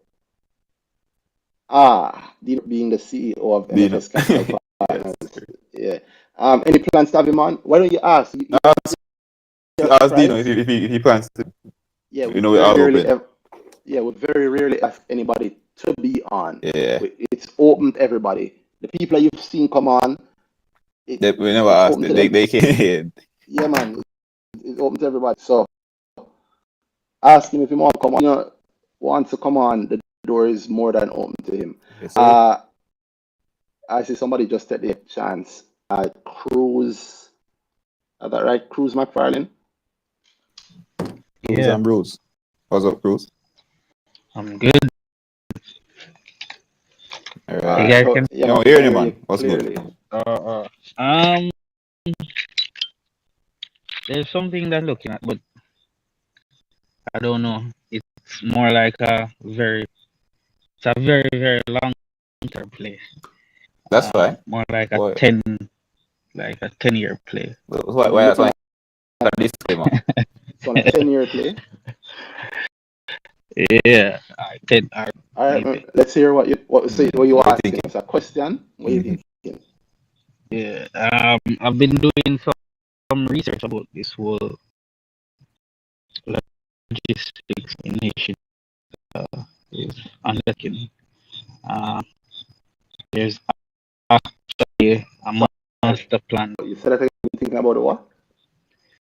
The whole logistics initiative. Go Tyler. Yes. They have this master plan on the website of Jamaica Special Economic Zone. They out all the basically how much they all the together to cool. Looking at it, I was actually surprised that a lot of the things that they list out as things that they need to achieve to create that infrastructure in Jamaica. I was actually surprised that the government actually tick off a lot of them. Why were you surprised? They're actually executing really well against those things. Because that's not, at least growing up, that's not the expectation you would have. Oh my God! Look how the, let me say something. What you just said might be accurate, but that's how you get Yeah, the man. truth. The truth gets in a lot of trouble. Let's move on from the point. So yeah, nobody's used to it. I tongue in cheek when I said, "Why were you surprised?" But I analyzed my whole life, so I understand why you're surprised. Indeed. Yeah. And Twitter, go. You say anything? Anybody look like them getting too good? The mob comes for you, Yes, right? sir. Yeah, yo, Danhai, this week the man wants to say Dr. Nigel Clark is not.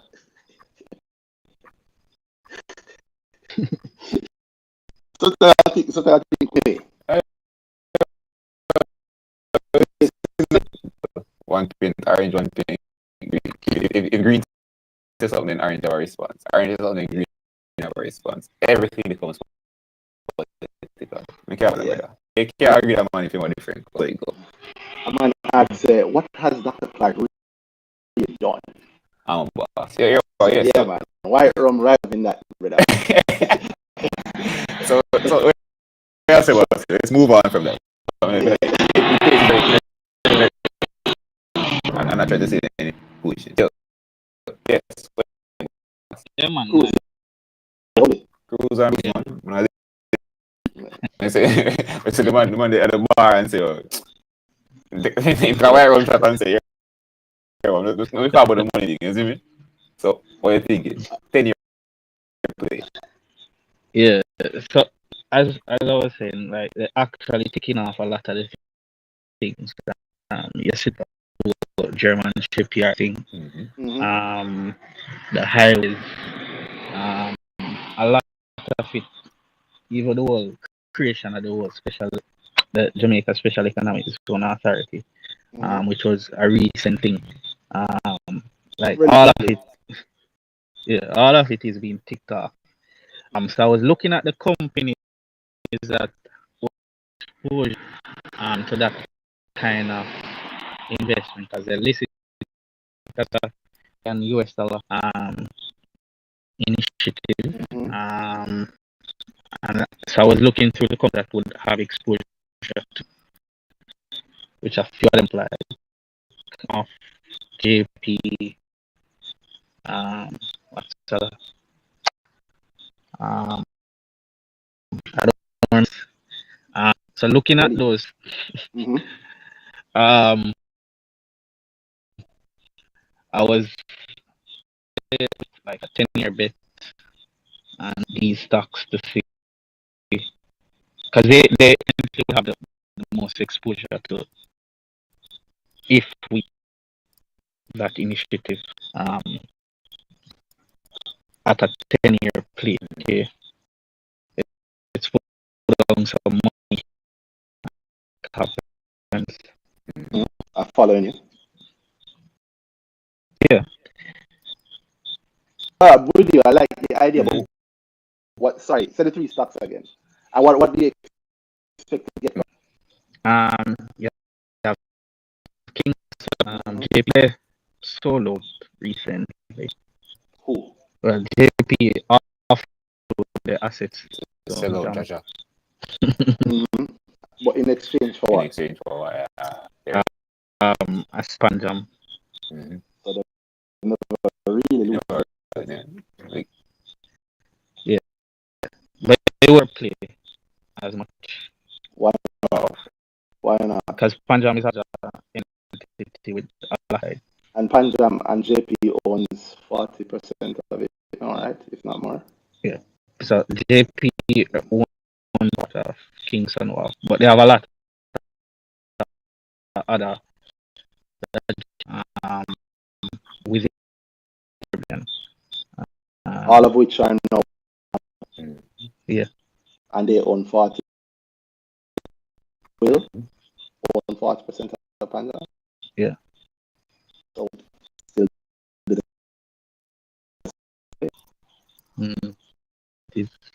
No, not. Well, hold on. Just speaking in broad strokes. So what exactly are you expecting? If let's say it's year 10 and this play worked out, how much percent do you have made to say? Yeah, man, okay, this made sense. Yeah. This is a good move.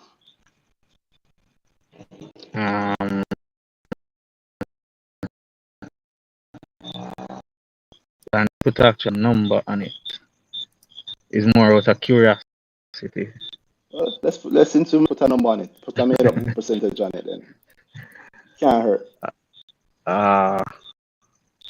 If we execute well on that initiative, I think be a game changer, not just for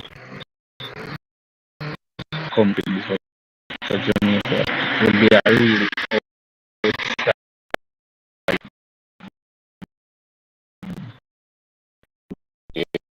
You're not investing for time, you know.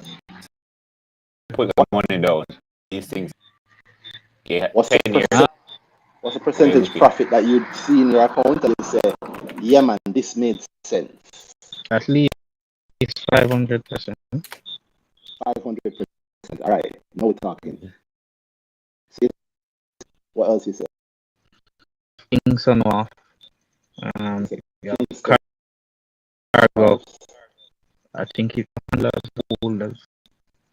So JP Kingston was Cargo handlers. cargo handlers.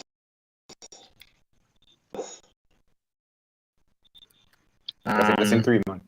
Yeah, some other companies probably can get naturally companies like eventful and one-on-one, because you'd have to train up that people to meet that new demand of talent within that. But those are, So you want to get the direct You want this big for the companies you're in. All right.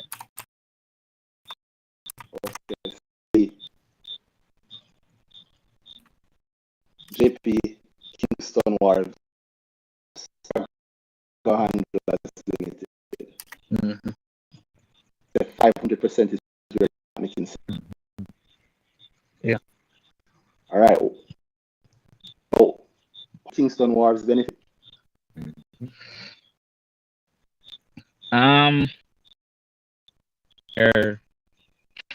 That's where the goods come in. So they have a very direct export, because Jamaica would become what you call like a Logistics hub.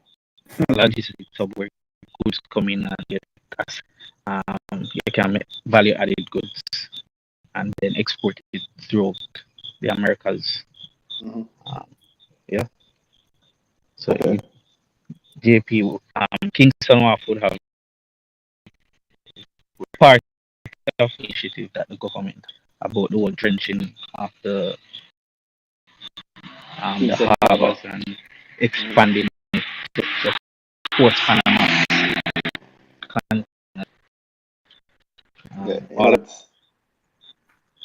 Allowing bigger ships to come, the larger ships in the world, post Panamax ships, to be able to dock here. Yeah. All right. I like what you're thinking in terms of Kingston Wharves, at least. You said there'll be more imports, right? And CHL in there.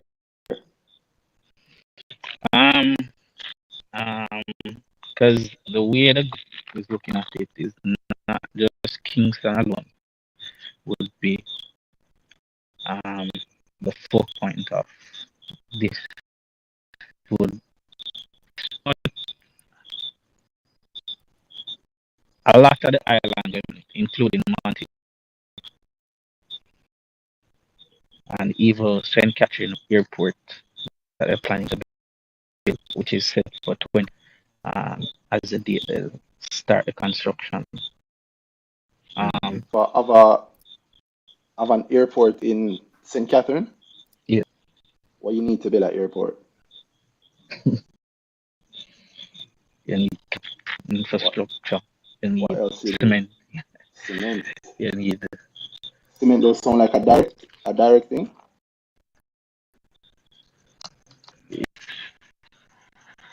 But it's not a pure play. What's up, Why pure? not? What's up, pure? Hey, define a pure I'm play. trying to minimize my risk by sticking to pure Always. play. No, but what is the? What's a pure play? Define that. So Meaning that if you know a way to build a airport without cement. Without in it. yeah, I You can do? say, but it isn't the only company. We didn't say Just cement. Hold on, no man. Carib Cement isn't the only company that does what? Cement in Jamaica. Well, There are so many companies popping up to sell cement names companies, but I did read some.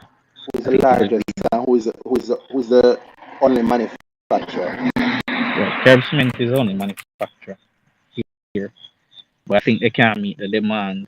So, But if you're building something as big as an airport, it's likely that the local manufacturer would have a large say in that, right? Yeah, I guess that would include lumber as well. I don't know if lumber has the same Well, so like you don't want to buy Carib Cement. idea. Yeah. Yeah. So but very much so like him don't want to buy Carib Cement. So, okay. Cool. I don't want to edit your 10-year plan. So you say your plan is Kingston Wharves, CHL, and Jamaica producers. Mm-hmm. And 500% you think you're getting from all of them. And CHL is getting part of this because what?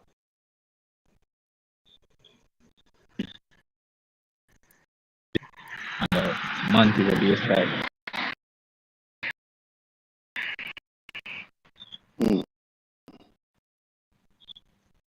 Kingston side. CHL is on Montego Bay side. JP is like so already a Kingston off there. Have a lot of within the Kingston era.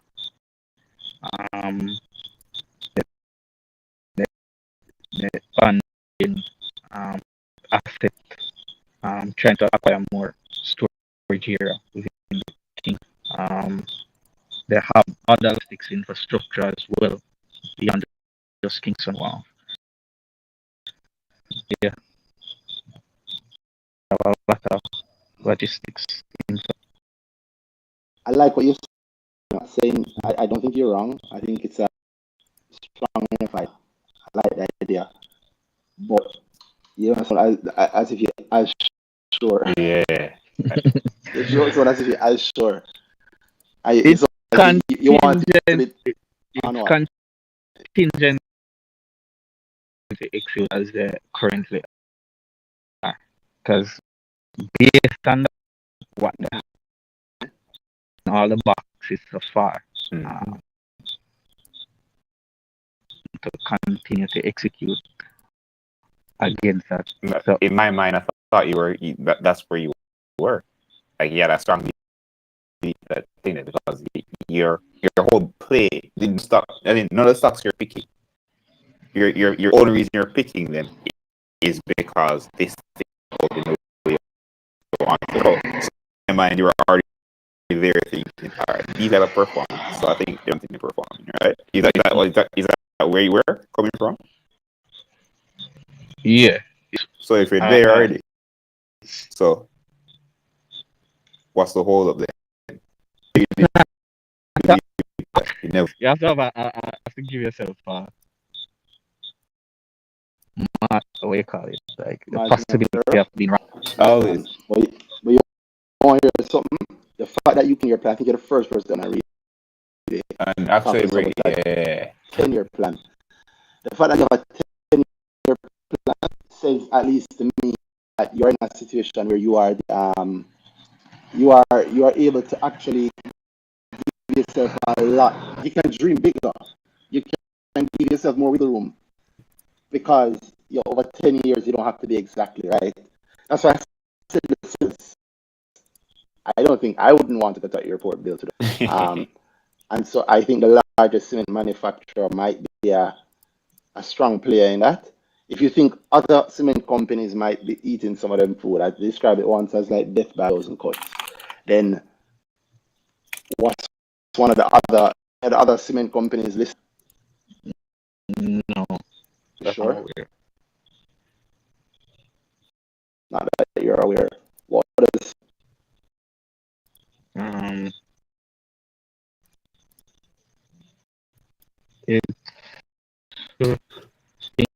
It's somewhat, but not exactly.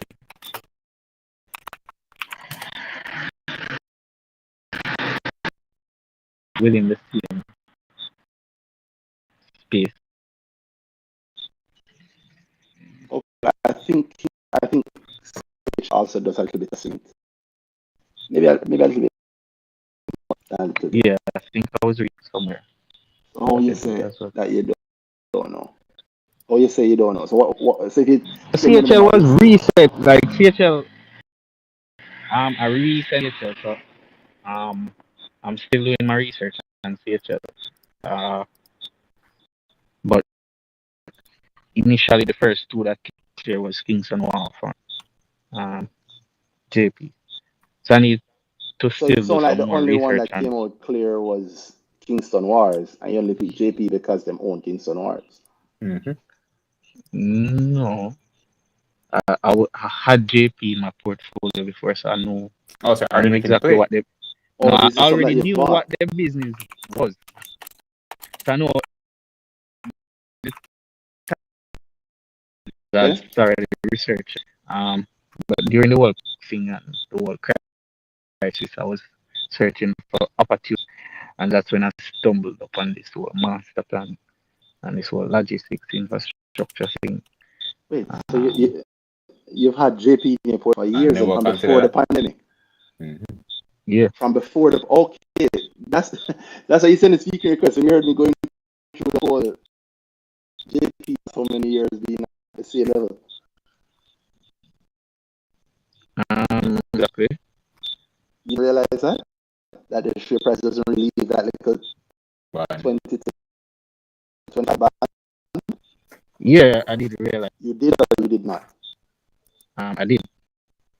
You did. And Yeah. you realized that before you bought them? Yeah. You bought them because you figured out.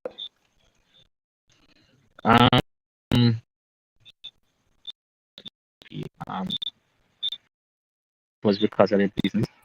I think a strong Jamaican brand, the products were popular with consumers. Not all of them, but for the most part, their products are pretty popular, massive. Mm-hmm. So I figure more like that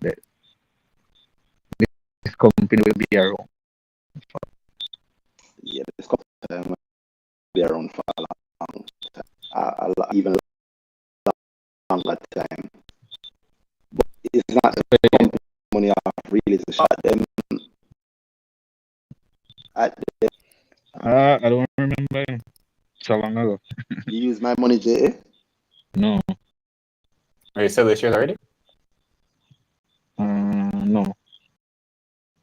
You probably should. You probably should use it. You can Track see what your average price is on it here. You buy it after bought it once long ago.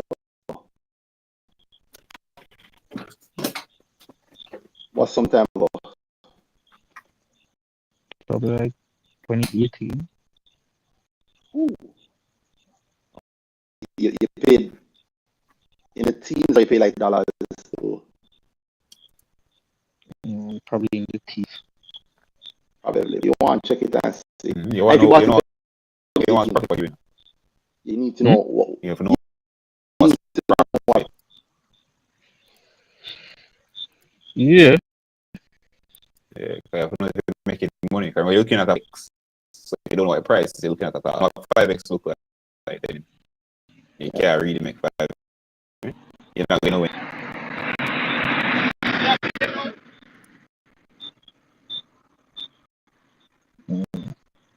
I was gonna exit it, you know. Before the 10. Bye. No, I would exit it. But when I read about those Latif plans and all that, I thought, okay, maybe I might hold this from that time. The 10 years. Mm-hmm.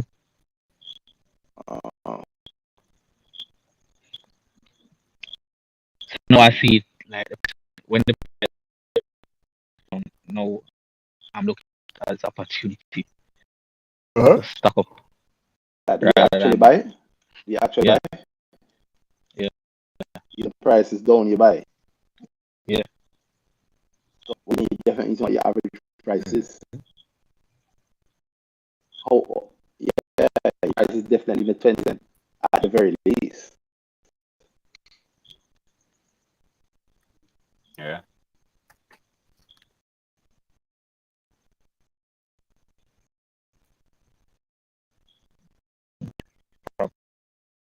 You sound like you know you I talk don't, I with don't look at the stuff like I don't watch them like on a day-to-day basis and not asking you look to watch on a day-to-day exactly. basis. I'm asking you to know how much you pay for the thing. How are you going to know if you're in profit or not? But are you in profit? But not log in and look at it. So you do have somewhere you can log in to see if you're in profit. Yeah. Okay. And what does it say that your average price is? Like the negative. No man. How much you have paid? So you are in a loss. Yeah. All right. I Like suspected you negative. were, but it's okay. And you're in a loss at $20.56. If you're at a loss at today's price,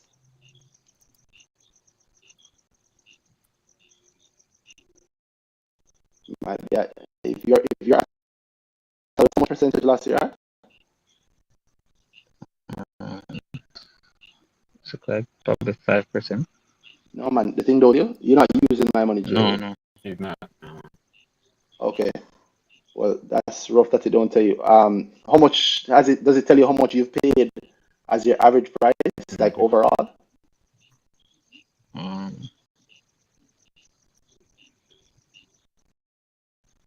Yeah. what's the average What's your price? average price? What's this? $29. Is that No, Excel sheet? Okay.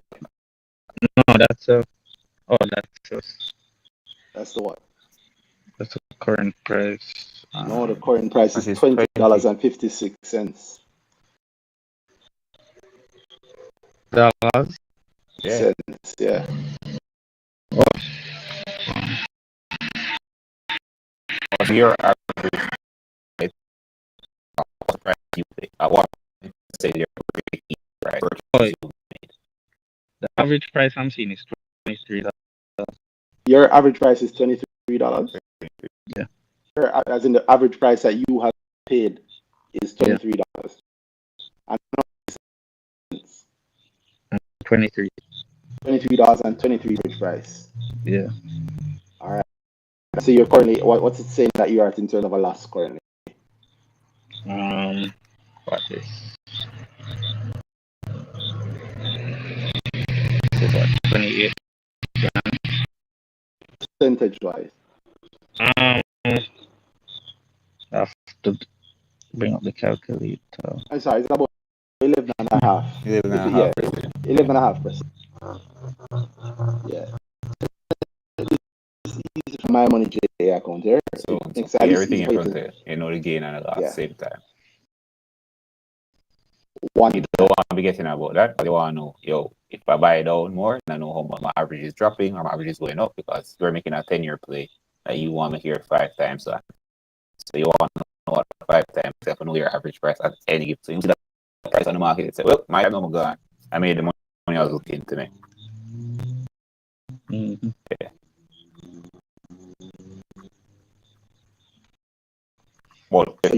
Yeah.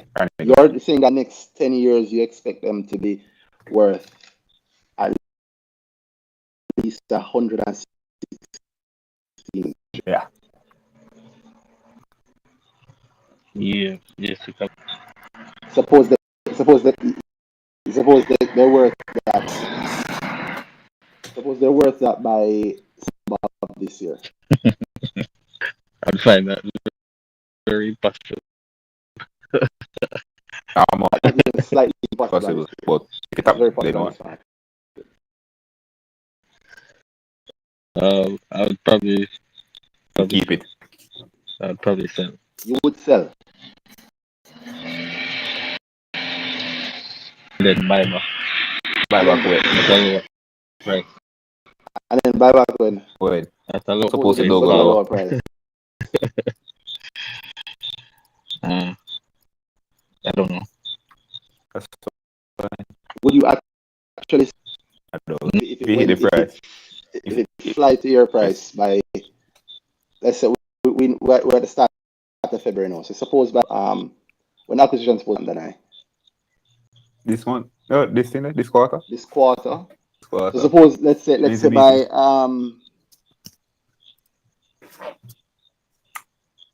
let's say by June, yeah. Let's say by June it's at $120 per share. Would you sell? I would sell. What to the 10-year plan? What? Doesn't fall. But suppose it doesn't fall. I would still buy, but so either pull the money and then put it back later. I'd probably rebuild the position. The higher price? No. Yeah. Rebuild the position. So the 10 piece still there, but and I think it still will. Well, you're saying that if it reaches the say within 6 months. I probably would question if it can continue to grow as much. I think I probably would question it, and depending on how I see things playing out, it probably would, and how I see things playing out. If I buy back or if I buy back at comforting at a higher price. So, but you're definitely selling. Yeah. You know, I like that. So, what about the plan? What about the whole logistics thing where you just did spend the first 20 minutes? That would is just June. You know, it's just June. The shipyard probably just get it first customer, if anything. The like things just happening.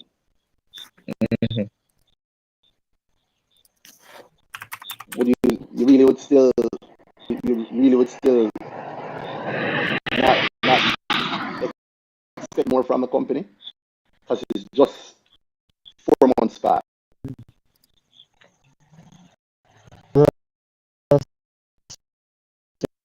It probably would playing out. How you see things for now? Near its potential. Right. The potential, I think, is 120. Yeah. And okay. And that's on the basis of the logistics hub, like from the logistics hub build out, blah blah blah, right? But if you get the money in 3 months, that's for the logistics business.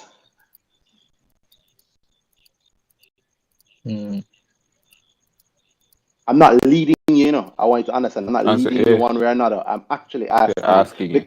Because remember this, and not just for you, for everybody listening, everybody watching.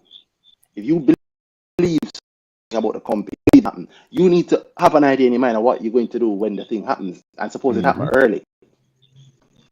Okay. Yeah. I never thought of that.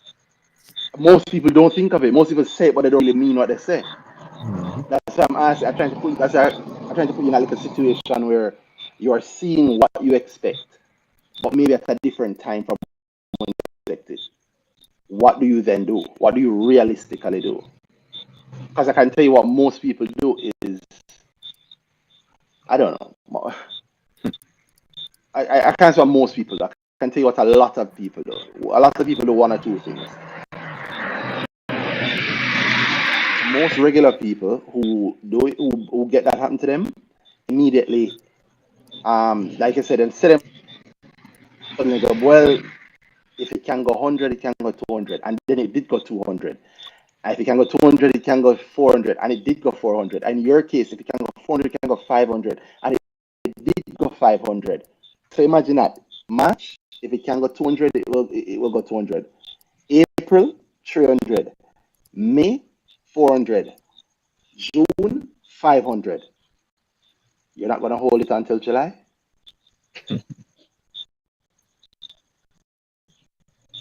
I mean, it's flying. And logistics hub thing, they even really start yet.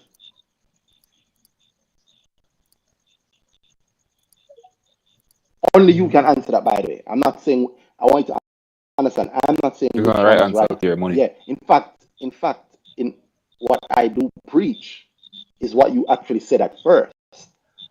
But I'm so not used to people actually say, people say it, but they don't really mean it. Mm-hmm. So I want to hear when you think of yourself in the situation if you do it. Because one thing to say, yeah man, if I lick it, I sell, man. I can tell you another thing when you're in your account. The sell button suddenly becomes very hard to press.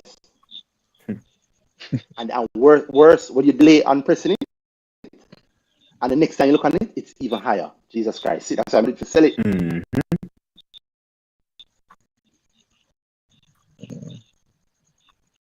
So I want you to think about that because with a what you call a long goal, or what you call, realize after you start out talking term goal, it turn out you say that you would sell if you get the thing in 6 months or in 4 months. It's not really a long term goal, it's just a Got money goal. 500% goal. Yep. You're looking to make 500%, no matter when you get it, but you're willing to wait 10 years for it. That's usually what I really is. Article, but then start invest on time when money make.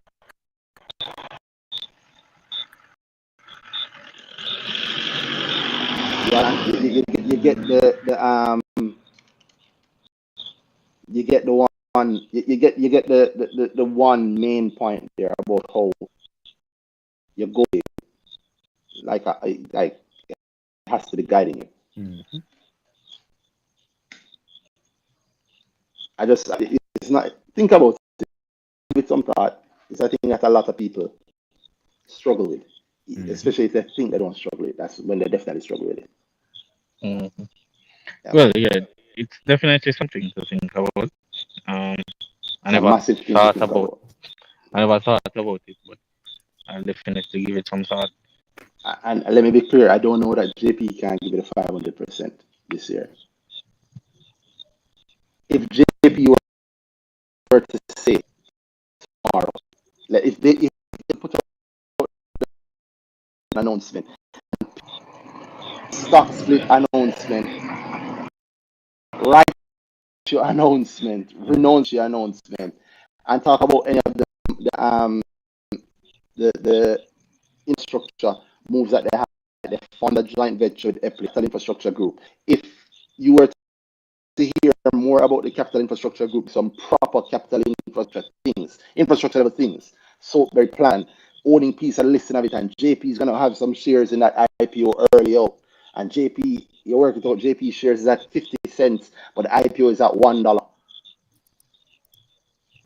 Suddenly, and the IPO is happening in, I don't know, October, and it's definitely using the bottom up method, and there are no pensions being given early stakes. In fact, only JP have an early stake, and it's not even $1, 50 cents, just like Wigton. I'm following the Wigton method, and the price, right? If you heard all of those things,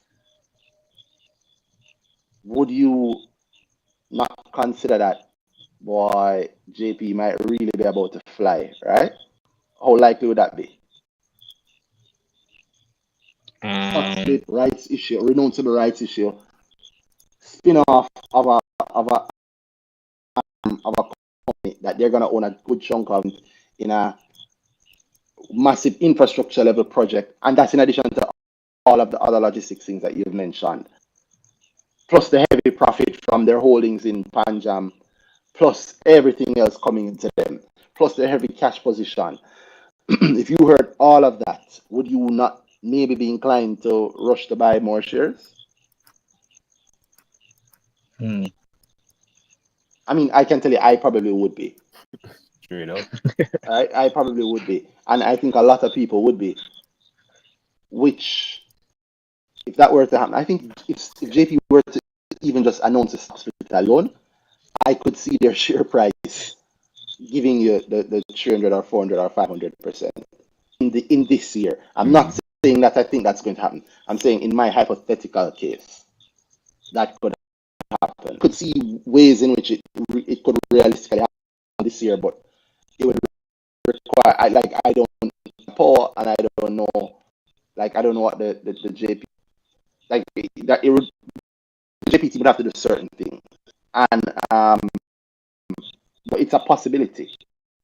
It's not like the last 2 years. The top stock has been more than 200, more than 300% growth in a JP is a stalwart Jamaican company. Nobody would think that you're buying on poor fundamentals if you think about buying a JP. So I don't think it's impossible. All of that said, you have to think about what success will look for you to get where you want to go.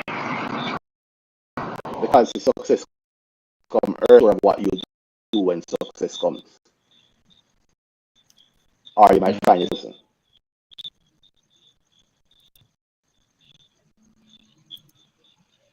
You get me? Yeah, man.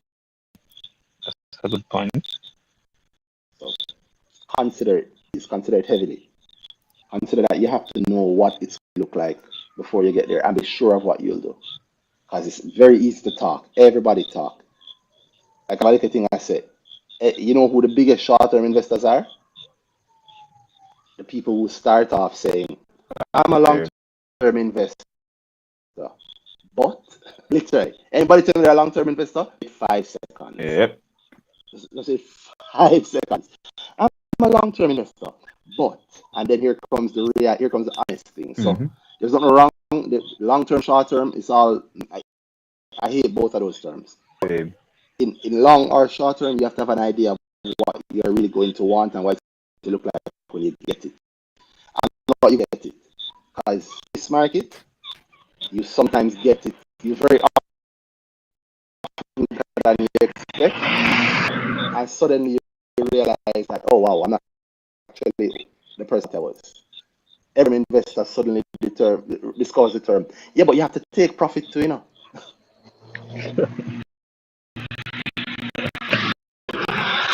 Yeah, man. So let's switch around the idea of long-term investor. I really hate the term.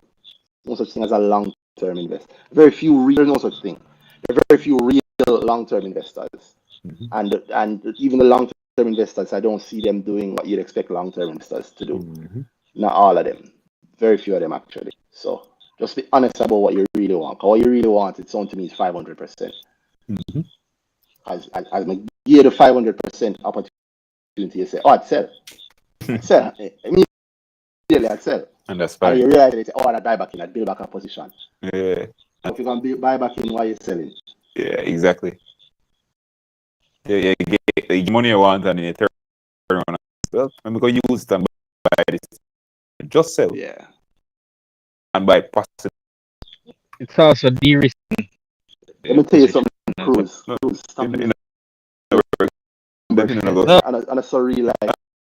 Sorry, it don't really work. So de-risking is so you're saying the thing. You make the money you want, me, and you go take it back and buy the thing higher. That's not. That's taking more risk. Why are you buying by it? You already make your money. Yeah. you secure that cash, Yeah. but you can take a small little percentage of that and So what about I probably said? put it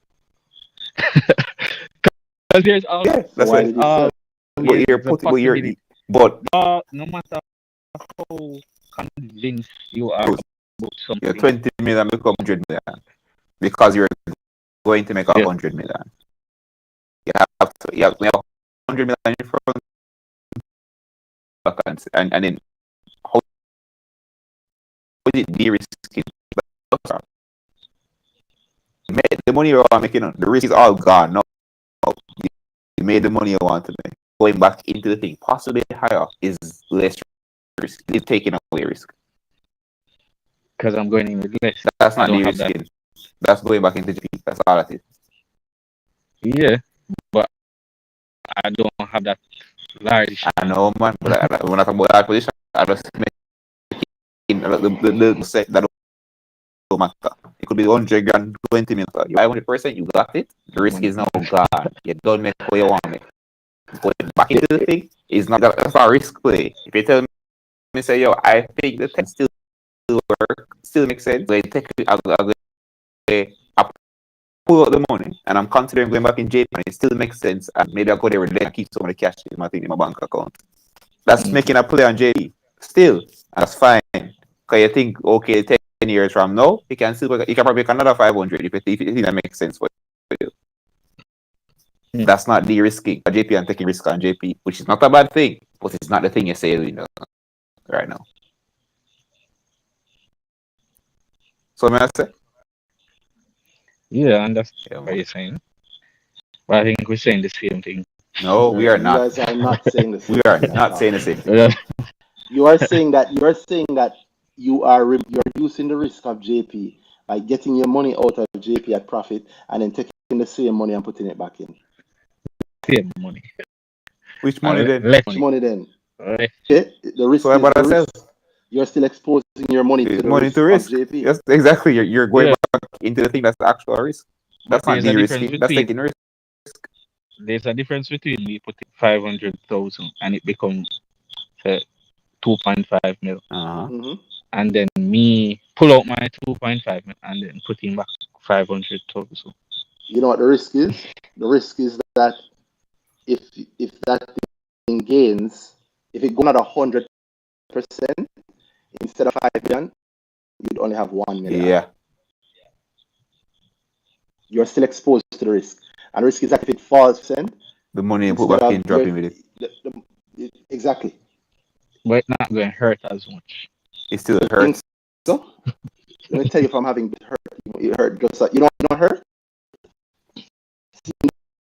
500 become 1,000. I took the money out. Oh, right, de-risking. Yeah. Do by selling. Yeah, man. And the You're problem is, re-risking now. if you have a conversation with I think a lot of people, they'd agree with you. I agree with you. And I agree with you because I'm not one clue what you say. Yeah, you have But to. it sounds fancy. It sounds like finance. Let me say it. I agree with it. Yeah, man. The most honest thing I think you said was when you just reacted. 500%. But I said that is the most honest thing you said. That tells me a lot. And then you realize yourself, you say, oh, I'd buy back in. Would you buy back in higher? No, only lower. Suppose it don't go lower. And he says still, imagine, after they just said no to not buying higher. If it don't go lower, what's going to haunt you every single day is how much the money would have been worth if you're in there now. Palace did that for me. I exited at profit. I knife it. And then it got 100% of the price where I exited it. And then it beat that. You think I thought, well, I de-risk? No. And I exited in profit, but there's no de-risk. It was de-risk. There's no de-risk in the past. It's when the thing is when you avoid the problem. That's de-risk. If you avoid profit, that's not de-risking. I like the sorry, your background is noise, but I really like the tenets of the plan that you put out, though. I really like it. I do like it. Yeah. Yeah, man, you put it together with the logistics hub initiative for a true 10-year plan. That sounds great. That's a strong way to go about it for a true 10-year plan. Taking the bets on it, they like that idea. I realize now that was just a feel good about my last idea. but that if you're going towards something with the 10-year idea, I love the idea because like I thought this conversation was going to get away of a bunch of other things, meaning there's so many more things along that 10-year line. Exactly, and where the companies going to benefit from those kind of things. Because you even mentioned that you read the plan, so you know the thing don't happen yet, and you can look at that and say, okay, you chose these companies because you think the things that don't happen yet, we have to on top of the things that happen already for your companies. I thought that's where you're going. Yeah, it's a hell of a way to go about a plan like that. That way, by the way, is how the true heavy money people invest. Because they kind of that way. And the beauty of the market, we with the smaller money, assuming I don't know your money set up, but with the smaller money, get to piggyback on that. And here's what our risk.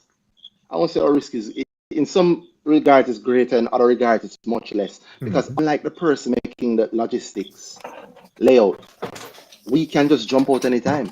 JP don't have to get it right for you. JP can get it right 5 years from now. But if the share price went up 500% in 6 months, you would have still gotten your profit and jump out. The beauty of being a retail investor is that it allows you the freedom to be a wagonist. It's a one thing.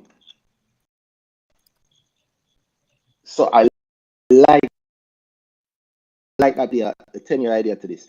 Any investment, I would do the exact same sort of thing. I do the exact same sort of thing when I'm thinking 10 years. Like any 10-year investment, 10 years from now, insurance by its very nature is in many ways pinned to cost of living and a bit of a lag, but still pinned to inflation. If I was thinking 10 years from now and I had $100 million or $1 billion, bets like that would be easy bets, right? If $1 million, bets like what Jay with water, people are probably gonna 10 years from now, I think we'll still drink that. Those become very bets, right? Fesco, I suspect we'll still use gasoline 10 years from now. And if we don't, whatever we use, Fesco is probably going to sell it. Yeah, the 10-year bet, I love a 10-year bet. I wish you were really serious for the 10-year bet. And I'm not saying there's anything wrong, by the way, with earlier of a 10-year bet, because if I had a 10-year bet for 500% profit and I got my 500% profit in 6 months, I'd probably jump out too. Because I'm not really investing for 10 years. Rich early. I'm investing for the profit. Yep. Because imagine you make a 10-year bet, you made a 10-year bet because you really thought it would take 10 years for this thing to do this thing and it happened early. Because imagine that then, you could probably really kind of say, boy, maybe the thing is overpriced. Well, in mine, because it's 10 years, I think it really only worked out in 10 years time, but it happened in 6 months. And you have got 9.5 years to find something else that you think worth that price, worth is in 9.5 years, and you have that much more money can go behind it. You don't have to go back in JP. Stop tying yourself to the one stock. Make sense? You don't have to go back stocks on the market. You can find you're as rich as you are bound to be in 10 years early. I mean 9 years early. And you have the whole of the market in front of you, make a next 9-year play now. And you have time. You can now take 6 months to do it. Because guess what? I didn't think you'd be this rich. That's a real important that you noted. And not just you, everybody else who is in the situation. Because the stock market to allow people to get to a lot of them 10-year goals a lot earlier than they thought they would. And you have to have an idea of what you're doing. You have to do it earlier than you expect. That's a real thing to consider. So don't knock your 10-year plan. I like how you went about it. And I would encourage you that you actually have any other 10-year plans to keep going about it that way. But be also honest yourself about any 10-year plan. Yeah, man. If the 10-year goal come in 6 months, Father God.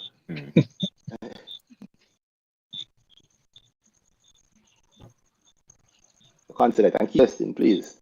And try the My Money J18. It might make things a little easier for you. watch of, of all the companies you mentioned. I think only jail there around 10 years from now. We'll see how it looks 10 years from now and see if it works out. Or if any of these companies give us 500% growth. Early. Yeah, early. Mm-hmm. So I hope it works out for you. Cool. More like you have something else. So, if you have something else you want to ask, now's the time. No, man. No, man. I've been researching this thing for a while, so I just wanted to hear. Because you guys probably, well, I know you guys are more experienced than I am. So I wanted to get feedback and Strong. That's a strong idea. Indeed. That's a strong idea. But just remember, don't be so tight to the idea that you can't accept reality if it doesn't match the idea. That's all I want. But the idea is a strong idea. It can get even stronger. I know that there are more than these three companies. If you think about like these companies, people are going to work there. yeah, They're going to make money. yeah. Most of the people working there are going to be Jamaican. Well, a lot of them. Majority of them, right? And the money and probably is a logistics job. Those tend to pay a lot better, right? Mm-hmm. Which likely means that a lot more disposable income, right? Mm-hmm. You think they'll buy more or less KFC? More KFC. Where KFC buy chicken from? Brothers. You think they'll eat more or less lunch? More lunch. Who sell the most chicken in Jamaica? Brothers. I actually don't know, but I hope so. I mean, I don't even own any Jamaica brothers, but you get the idea. You think they'll buy more or less cash pot? You think they'll drink more or less water? Like think about some of those small things that are core to the Jamaican experience. You think in 10 years we'll party more or less?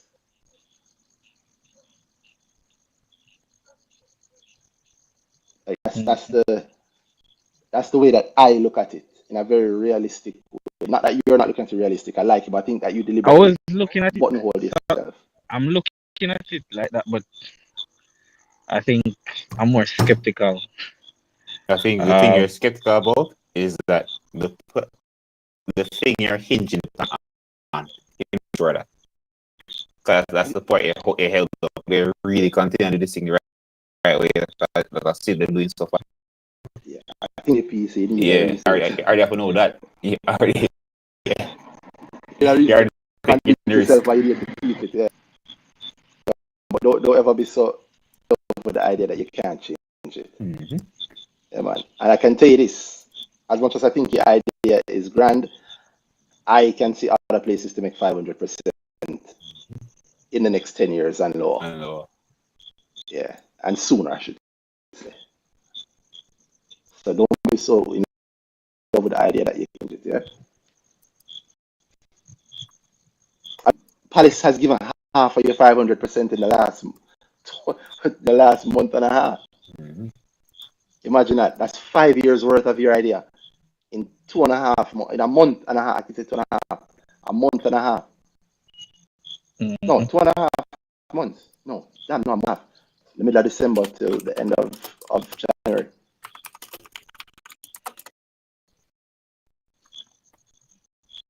Yeah. Would you have sold your JP at the start of December and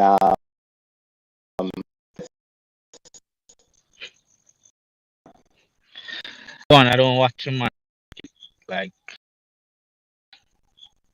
me need the market. It's about the company. Yeah, So go ahead. I watch the market thing. yeah, You can't watch the money. so I read about the companies,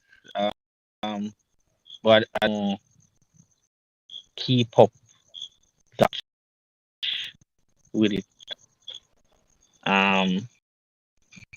So okay, I get paid. Just put this money down.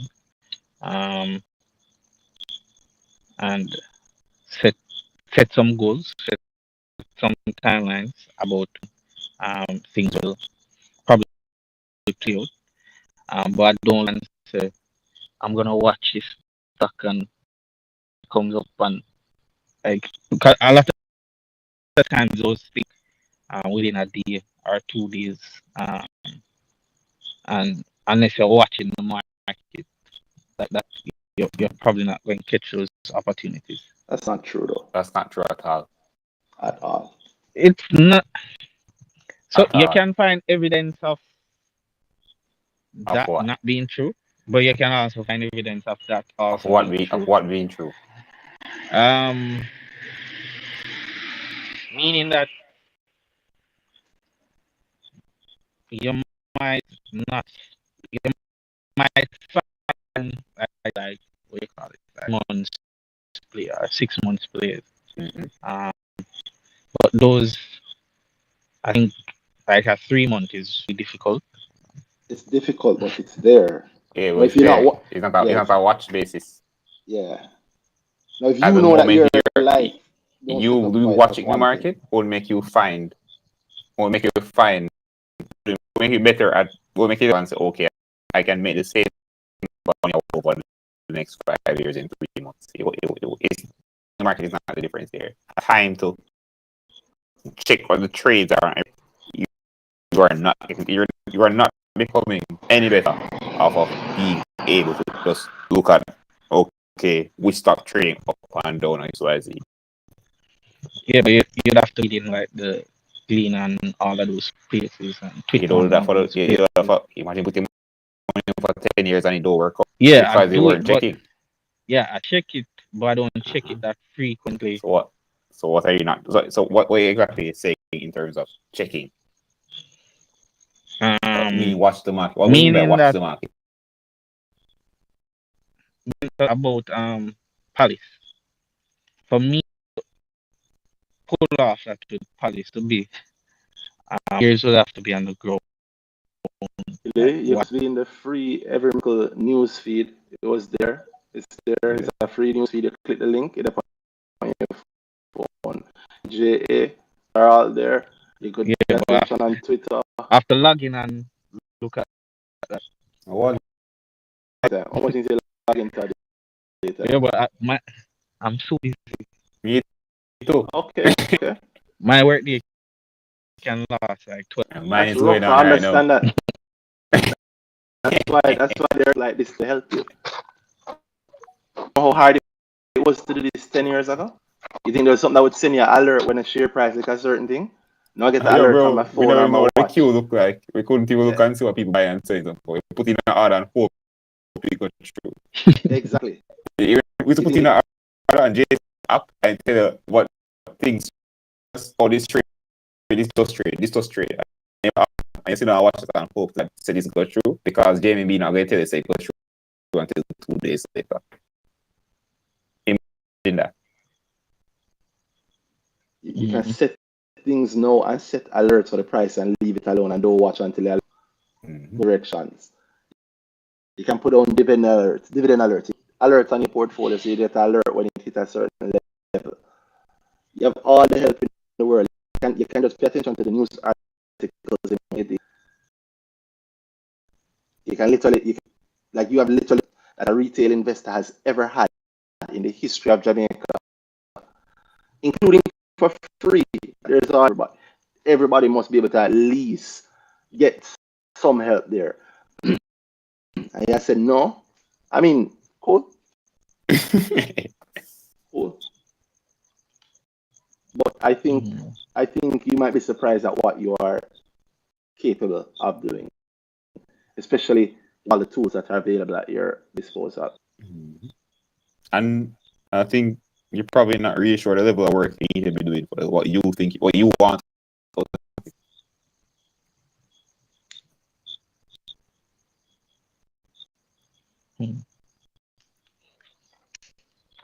Give it a thought. Making the gains on the market is not as difficult as you may think, and it doesn't necessarily require the things that you may think. Common misconception that people have is that it requires you to be on top of your portfolio every day in front of the computer, blah, blah, blah. That's not what it really takes. Ask anybody who actually does it, that's not what it takes.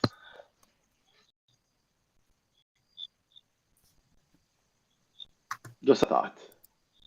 You know, most time I hear that, boy, I don't let the market like you, or boy, I never have. And you know what I hear that from most people who want to gain the same way. I hear it mostly from people who have more. Oh, that But too. we are all walking our own race. Try the tools though, please. I want you to try the tools. All right, Cruz? Yeah, man. Yeah, man. And not just this. If you have another method that works for you, do it. But don't say you don't have it, because you are at the best time in history for a Jamaican retail investor right now. Yes, sir. Literally. There has never been a better time for retail investor.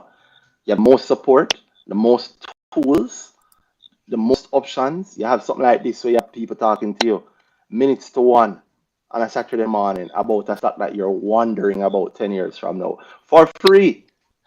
Fox. So give it some thought. You already give the dollars. So just Yeah. If you want to learn, of course, you can come to Grow. If you don't want to learn, you just want somebody to tell you, you can link that. you want deep conversation, me thoughts and boy, running the night. It's kind of so like running the night things, but I agree there. I disagree with you. Not near goal. Not necessarily. To test your idea. Well, that's so nice. Agreement that or disagreement. No, agree. So it's a immediate set both to me. I wouldn't necessarily agree with you.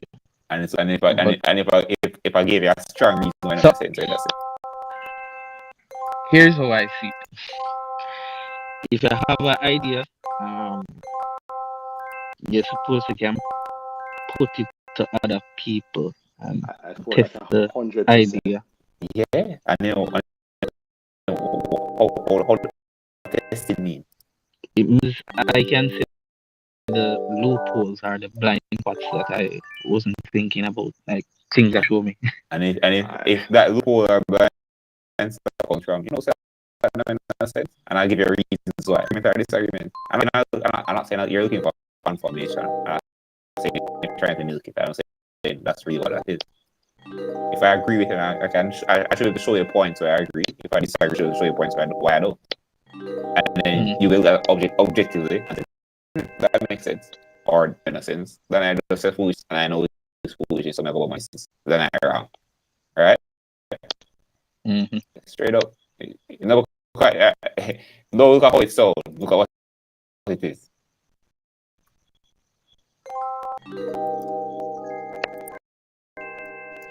Yeah. There's a whole heap of there.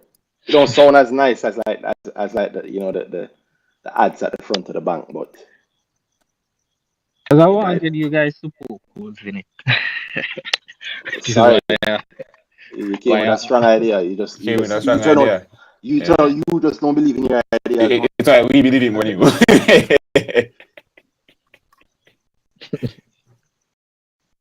So give that and give the tools some thought. Alright? Yeah. Alright, big up Cruz, and thank you for linking us. Yeah, thanks for the conversation. Indeed. Alright. Thanks to everybody else also for listening, and thanks to everybody who's listening. I hope it was a really good session. I hope you learned something. I hope it's something useful for you. As always, if you want to learn more, everycal.com/GRWR. And if you want to, by the way, that tool that I mentioned about the calendar, well, I didn't mention the calendar, but I'm going to put it on screen, but don't worry. If you want to learn how to do this, if you want to understand the stuff we talk about, if you want to actually a lot better at this in a practical way where you have a method that you can use to invest regardless of how busy you may or may not be, especially if you're busy, actually it helps you. Grow everymickle.com/GRWR. And if you want none of that, you just want easily the best investment advisor in the country to help you, theadvisor.com. There we go. All right. Thank you guys. I hope you enjoyed it. Big up. I will see you next week. What's up, people?